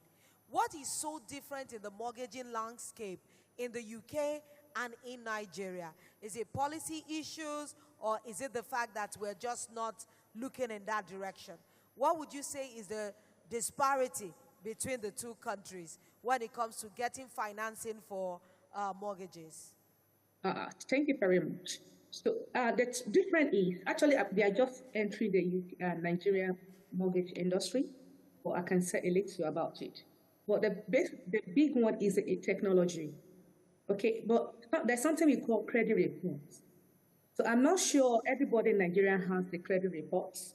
And the credit report is what gives us leverage. Who will give us credit, Mrs. Fumilola Teller? A lot of Nigerians, we're looking at, when we talk about credit, that means you are even saying that you can identify people. Yeah. But in Nigeria, that we are registering NIN 17 times, BVN 42 times, how are you going to be able to operate a proper credit system where there will not be chaos? Yes. Actually, I think that's what really triggered me to come and start a mortgage company in Nigeria and to see what I can input into Nigeria's system. I believe Maybe in a decade now, everything will be fine. But we can't all relent and say, okay, Nigeria is not working. I don't want to do anything. But I believe in putting my own expertise, in putting my own knowledge, so that we can grow Nigeria together. All right. Do you have any question? Okay, so I have a question for her, Dr. Fumi. My question to you is, how does property management differ between Dubai and the UK? Because I understand that you are majorly focused in the UAE business. So I would like to know, how does property management differ between Dubai and the UK, especially for investors? Okay, we are especially based in the UK and the US. That's our primary. Yes. Okay, that's for UK, yeah. For the UK and Dubai, they do mortgages in Dubai as well, and that's the area we do. We are into financing in the UK, US, and Nigeria. So, but when it comes to property in Dubai, I think Mr. Akintayo will say much about property in Dubai. So, but when it comes to UK and US financing, so we have more, we're more present there. All right, thank you very much, Dr. Fumi Tella. You want to ask the next question for Mrs. Bisi Akintayo, my Amazon queen. This question is for you. Okay, so the first question is, what initially drew you to real estate investment, and what do you see as the biggest opportunity in this sector when it comes to Dubai real estate investment? Okay, thank you very much for the question. Thank you, Lolo, my Lolo One of Africa and Global Lolo. Thank you. And I want to thank the organizers, which of course our GTEx holding. My notepad is filled up with a whole lot of nuggets, and I've started taking action myself. And so the question now, okay, what drew me to real estate? I've been in e-commerce for the past 8 years plus. And one of the things that drew me to real estate is money. I love money. Some people will say money is the root of all evil, but for me, it depends on how you see it. I see money as the answer to most problems of a lot of people.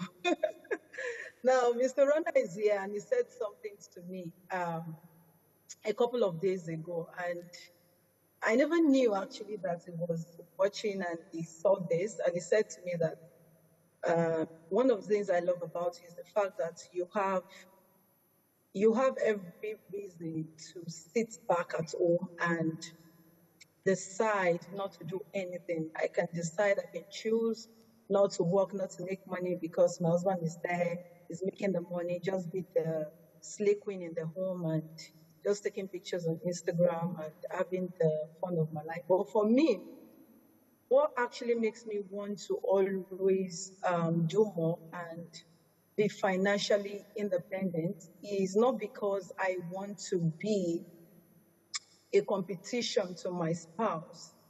But for me, it was majorly because it was born out of the fact that I do not want to be a burden to a man.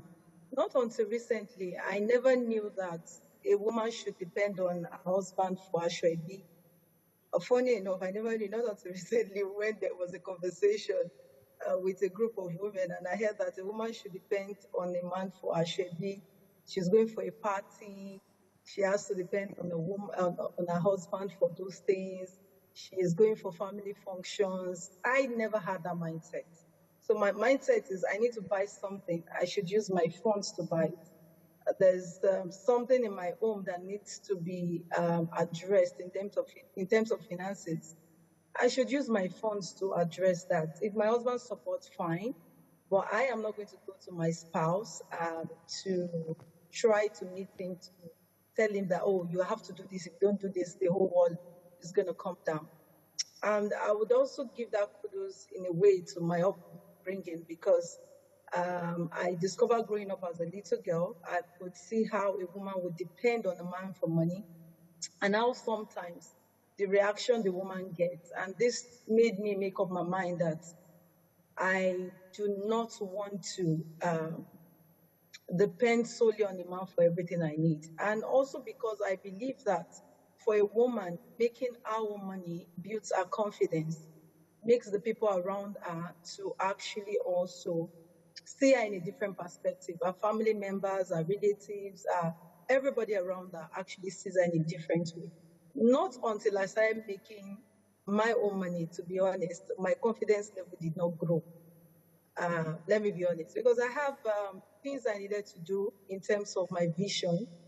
I cannot go and meet my husband for these things. That is my mindset. Some women flock might not agree with me on those terms. I don't see that my husband has to be the ATM machine in my life. I do not see that. So I guess that was why for me, after being in the real estate for a while, and I asked myself, what's the next move? I got to a stage in the real estate. I'm in the e-commerce sector rather, and I said to myself, I want to pivot. And for about 3 years, I kept saying to my mentees globally, my students, I kept saying to them that I'm leaving the e-commerce sector. I'm not going, it's not as if I'm going to leave 100%, but I'm going to leave 80% and just do 20% in the e-commerce sector. It was as though I was joking then. So for me, I looked at how far, I looked at a lot of great women around my life. I checked one of the things that has made their assets to grow is real estate. And if I must also grow my assets, and if I also want to actually accomplish the vision of helping women under the age of 40 and 50 to own their own property before they clock 40 or before they clock 50, how can I also show that I can belong to this category of women who can show for the assets they have in property? It's also for me, number one, of course, where would I make the bigger money is real estate. So I had to pivot into real estate, and I had to also begin to acquire my own properties as well in the real estate sector. So for me, that was one of the major reasons why I moved. But it doesn't mean I'm a baby girl for life, because my husband is listening. So if I send him account number, I should still credit my account. So not let me do this disclaimer. I won't say, you have gone to say that, oh, you want to be financially independent. So you don't need to ask me for money anymore. So I'm still a baby girl for life. Dr. Stephen, please, disclaimer. All right. Thank you very much, Ms. Akintayo. I just want to ask, because for me, you are in Dubai, in the UAE, basically. And I know in the UAE, a lot of women have restrictions on many things. I doubt if women can just have the kind of power that a woman like you has. So how are you able to navigate such difficult terrains? Because I know it cannot be easy for a woman wanting to sell real estate in Dubai. As a woman, to be able to engage foreign nationals, to be able to buy property or encourage Nigerians to invest in Dubai. How is that working? For me, what I'll basically say about that, yes, Dubai has some restrictions, and funny enough, some of those restrictions are beginning to become a bit more lenient. But one of the things I tell the women, look, I meet a couple of women who say, oh, I used to do real estate. I'm not doing real estate anymore. The sector, things that are thrown at me in Dubai here, there are things that you cannot even imagine.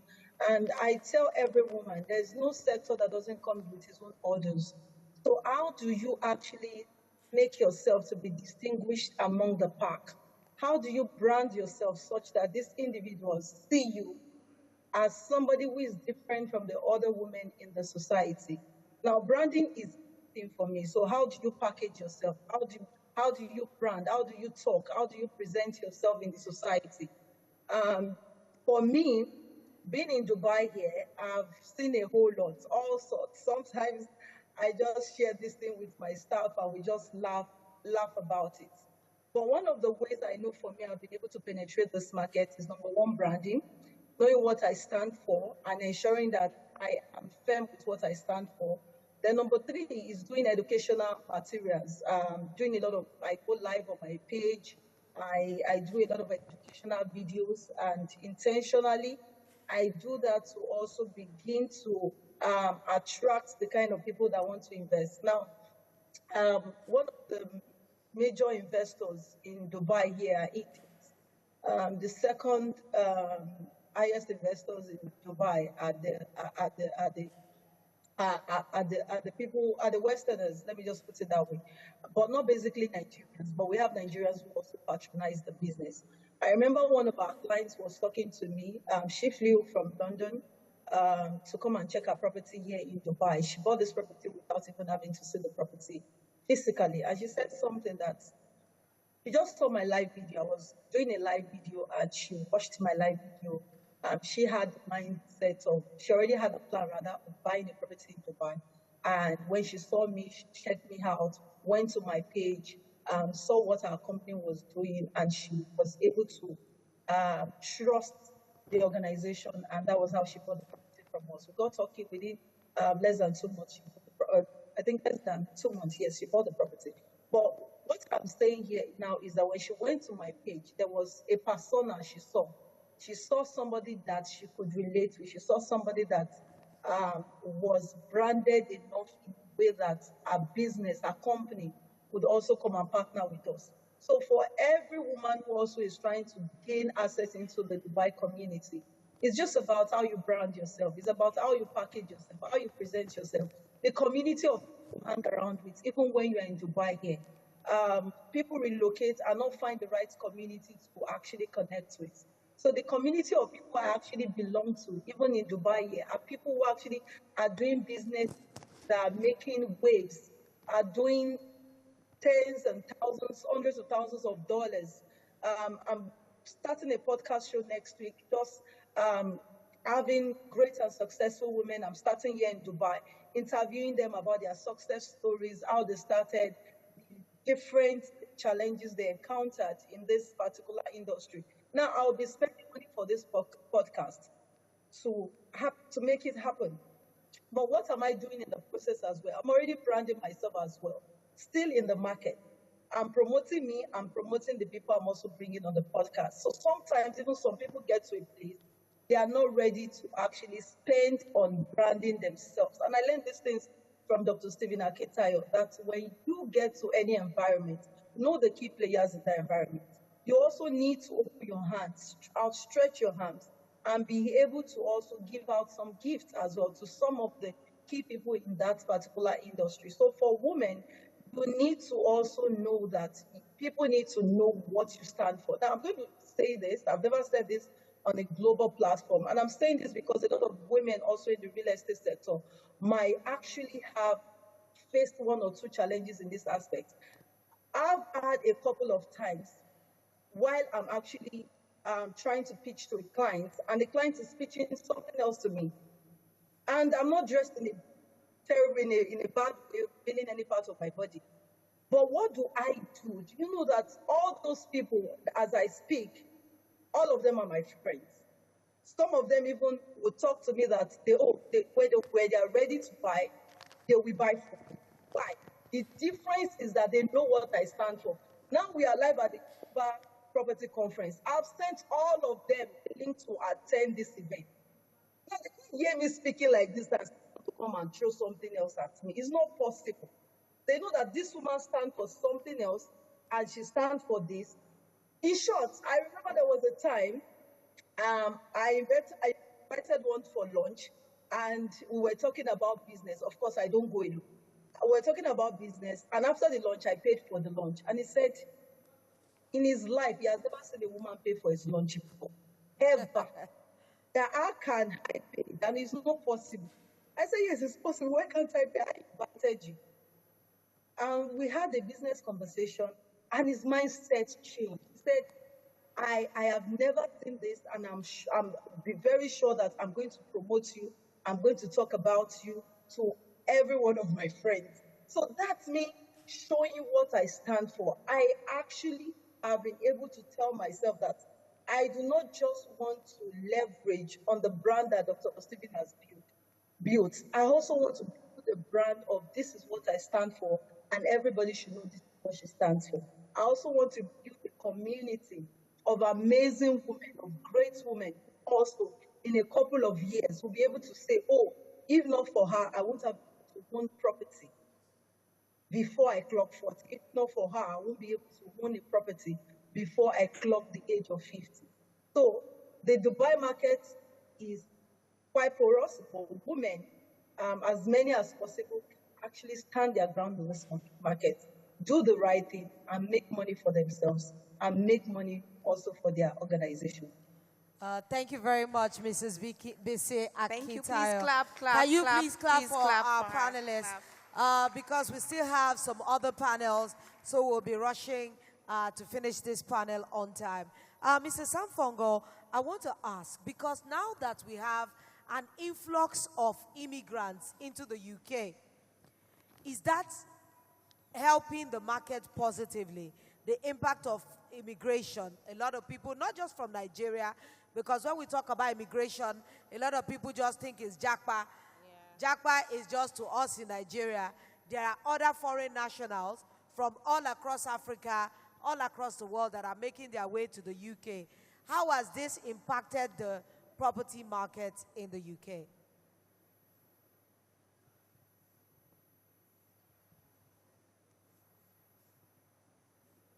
He's muted. You're muted, sir.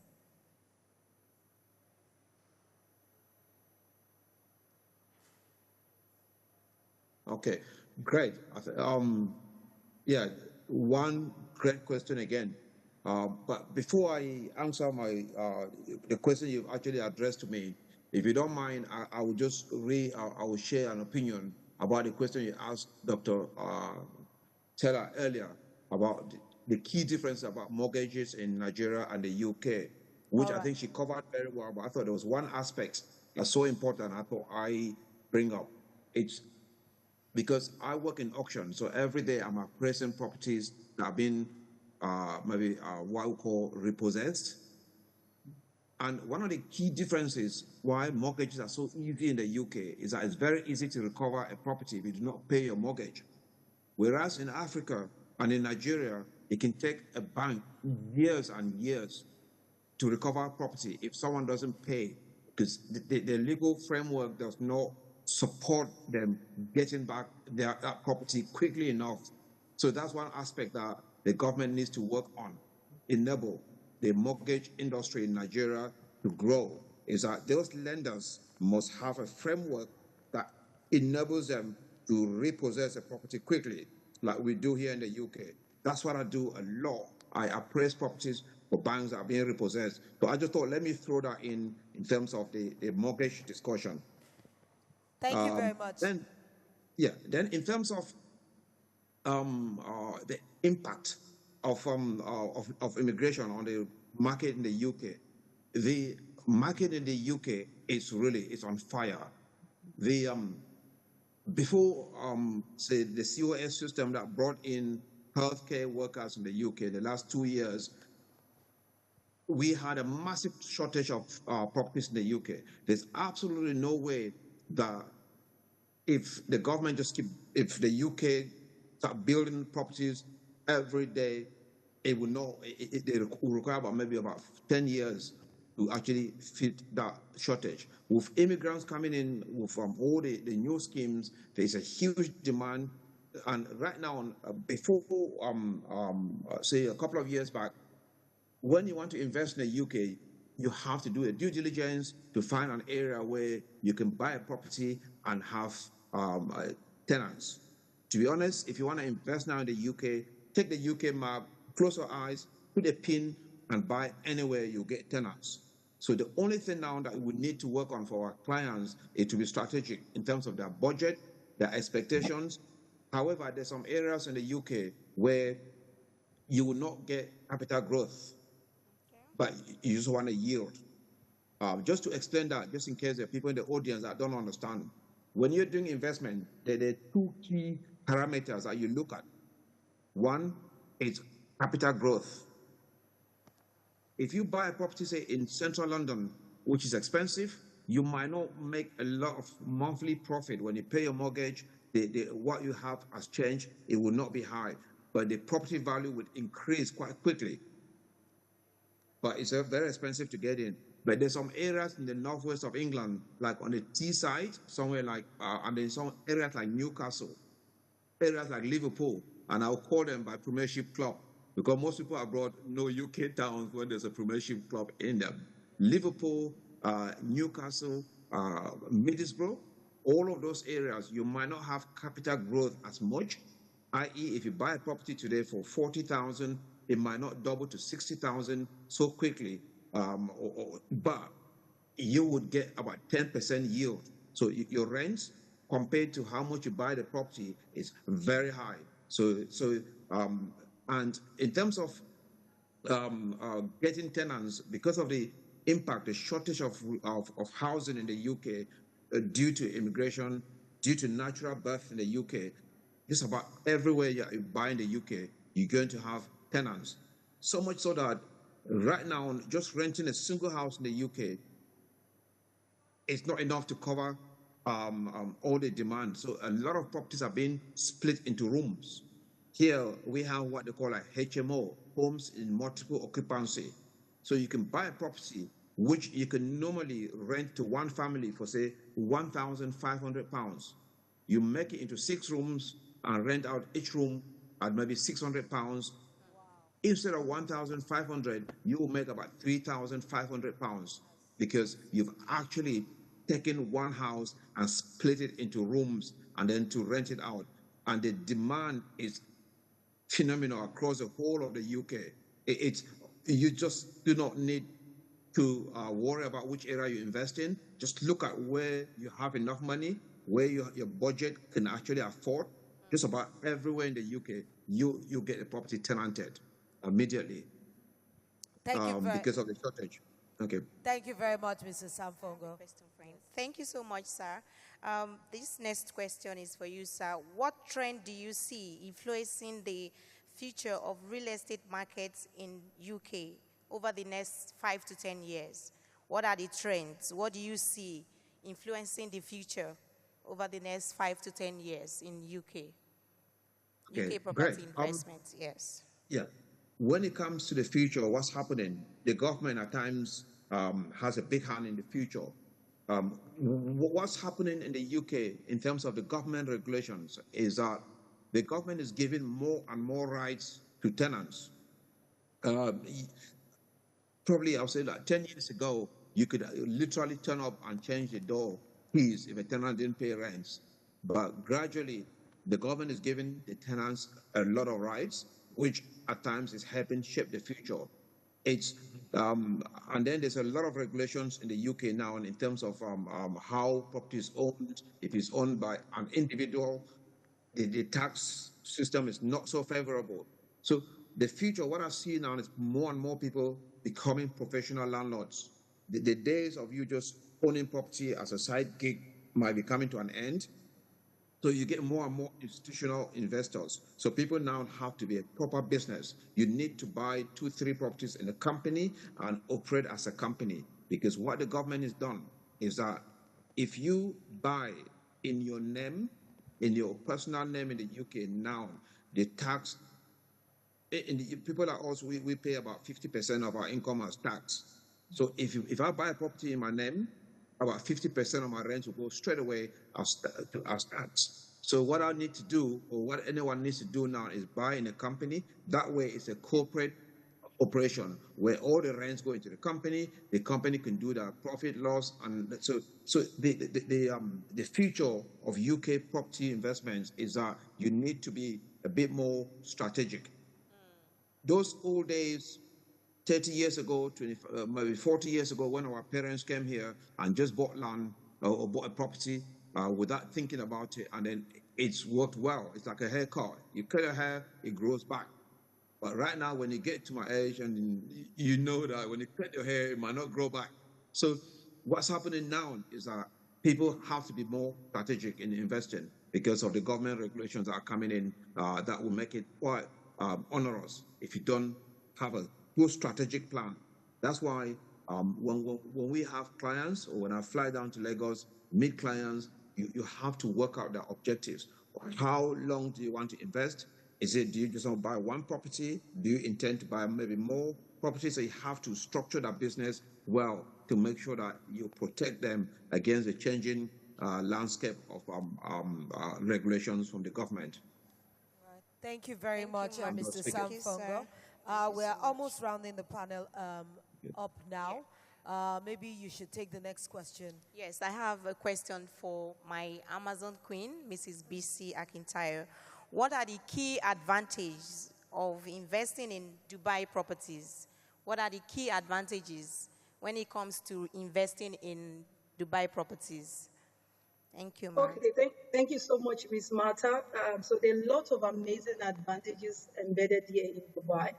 And based on what Mr. Sam said, exactly why most people right now from the UK are coming to invest in Dubai because of the power that the tenants now have over the property that they're renting in the UK. So thank you for putting clarity on that as well. So one of the advantages here in Dubai is you don't have actually pay property tax. So when you buy a property in Dubai, you do not pay any dime for property tax. Now, the second amazing thing investing in Dubai here is that you actually would get a golden visa if your investment is actually from 2 million dirhams and above. Now, currently, there's an issue in Dubai right now. When I used to come to Dubai about 7 years ago, 6 years ago, there was no traffic in Dubai. You would actually go smoothly on the road. Now, Dubai is actually populated because a lot of people have migrated to Dubai because of so many opportunities in Dubai. And one thing about an economy that is growing is when you find an economy that is growing, there is no way you can separate real estate from that economic growth. And because of this traffic, of course, we are going to be having the air taxes very soon. So you're going to be having your taxes in the air, literally to help. And they are building more bridges to help to manage the traffic. But that's to tell you that if you have a property here, and in the year 2023, 3.5 million people estimated to visit Dubai, tourists visited Dubai. Now, out of this amount of tourists that visited Dubai, 2.9 million of them visited the Burj Khalifa. Burj Khalifa, which is the tallest building in the world, if you go and check right now on Google, you'll discover that that was the most visited place in the world. Now, what does that tell you? Is that, of course, your appreciation of property will increase. So there's high capital appreciation if you actually work with a real estate broker who actually would advise you on where you should invest your money in, where you should buy your property in Dubai, because you cannot just go and buy anywhere. You have to also have the foresight of where your property can easily appreciate about 10% appreciation, 14%, 15% appreciation.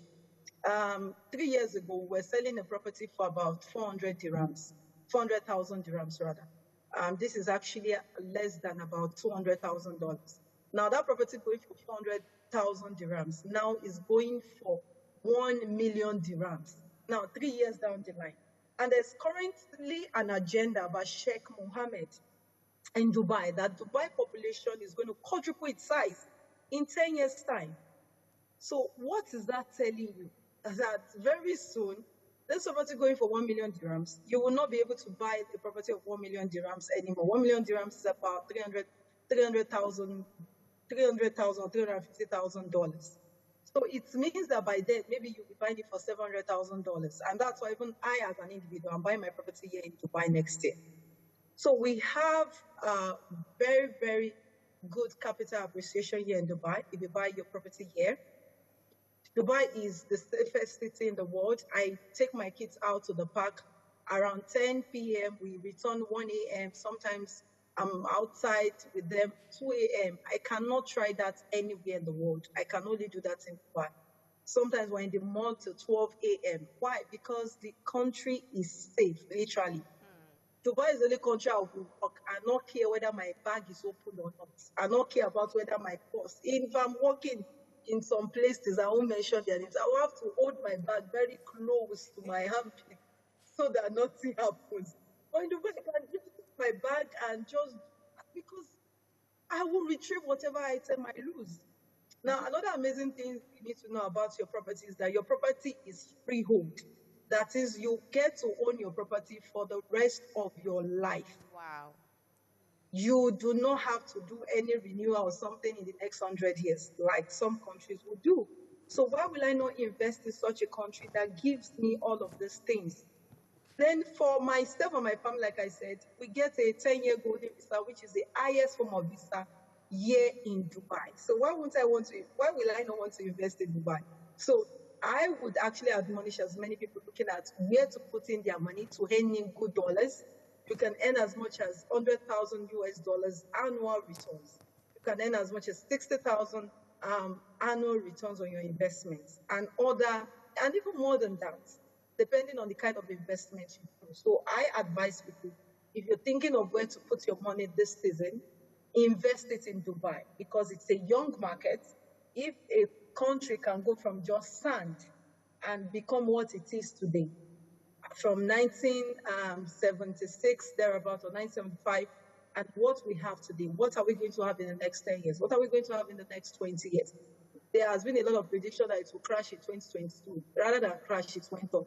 In 2023, it will crash. In 2024, it will crash. Dubai real estate has not crashed. A lot of Westerners are moving here because they are not paying property tax and they are making more money.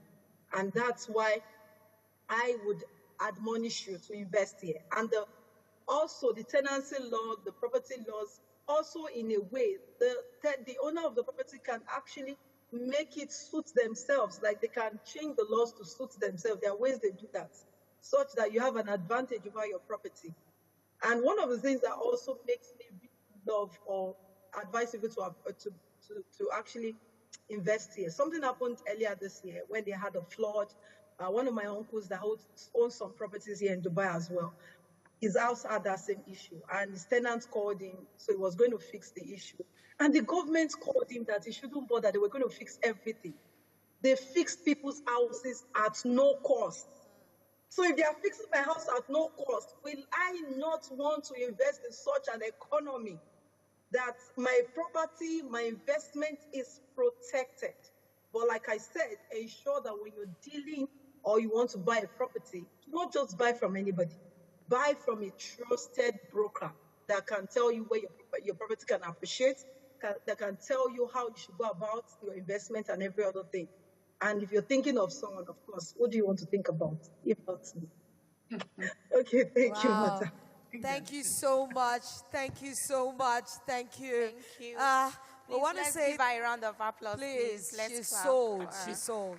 Before we round up this panel, I just want to ask Dr. Fumilola Teller one more question, then we'll be done. When it comes to mortgaging and financing, why do you think that we have so much issues in Nigeria, basically, compared to the UK? Because in the UK, I think they've been running this system for a long time. And now that we have a lot of immigrants coming in, do you think that there is going to be any policy changes that might affect mortgaging system or financing?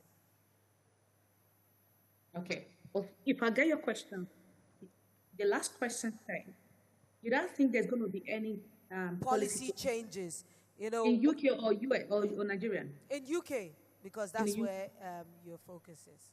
Oh, okay, thank you so very much. So let me put it this way. So when it comes to financing, I could see African people, even the people that live here in the UK and US, they don't really understand the power of using other people's money to leverage.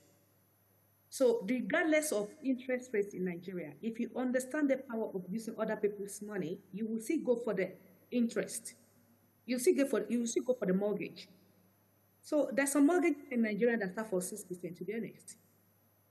So that's the reason why, I don't know, maybe people know about it, because when they told me about the mortgage in Nigeria, they'll be talking about 20%, 26%, but there's 6%, 7% that supports mortgage in Nigeria. So that's the reason why I wanted to come to that space and to let people understand how they can get finance to get wealth. Now to come back to UK now, the policy changing, I don't think there's going to be a policy changing apart from what God has talked about. And because there's an inflation in renting and property in the UK right now. And to be honest, I know Dubai is doing so well, but there's something that UK has. They don't have anything, but they have the property, and they manage it so very well. So because of this, and this is another way for you to consider invest in the UK market at the same time. So when it comes to financing, somebody asked a question, I don't know, maybe I can quickly answer it. The US, how to get a mortgage in the US. Both US and the UK, if you wanted to get a financing, if you are international, you'll be looking to put down 30% down payment. So because you cannot run the credit check about you. So the interest rate a little bit in the high side, just a little, compared to the UK citizen. Because even the UK citizen here or the US citizen, we need to check the credit reports. And we give you interest rates based on your credit report. So if you manage your credit well, you're going to get a reduce in the interest rate. If you're a kind of person that when they give you credits before and you mess about, you don't pay back on time or you miss the payment, so you're going to see the same interest rate with the people that live internationally. So there's no really, so it's only the same thing, to be honest. Did I answer all your questions? Yes, you did. Thank you very much. Please put your hands together. I want to say a big thank you to all our panelists. How are we going to take our picture like this? Maybe we'll just we'll be in the middle, and we'll trust that they'll be able to get all our panelists. Or you want us to be on either side of the photographer? Should we be on either side of the panel? Either side? Okay, so we'll do this. Oh. Want us on this side? Huh? Okay, one at the edge. Okay. All right.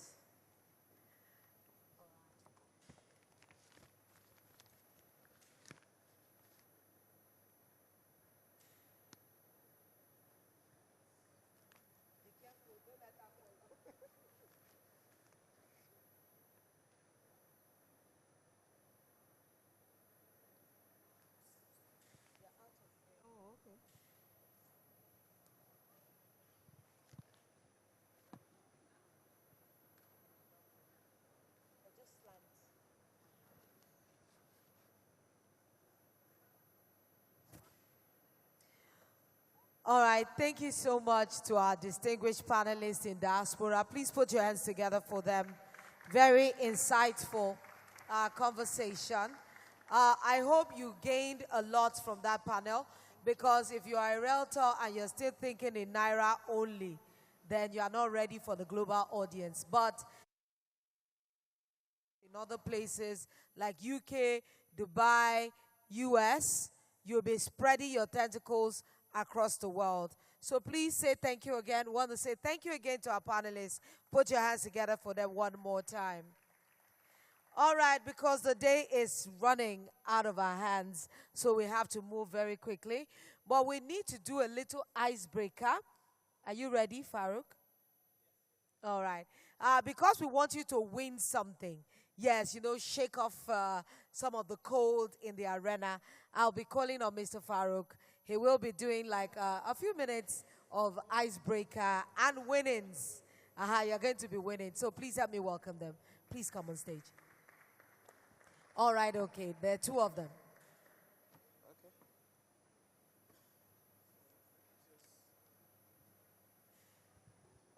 So good news. Real estate is so much like the human nature. Now there are 7 different evolutions of men, but my favorites are the Stone Age, the Homo erectus. First, this Christmas, to be driven to your place of work, or return from your place of work in a Rolls Royce with a driver. Who is interested? So we have a Christmas Rolls Royce ride. That's why the Rolls Royce outside is there. Okay? And you will have an opportunity. So in case you don't win what they're about to give, in case you don't win, you still qualify. We're going to be giving ride to over 60 people all through December. Are you happy to know that? Wow, that is massive. Yes. So if you don't win what they have, don't worry. Just make sure you take a video with that Rolls Royce outside. And you can either talk on the benefits of buying land or benefit of buying houses. But you must end it with a caption. So if you are pushing the land, remember our subsidiary for land is called GTES Land. So end it with GTES Land is the Rolls Royce of land banking. Does that make sense at all? If it's a video on why you should have a house, why you should buy a house, you can end it with GTEX Homes is the Rolls Royce of what? Housing. Does that make sense at all? And we will select 2 people every day, starting from 26th of November. We're selecting 2 people every day who will qualify for a free ride. Our driver will come to your place of work if you are the evening, and drive you home. Dr. Stephen, please. And there are some areas like Ikorodu. Don't worry. We got you covered. Right? We have a mopo. Put your hands together for Doctor. So there's a Hilux with mobile policemen with AK-47 who will guide you, bring you home. So some people is to take you from your home to work. Some people is to take you from work to home. Guess what again? Some of you in the car might find Lolo taking the ride with you. For some, it's Alibaba taking the ride with you. Right? True story. And interviewing you, and we're recording it. It will be, how many of you have seen my show, Investment Chat in a Rolls Royce? Right? Wow. So it will be your own version with a celebrity driving you home, asking you questions, and we having to discover, So make sure you go about this. This is big. We agree this is big. Right? So do your video before you leave and make sure it has enough engagement, because we're going to be picking those who have enough comments, enough views, and make sure you tag. They will tell you what to tag, the hashtag, and the accounts to follow. Who is interested? Yeah. Will you celebrate GTEX Homes and GTEX Land? Put your hands together. Thank you very much, Eagle. When it lands, it lands. All right, I'm going to leave them to do some little thing. Then I'll come right back to get into the next session very quickly. Farouk. Okay. What remain like this? Agege people are so happy right now. I swear. We have some who stay inside Akute, like 3 villages inside. For them, we use advanced keke. For their escort, Abi? Yeah. Or sometimes we use mobile canoe. Should we ask the questions? Let's ask the questions. Okay. But for us at GTEX, we prefer people that take a lot of action, right? So I need 6 volunteers. 6 volunteers. Number 1. 6 volunteers going.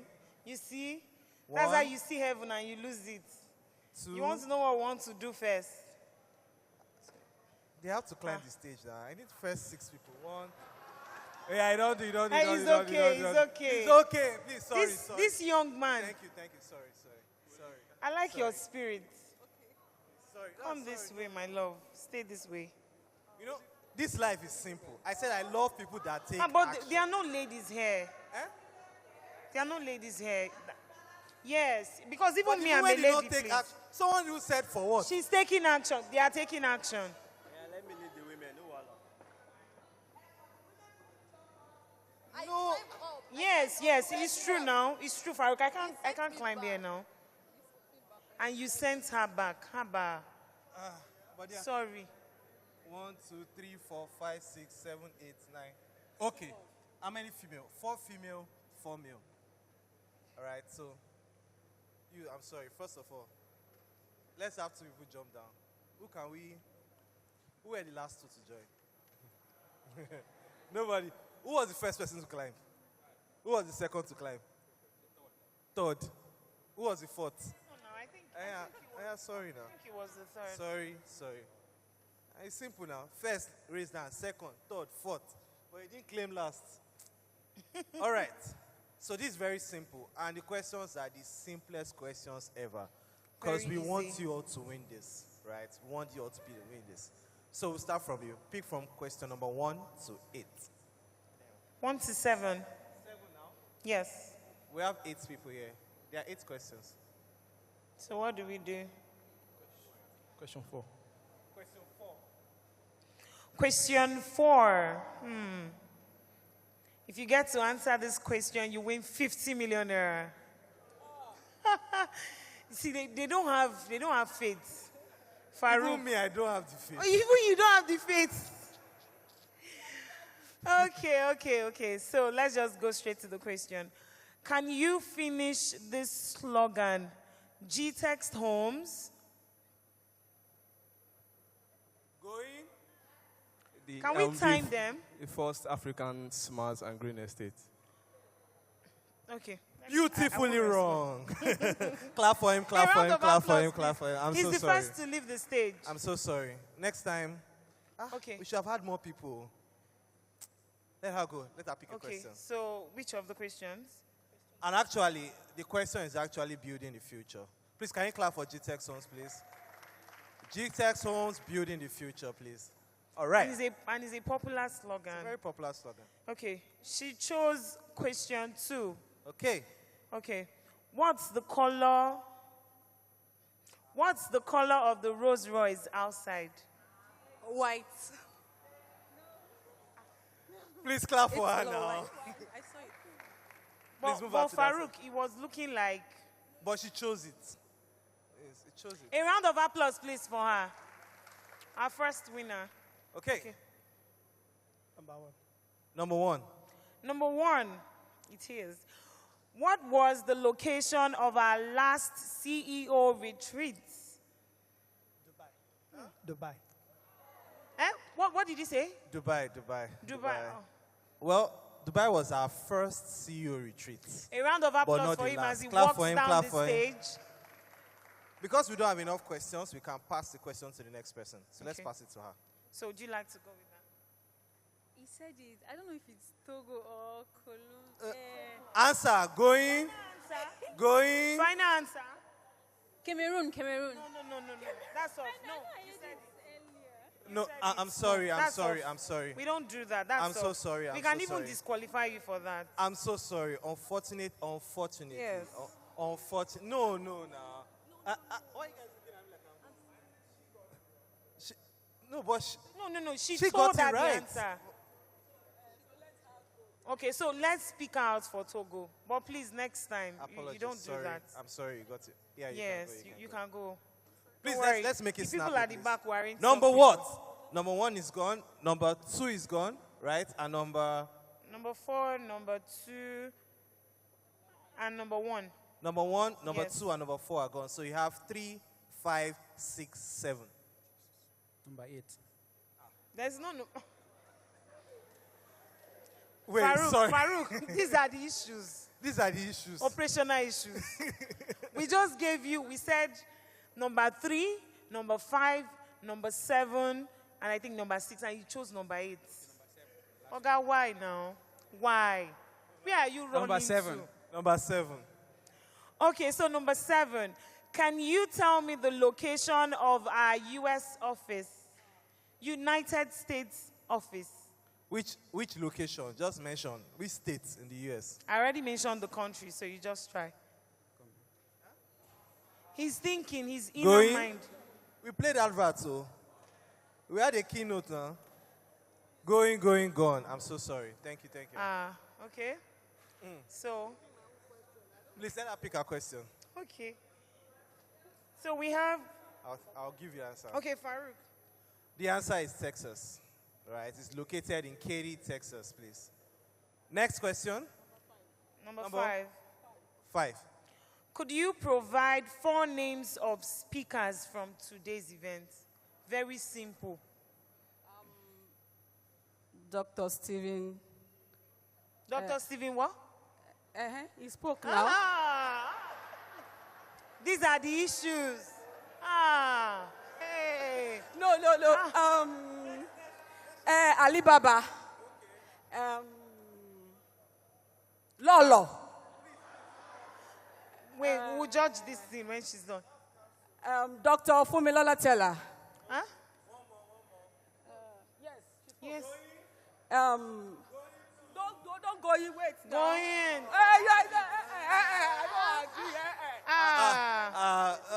I'm sorry. No, I'm sorry. even the first one, he said Dr. Akinta, I be Dr. Dr. Steven. I'm so You sorry. didn't even Please, let's complete clap it. for her. Let's clap A for her. round of Let's- applause. She tried. I'm so she sorry. tried. I'm so sorry. She tried. All right, number what? You have number 3 and number 5, right? Number 6. Number 3 and number 6. Number 6. Number 6. Can you finish the slogan, GTEX Land?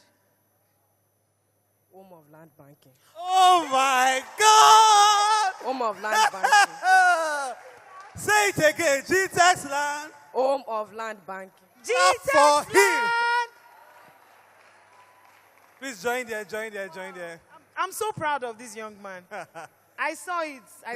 I knew it. You don't see anything. I saw it. You're underrated. I recognized him. Now, what are you saying? The last question, please. Call it out. The last but not the least, which subsidiaries are celebrating their anniversaries today, and how many years are we marking? Global Text and its 9 years anniversary.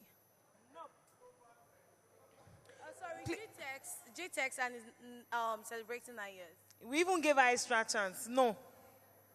I'm so sorry. GTEX Homes and GTEX Land are celebrating 9th anniversary. 9 years. I'm so sorry. You tried. Videos. Please, a round of applause because she tried. She tried. Ladies and gentlemen, we have our first winners of a Rolls-Royce ride to their workplace or to their place of worship or from the airport. Or to school in a Rolls-Royce. My personal winner. So what's your name? I'm Ninola Oluwayemi. I'm Toluwala Shoduai. All right, so what do you have to say to GTEX? Thank you very much for the opportunity. How about you? Thank you very much to GTEX. Please clap for them as they make their way up stage.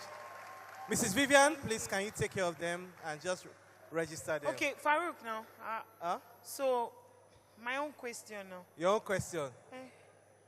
You don't want to use the Rolls Royce? I will ask you a question. When you go marry? Going? I dropped the mic.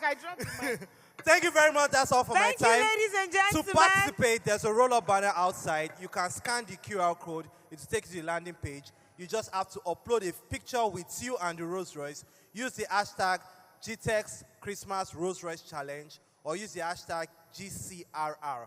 Tag GTEX Homes, NG, GTEX Lang, and GTEX Holdings. Follow them, and then we'll be looking out. The people with the most views, right, between now and the end of today. At our dinner, we announce the winners, and we'll look at it over the next few weeks.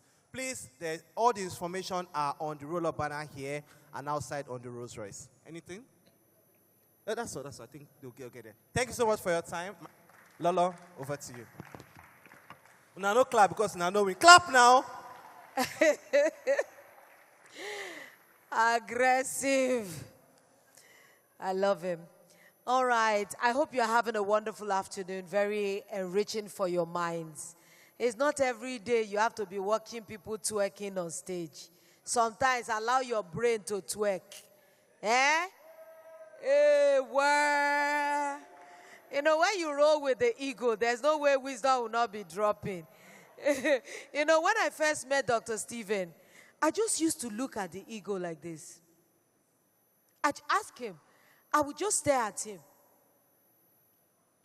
Because it's very rare to see people who are very visionary.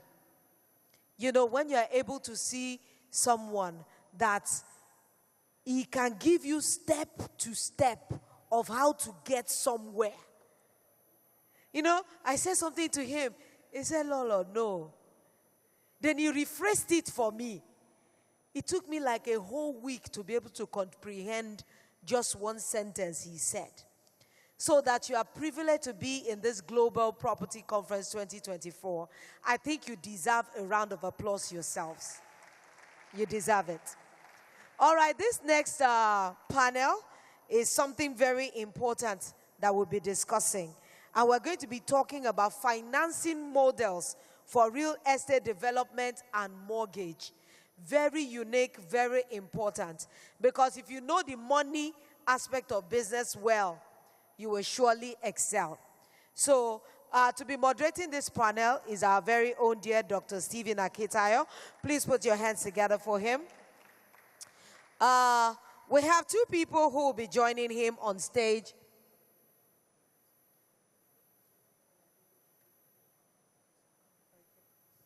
All right.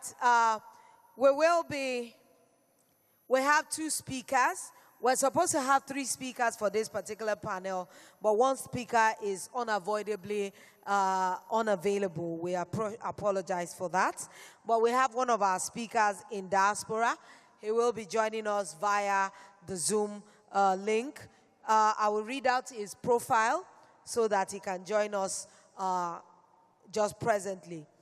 Rana Ijaz Ahmed is the CEO GTEX Holdings.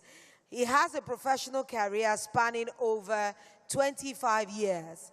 Mr. Rana brings a wealth of experience from multiple industries, ranging from corporate and investment banking and fund management industries. He has rich experience in hospitality, real estate, construction, manufacturing, oil and gas industries in the Middle East and Europe. Mr. Rana's professional experience at Deloitte and Touche as a senior team lead includes various audit and financial advisory projects carried out for government and multinational organizations, bank and financial institutions, real estate, hospitality, manufacturing, construction industries. He has led the finance/compliance assignments for the ministries and companies operating in the oil and gas sector in the Middle East. Please put your hands together as we welcome Rana Ijaz Ahmed as he joins us. All right, you can see him. He will be joining us via Zoom. All right, Mr. Ahmed, we're very happy to have you. All right, I think he's still muted. Can you unmute? Hi, good afternoon. Yes, good afternoon, everyone. Good afternoon, sir. We're very excited to have you. Pleasure to join you in the Global Property Conference, and I commend the team's efforts. They are putting up such today, and I really commend their hard work. I wish could be with you, but due to certain reasons, I couldn't be on the ground. I'm joining you from Dubai. All right, thank you very much, Mr. Ijaz, for joining us. All right, our second panelist is Adebayo Adefegbe, a fellow of both the Institute of Chartered Accountants of Nigeria and the Chartered Institute of Taxation Nigeria. He holds a master's degree in business administration and specialized in international business management from the Lagos State University. He is also an associate of the Chartered Institute of Brokers, trained with Peak, Marwick, Annie Ogunde, and Co., chartered accountants, who are now called KPMG. He worked with the Continental Merchant Bank, that is former Chase Merchant Bank, and Crown Merchant Bank, rising to the Chief Inspector. He is the managing partner of Adebayo Adefegbe & Co., a member firm of H. Wysett/TYJ, where the firm has served 15 state governments in Nigeria, were once national tax advisors to the National Assembly and the National VAT coordinator. He is presently a consultant to the federal government of Nigeria on taxation matters. He is happily married with children and a Jesus lover boy. Please put your hands together for Mr. Adebayo. He will be joining us. Oh, please, come right on stage, sir. Come right on stage. Put your hands together for him. This particular panel is something is that panel you want to listen attentively, because they will be discussing money. Money. A lot of people know how to make money, but they don't know how to make money at the same time. So this is a money discussion. Please keep your ears and hearts here so that you can gain very well from this panel. Over to you, sirs. Thank you so much. Can you celebrate Lolo for me? Come on, everybody. Okay, so Mr. Rana Ijaz is the group CEO of GTEX Holdings. A lot of people still call me CEO. So if you call me CEO, you want to take his job. He now runs the administration of GTEX. I'm now the chairman, and I majorly try to motivate everyone to do their job, okay? But he's had many years from investment banking, and part of the reason why he joined GTEX is to begin to structure how we attract international funding. So one more time, celebrate him and welcome him to this panel. Mr. Adebayo, welcome. Let me start with you since you are physically here. Why, first of all, do you think that Nigerian companies, including real estate companies, haven't been able to attract funding? Because this topic is on creative, innovative funding for real estate development, right? How to finance real estate projects. And since you come from that background, what do you think is, first of all, the problem? Well, thank you so much for bringing me here, and good afternoon, everybody. The crowd that I see here is not just about Global Property Conference. What I'm seeing is the future of property worldwide.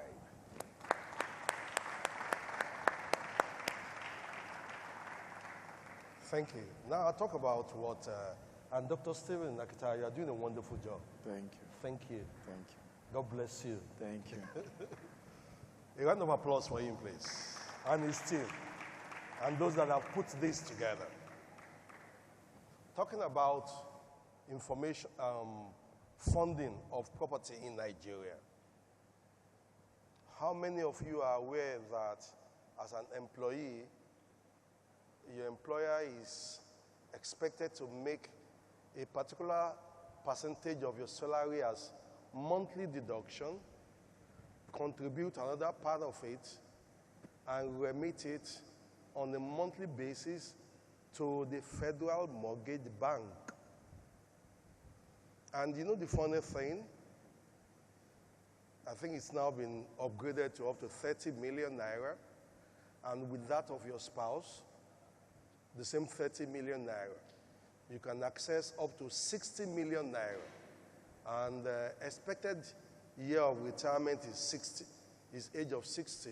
So by the time you're 60 years, that is the period with which you are expected to pay back this amount of money. But that's the problem that we've got here. Many of us, as they always say, when you want to hide the secret from a black man, just write it down, because he's not going to read. How many has ever, amongst you here, have ever thought of, instead of being on, it's good to be on IG, it's good to be a social media lover, but how many of you had thought of checking on your Google, how can I access funds? There are so many opportunities, believe me. Yes, funding is expensive right now, but not that it is not available. It is available. It is expensive. That is another topic on its own. But some people will argue that 60 million naira can barely buy any house.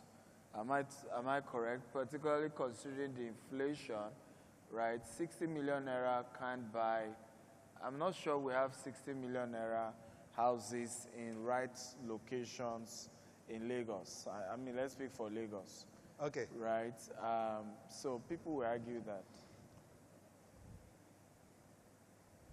If you say Lagos, Abule Egba is still part of Lagos. So. Akute is still part of Lagos. And you know what?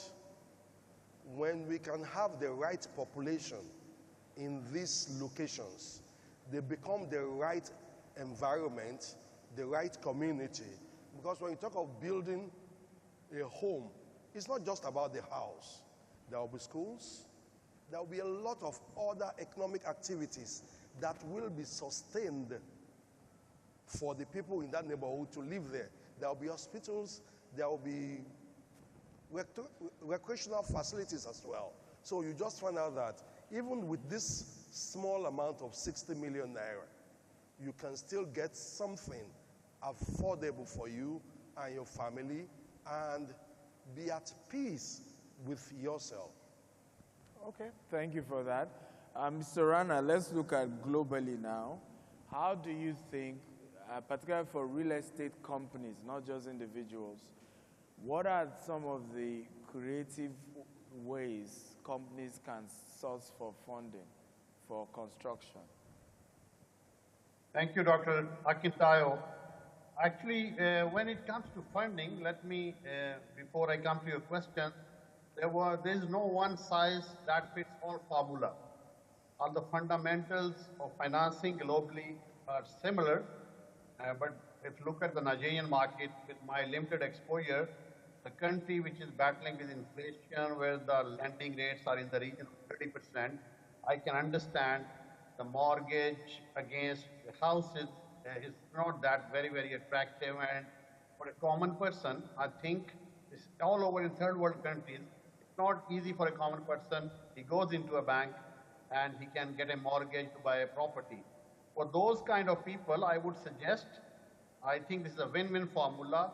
Whatever savings they could generate or money they could gather through their own savings, through family, friends, go into a land service plots which is being sold on installments.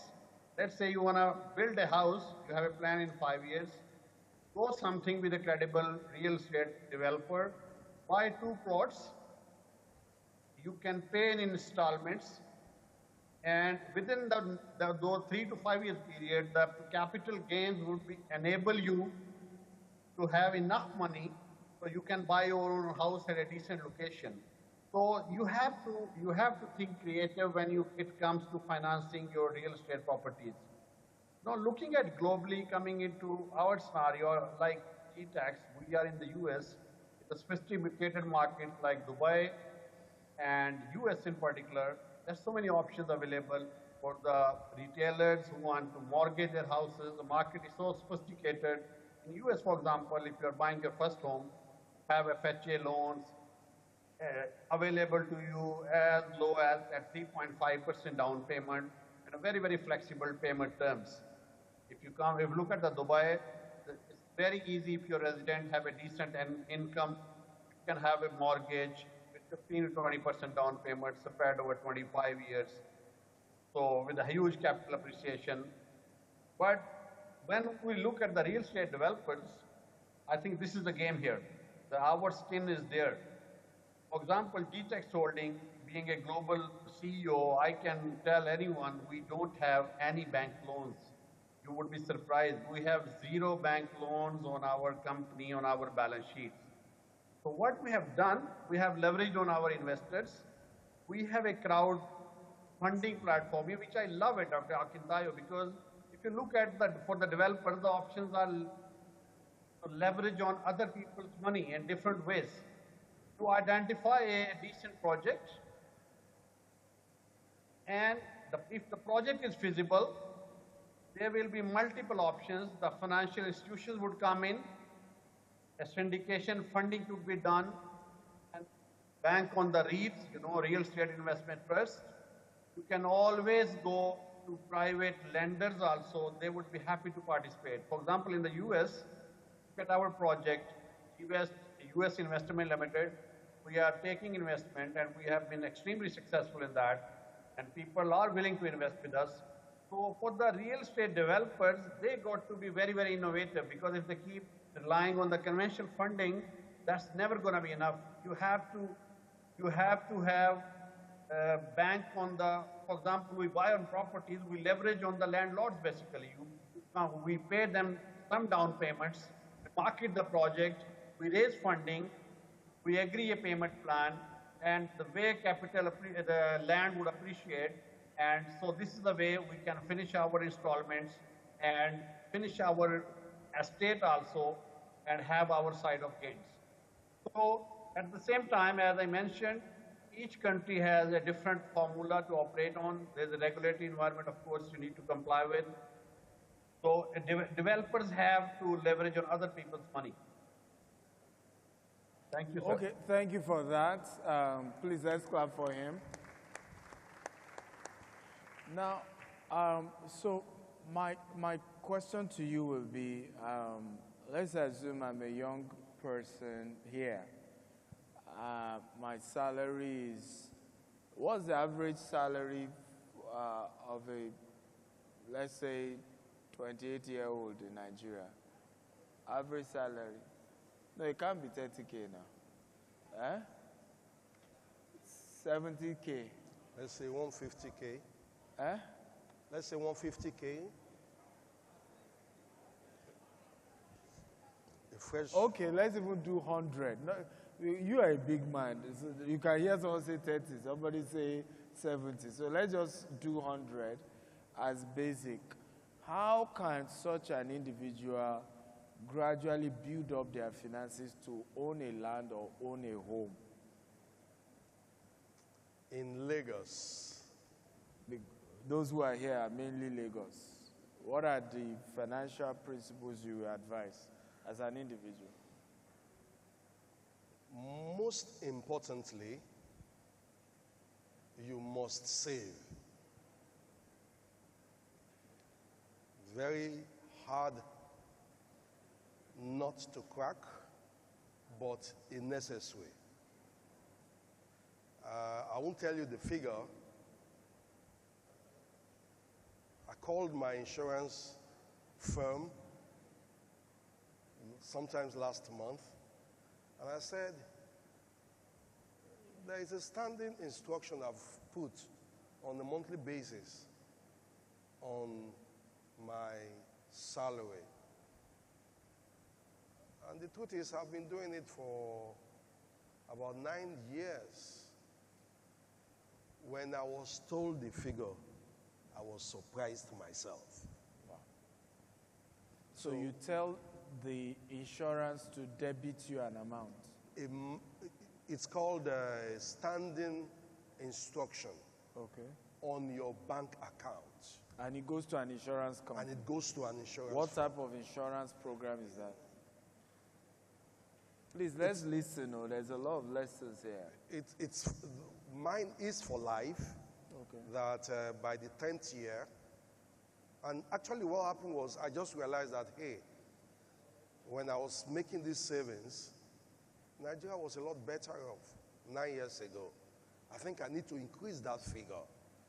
And that's what brought about the need for me to, of course, my salary has also greatly increased in the last 9 years. So I want to increase what my standing order is, and also to know how much I had in my bank account. I couldn't believe it. So if you want to be making a monthly savings, you will deceive yourself if you are planning that what you will do is at the end of the month, you will go and remove 5 or 10,000 naira and put it somewhere. It will not happen. It takes a lot of more discipline in doing that. But if there is a standing order that once it's a particular date towards when you will be getting your salary or earning a specific income, you get that debit to the extent that the debit is staring me right on my face. Even if for any reason that particular date I don't have any income in my bank account. And I think that may be the only way for you to have any savings, and you are sure that that savings will be there.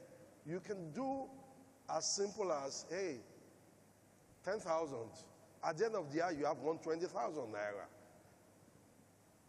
There are still some lands It won't be in the prominent places. They go for less than ₦1 million. It may just be a deposit of it. And once you can even access that land, you can take a facility from the bank, because the land, the facility will be collateralized by the land itself.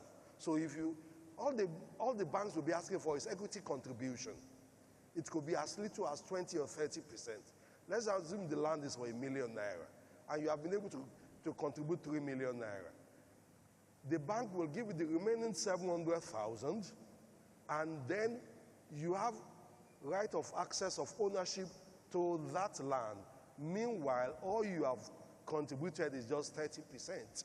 You can now use that land to access the ₦1 million that you need. And the truth is, with that land, you can now do what we call joint venture, whereby you can get someone who is more financially comfortable than you are. And you say you put up 2 or 3 units in that place. Even if it's only one that will be yours, you are now a landlord. You may put 2, let's say we assume 3 units in the property, costing maybe about ₦10 million each. Now the value of that ₦30 million, there is no how that you will not be qualified for about 30% or 33% of that new capital assets that you have built, all because you started by making a little contribution for some 1, 2, 3, 4 years. So when we talk about you wanting to own a property, it's not a rocket science. At times, all you need, maybe with the little money with you, you can even join hands with the landowners. You give them just a little. Now that you have the landowners on your side, you go also look for financiers interested in the real estate. They come as well.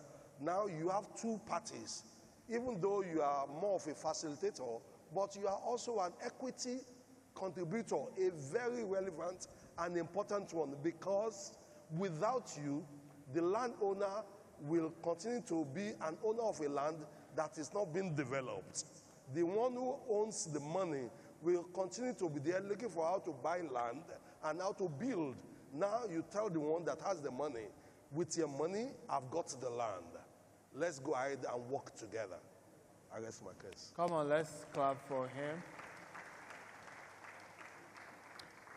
Okay, Mr. Rana, I will say, what are the, and this is your last question, because of time we have to wrap up.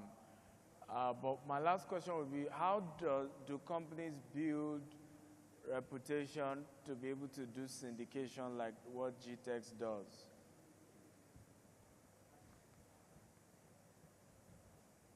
You need to be unmuted.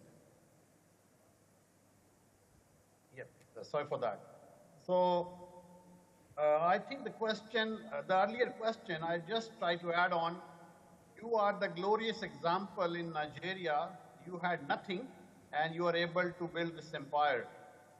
The only difference, which I always hear from you also, you've got to start somewhere. It's not the matter of big money or small money. If in a country like Nigeria, if you are saving 10,000 naira in his saving account, and in a year 120k naira you are happy about, I think that's a huge mistake. Even bank is offering you 25% profit on the fixed deposits, while inflation is in the region of 40 to 50%. So your money is going to be depleted in 3 years' time, while you are happy you are growing your cash. So the best strategy, as mentioned by our esteemed panelists, accumulate that money and invest into some money-generating vehicle, like buy somewhere a far-fetched land, a piece of land, and agriculture, that will multiply in a year, and that will build your equity for further financing, where you can have a proper financing for your property. So you started from nowhere. You just started collaborating with the people who had land. You started selling their lands as a broker, and here you are as a developer. Now, coming back to your question, for the companies, you know, the game is collaboration and strategic collaboration. For example, company like GTExt, if we're in the US, I see a lot of money sitting in Europe, particularly in Swiss banks. Even I was in discussion a couple of months back. The people are paying negative interest rates in Europe. They need to pay money to the bank to keep their deposits. They're always looking projects. If we are able to pitch our projects in a rightful manner, it's a profitable, secure, makes sense in a secure location, there's always funding available. Even other than the conventional funding at a very, very cheap price, up to the region of 3.5 to 5%. Another method can be done. You always collaborate with some developers, like-minded people. As you said other day in the US, if you cannot have that capacity to take something big, you cannot build a 100-acre estate, come with a company like GTExt, own a piece of it. Come buy 10 acre while we take the hurdle of handling legal issues, developing the infrastructure. So in this way, you become part of the bigger game, and in a foreseeable time, with your capital gains, you can generate that wealth for the next project and next investments. And there are always there are real estate investment trusts available, in particular in Dubai. Even the Emerson Whitty has launched a REIT fund.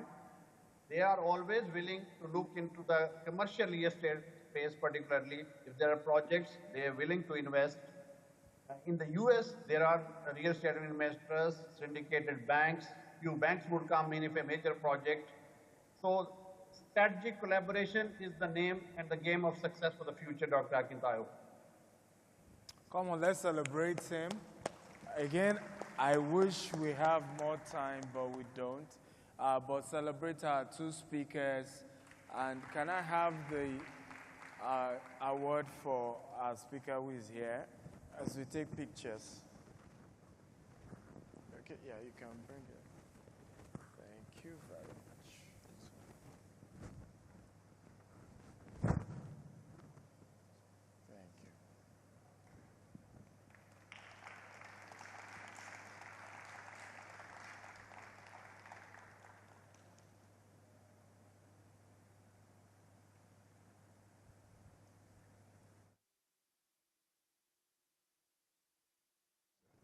I appreciate it. Thank you.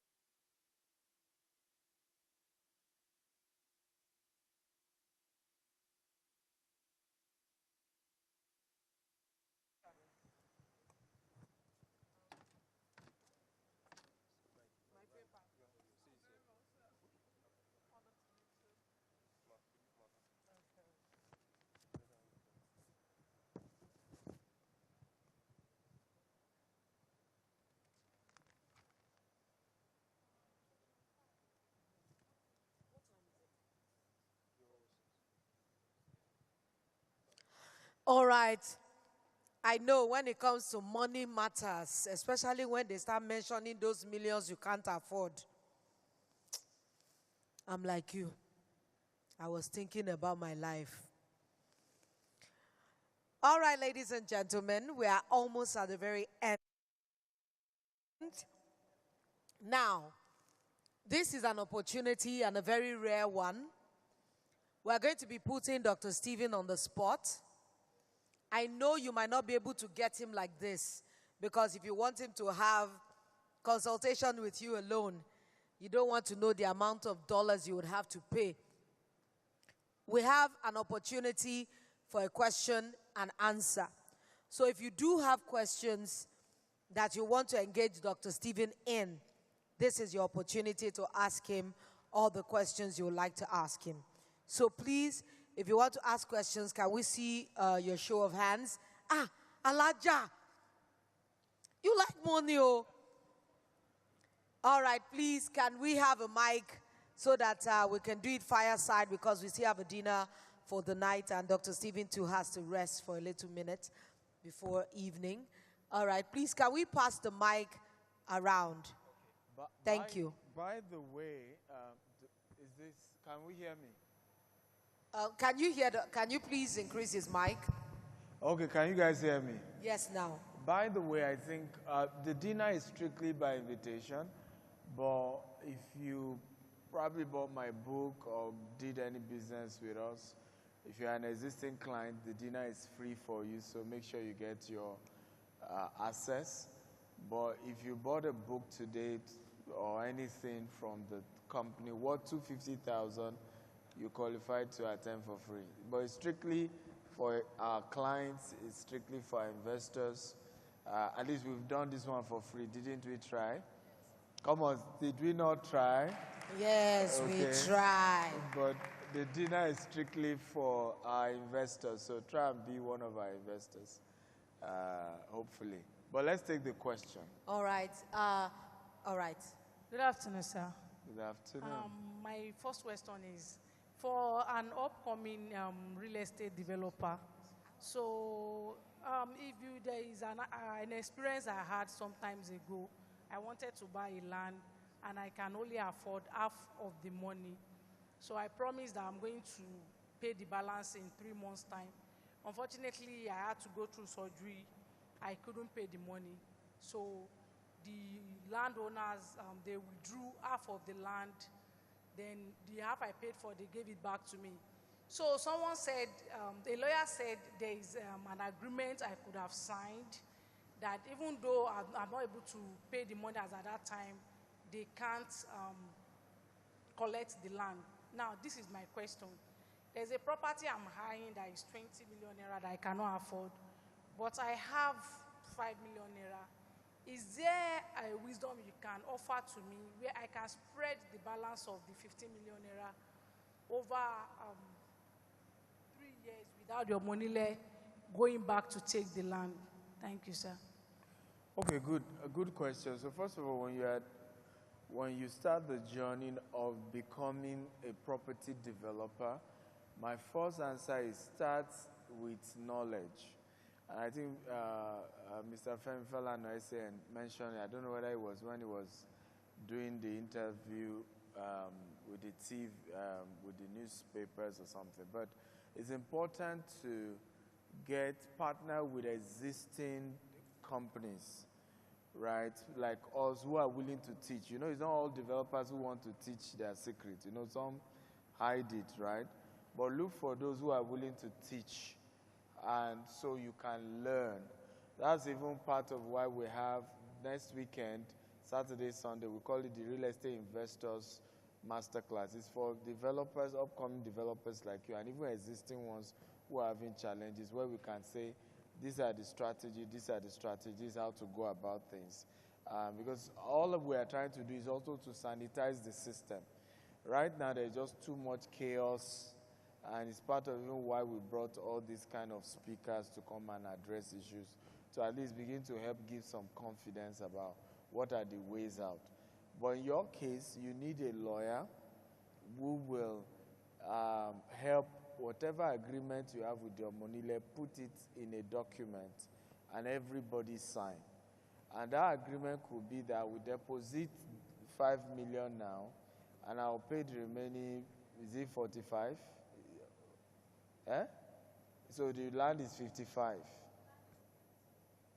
Oh, the land is 20.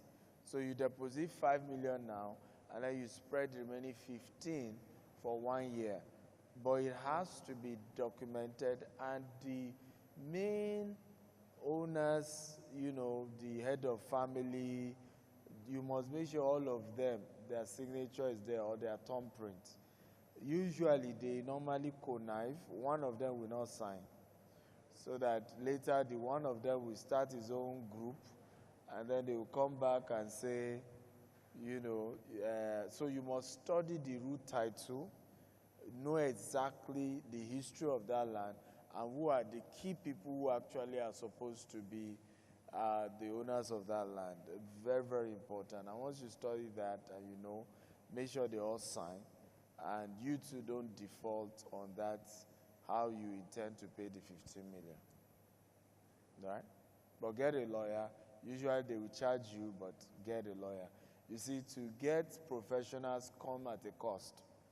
Okay, but the headache of not having them, you are losing more, right? Mr. Falana that is here is one of our, we have 5 law firms we work with.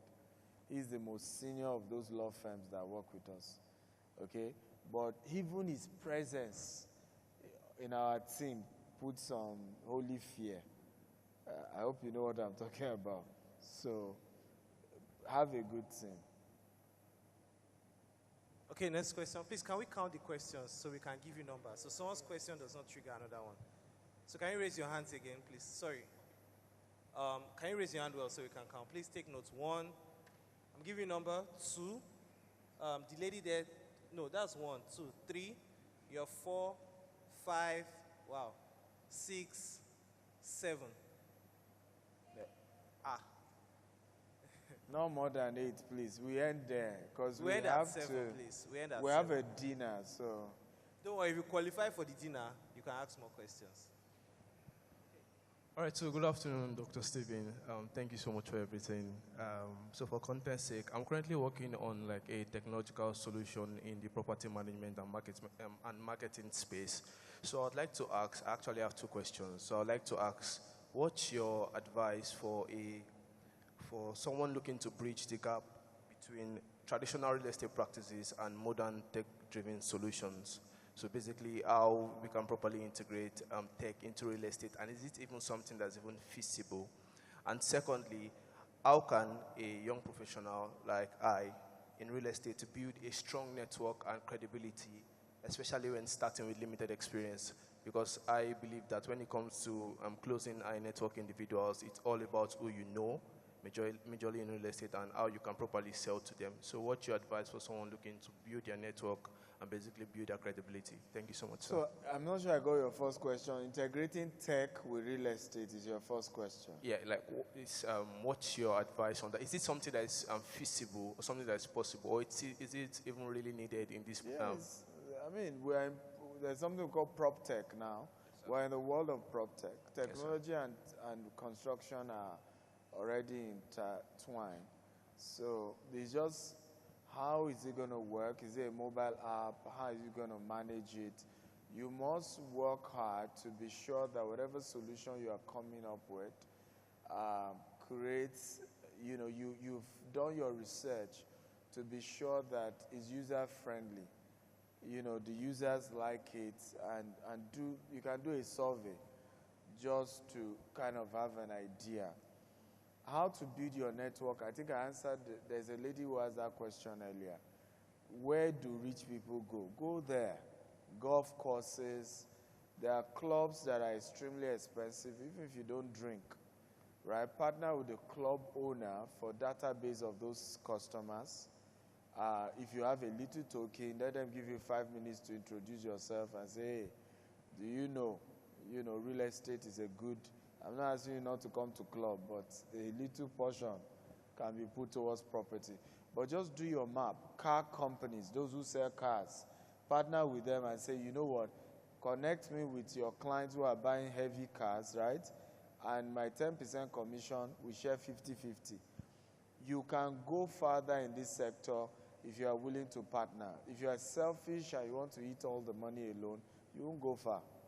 Right, but be willing to partner with people, be willing to share your commission, to share the money, whatever it is, and you will see that people will be willing to go a long way with you. The third one is also be part of organizations that open doors for you, right? There are people who have, by the virtue of being in GTEx, they've been able to connect with high net worth people. And when they left, they're able to start their company, and they're doing well. Right? So there are times where I see everybody wanting to be CEO. The lady I showed earlier, Jessica is here, you can stand up. In 18 months, this lady moved from being jobless to not only making millions, but having a car to herself. Can you clap for her? 18 months. Right, she joined our internship program. We have an internship program. We don't pay you for 6 months, but if you sell, you get commission. And why don't we pay you? We cannot be teaching you and be paying you at the same time. You should be paying us. Do you agree with me? Yes, sir. So we then say, fine, we don't pay you, but you don't pay us as well. But come learn. right? And in 18 months, turn her life around. And most people can do it. I've seen people who follow me on social media, up and amalgama, and some of them have known me before her. And what they are doing is still not working. Instead of you to come and, and she has 3 children, because some people tell me, our family. Excuses that don't make sense, right? I learned many years ago, if you are not sure of where you are going, if you see someone who knows where they are going, follow them. You will find your path. Yes, sir. Are we together now? Mr. Falana today is renowned. Are you aware that most judges in Lagos State, right, are his junior? So imagine him appear in court. You see part of the advice. Aside even that he knows law, right? The man who will judge the matter is his junior. Right? Are we learning at all? Yes, but do you know Mr. Falana too followed a Ghani? Right? I was just following him. If you hear the stories, he was a young lawyer, just, trying to push his way through. So, but oftentimes in business, we don't do that. In church, we do it. I remember asking, I've said I will do an article on this, but I've not had time, but maybe tomorrow, Sunday. I asked Bishop Oyedepo, why are churches growing and businesses are not growing? Right? And he said information. Information. He said, I studied over 30 biographies of pastors, people who started great ministries before I started my own. How many of you business people are studying biography of other business people? Right? All we do on social media is just to be insulting. Too many churches. Then, okay, so pastors should stop opening churches, Abi? Is that the solution? Or you need to rise up in the business industry? Right? Rise up as an entrepreneur. Are we together now? Because pastors organize themselves. That's why they are where they are. In the 80s, those of you who know, even in the early 90s, when you go to a church, one man has a car and is the Baba Ejo. Who knows what I'm talking about? Yes, sir. One man. All these churches, it's in the 2000s it started. We are barely 20 years into the era where pastors are now rich. Even in the 90s, they say as poor as church rats. But what did pastors do? They organized themselves. Right? An Oyedepo is mentoring Adeboye is mentoring Oyedepo. Am I making sense at all? And serve as a spiritual covering, but not just spiritual covering, other covering too. Network covering. An Oyedepo is serving as a covering for Ibiome and Eche. Am I making sense at all? Yes, which means that if you want to touch an Eche, you have to come through Oyedepo. Yes, sir. Are we learning at all? Yes, sir. And like that, it goes down. Where is that hierarchy in business? Where is it? Even in real estate. I've had few mentees, a little teaching I teach them, they make some few billions. I can't even see their face again. Right? Until they run into trouble. My mentor, right? Am I making sense at all? So unfortunately, we are behind our own problem. See what happened in the comedy industry, with Alibaba. Is it not the same thing? They created a structure around you, and everybody just had to be loyal to that structure, and they built it. This is our Oga. Everybody knows Alibaba is comedy. If you misbehave, it's even the junior ones that will say, come on. We need somebody as a ladder there, as the top, and then you build it that way. That's how they do it. Any sector that works, that is it. Same thing with politics. So you complain that politics and churches are the only ones growing, but haven't you seen mentorship structure? Right? If we start doing the same in business, we'll get the same result. But, Oga, I have spent this event now that you are seeing is 100 million plus. Right? So, I have spent that from my own money. Am I making sense at all? Yes, and the day I now say, come for a seminar, 100,000, see, that's my problem with Dr. Simino. It's too expensive. Okay, I don't get. If I do everything free, will I also even be financially free to be able to keep doing some things for free? Amen. Are we together now? Yes, so one of the gentlemen, the last time I was chatting, I was so pissed off. This guy, I came to Asaba and I did a free training like this. 3 years later, this guy has done over 3 billion naira in real estate. Everybody say 3 billion. 3 billion. 3 billion. I'm not the one that said it, he's the one that said it. Right? And he came and I said, fine, we need one-on-one mentorship. I have this one-on-one mentorship program. Right? You have to pay for that one. Because it means I'll personally be helping you with your business. I will provide mentorship. Things you don't know. If you need connection, I will connect you with my contacts. As long as you're obeying the law, not the one you break the law, you now say I should come and protect you. No. Right? You have a money issue, we'll link you up, we'll solve issues for you. Come and pay. They even give him option, do flexible payment. No. He said he doesn't have money. Yet, I will see him in conferences that cost so much money with my friends, he will go and pay those ones. Now he's run into trouble. Now he's remembering I exist. That's not how they do now.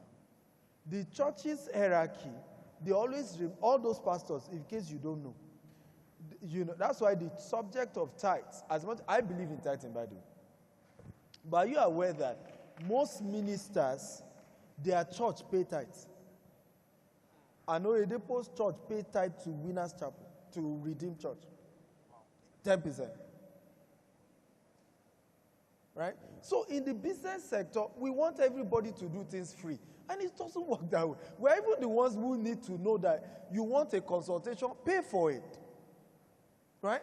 Many of us, do you know why, despite your hatred for church, you can't leave church? You know why? Because you get services for free. No, be so? Yeah, yes, sir. You go to, how many of you paid money to enter church every Sunday? How many of you did your pastor charge you to do consulting when you had marriage crisis? Even naming, did your pastor charge you? They now say pay 10%. Because every system has a funding mechanism. Are we learning at all? Yes, sir. Something there's a way to fund it now.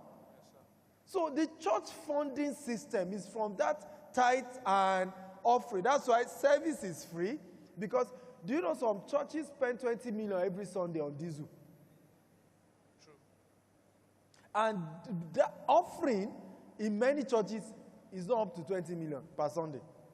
Is that 10%, are we learning at all, that is able to help? Okay? But everybody, they scam you, they don't scam you, they don't scam you, they don't scam you. Okay?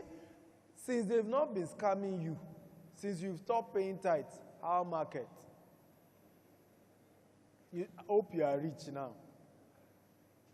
But this is not a conversation about paying tithe or not paying tithe. This is a conversation about the same thing with business. Stop expecting people to support you, are we together now? Yes, sir. For free without understanding the principles of honor.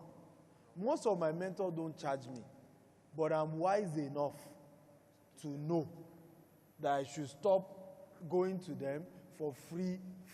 So when I go, I have something that will have been worth if they've charged me. Am I making sense at all? So the next time I say, sir, I need time with you. You, come. Because they know you are not a parasite. Right? It's not every day, help me. A lot of the speakers you've seen that came is because of honor. They've seen me honor them over the years. As if you say we should come and teach these young people, let's come. On a normal day, they won't have come. Many of them, Mr. Falana was on his way out of the country. He had to just squeeze his way to say, I've promised I have to be here. And that's why you saw me explaining that young people, everything is not fight. Right? Everything is not insult. Right? I saw this young man who claimed he's now doing human rights. and then, you know, you come out and you are fighting a whole Falana, who, if you run into trouble, is the same him you need to call to come and bail you. Right? In the name of we are young people, we are fighting, we are fighting. Oga, fight with sense. Sense. Thank you, sir. Okay, next question. Number 1.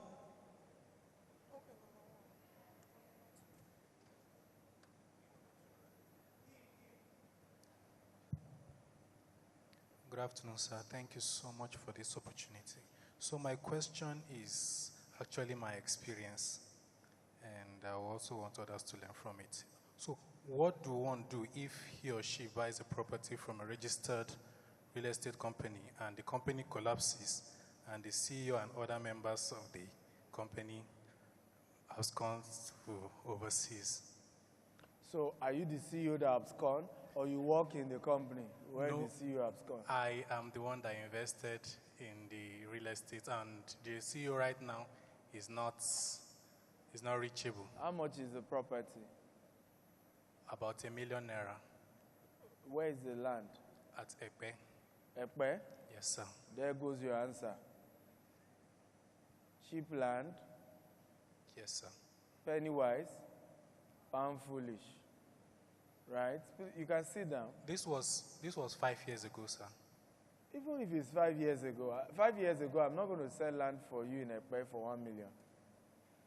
Because as far back as 5 years ago, families were selling land at around, in fact, 5 years ago, Prime Rose, 750 now. Prime Rose is what year? 2018. Yes. 2018 to now is how many years? 8 years.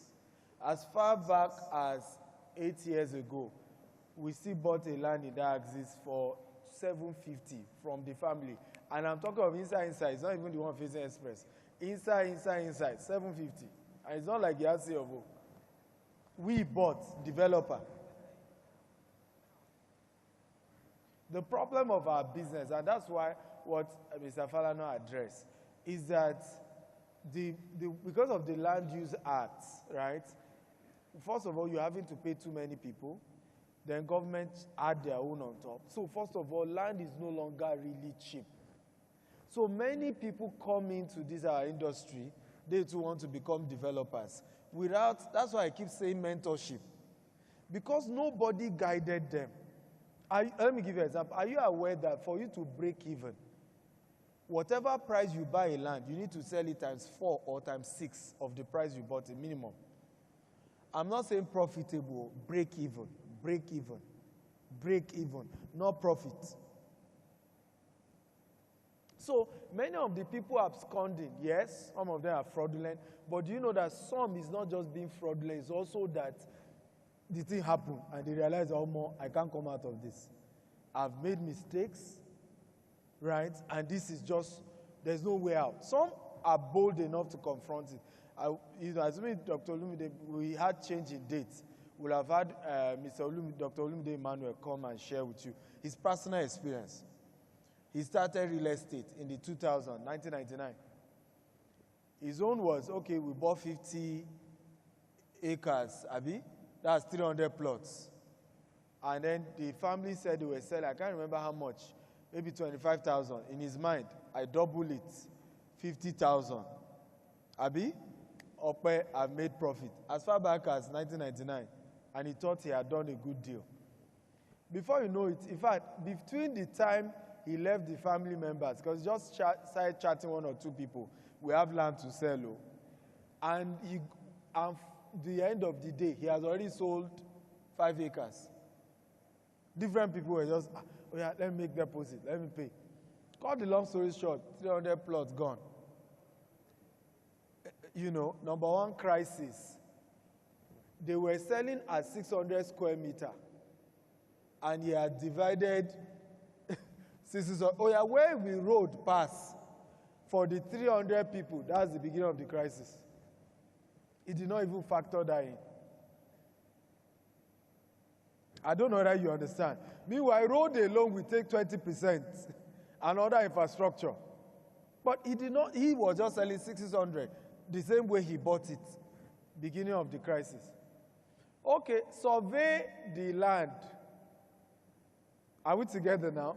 Government was charged, as at that time, maybe it was 5,000 or 10,000 per plot. Remember, he bought it at what? 25,000 from family, right? Survey, another 10,000. Commission on the 50,000, 10%. Are we picking it now? Cut the long story short, there's a crisis. That's what so many of these developers just start the business. Dr. Stephen, demand, he did US, he did, this business is booming. They don't know what we face, right? They don't come for training. They don't understand how the business works. Then boom, they jump into the business and they're in crisis. Same thing with property agents. Those of you who are realtors. Do you know how many realtors are in sale now? Languishing in sale? Right? Because they sold land, the investor felt he has issue with the developer. What did the investor did? He decided to come after, right, the agent that sold the property. So tomorrow now we say, come for training, come for training. I hope some of you will come. So that you can take your business to the next level, not just even locally. How do you sell properties in the UK, in the US, in Dubai, and earn in foreign currencies? So each time you see me talk about training, guys, it's not about money. Many of the trainings I do, I don't make a dime profit from it. Yes, that's why you see big numbers there. Don't make a dime. Go and ask how much it costs to rent a co-hotel. It will make sense to you. Right? So, but we just have seen people gone into trouble. We've seen people struggle in this real estate space, and we just want to help. So to your answer, I bet you, the guy realized he's in crisis and just had to run away. So the answer is stop patronizing cheap real estate properties. If it's too cheap, they do not have the resources to back it up when the challenges come. And there will be challenges. Today you bought, tomorrow there are thugs all over the place. Do you even have money to even get the right lawyer? Do you even have money to, do you know, properties we bought years later, someone will just show up and said he's the new owner and that we bought it from the wrong person. When we did all our research, he will still come and try us. Right? If we don't have enough money saved to be able to fight those people, and it's a long-time fight in real estate in Nigeria, unfortunately. Right? So if a company is selling too cheap, run away. I think many investors, instead of just focusing, I want cheap property, should be saying, if it's too cheap, something is wrong. So that's why. Okay, next question. I think we'll take one more. The rest we'll take during the dinner because of time. We need to change. Thank you so much, sir. Thank you so much for this amazing opportunity. My question is, what do you do behind the scene that has made you have sustainable growth, and how do you handle setbacks? Sorry, please, can we combine? She was supposed to go before you, so just combine our question and we wrap up. Yeah, thank you so much, sir, for this opportunity. My question is, I actually have two questions. One is, what does it take to become a mentee to you? And the second one is, buying a property in Lagos State, let's say buying land in Lagos State, what are the necessary documents that need to be obtained? So those are my two questions, sir. When you buy land where? In Lagos State. What are the necessary documents that need to be gotten? Okay, good question. So number one, sustainable growth. That is if we start that answer, we will not live here. One is knowledge. I'm big on training, right? My last training on real estate cost me $20,000 in the US with Grant Cardone, right? $20,000 for 3 days. I don't joke with training. I just got admission again with Harvard. Starting next year, a founder's course, 150,000 naira. I don't joke. $150,000, no naira. Sorry. Dollars. Right? So I don't joke with training. And I think many of us joke with it. And you can't afford what I'm mentioning. But start at your level. There's 100,000 training somewhere. There's 50,000 training. Start there. Right? Don't think, this thing is too expensive. What you will still lose by not going for those trainings is way higher. And it's just penny wise, pound foolish. So that's one of the things that has helped sustainable growth, training. Number 2 for me is God. I don't joke with my spirituality. You know, I say if you don't use something, they will use it for something. Everybody is using something. Right? If you are a Muslim, pray well. Dangote still play inside private jet when he's going somewhere. You know, a reliable source told me he has 1,000 afar doing Ya Allah, Ya Allah. So every time you are taking the sugar, it's Ya Allah, Ya Allah. Right? You are soon to be buying the petrol, it's Ya Allah. Okay? If you're a Christian, take your Christianity very well. If you're a traditionalist, you better take it seriously. Nigeria is not a country where you can just be careless about your faith. I don't care what anybody tells you on social media. Right? Whatever you believe in, hold it well. Because like I told you, this is a country where you can do everything right and still end up being wrong. Right? So have your God on your side so that your faith, when things are just, just don't make sense, you can run back to your maker. Are we together now? And believe him for help. So there are more, but I'm going to stop there. Please put your hands together for Dr. Stephen Akitayo for all the insights that he shared. There's 2 more questions somebody asked, so let me just take it. How do I be your mentee, attend my next training, right? Start from training. My one-on-one mentorship is extremely expensive, but trainings are where you start from. My books, you can't afford training, buy a book, read it, right? Stephen Akitayo University, start there. Please. Right? The last one, documentation in buying property in Lagos State. Number 1 is not C of O. Number 1 is deed of assignment. They scam many of you in Nigeria and outside Nigeria on these land issues. The first document you must have, right, that by law of Nigeria, what transfer ownership is not C of O, is deed of assignment. It's deed of assignment. C of O is government's version of a deed of assignment. But government is also relying on your deed of assignment. So for you to get C of O, for example, from Lagos State government, they will ask you for 2 things: survey and your deed. The survey is the map of where exactly of the land you bought. Then the deed is what really transfer the ownership.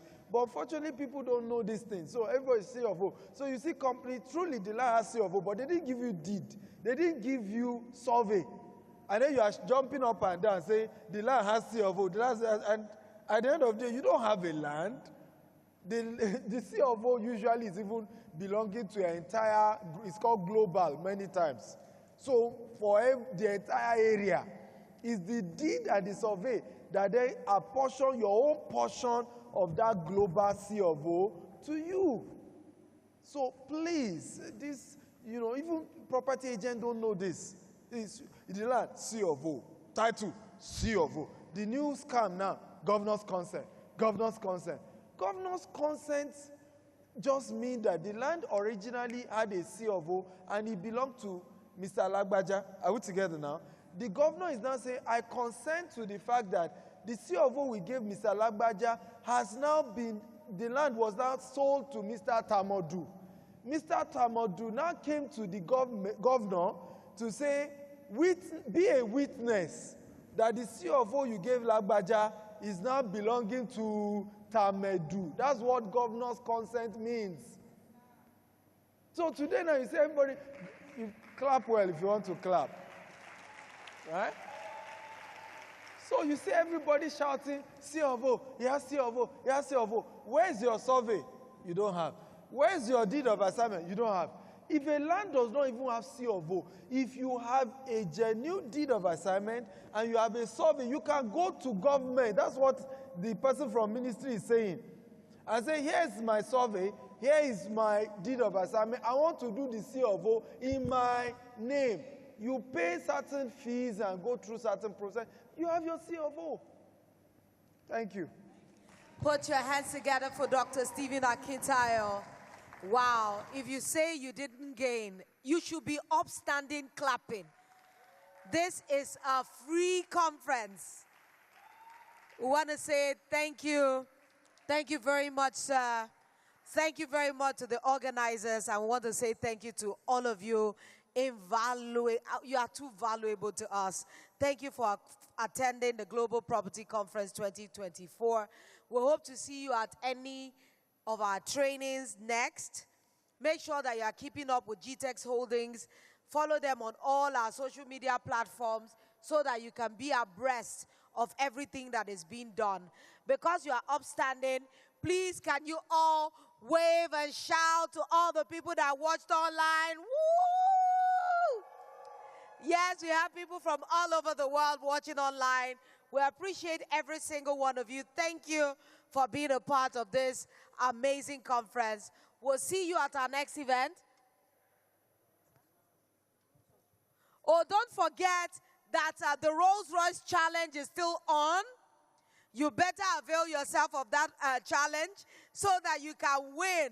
It's going to be an amazing time, trust me. Please make sure before you leave, you avail yourself of our Rolls-Royce Challenge. Do it. Let people engage it so that you can win. We will be reconverging later on in the evening for the dinner. If you're a part of that, we'll be looking forward to seeing you. But if not, we want to say Godspeed and get home well. Thank you. My name is Omotunde Adeboale David, signing out on behalf of Alibaba and I.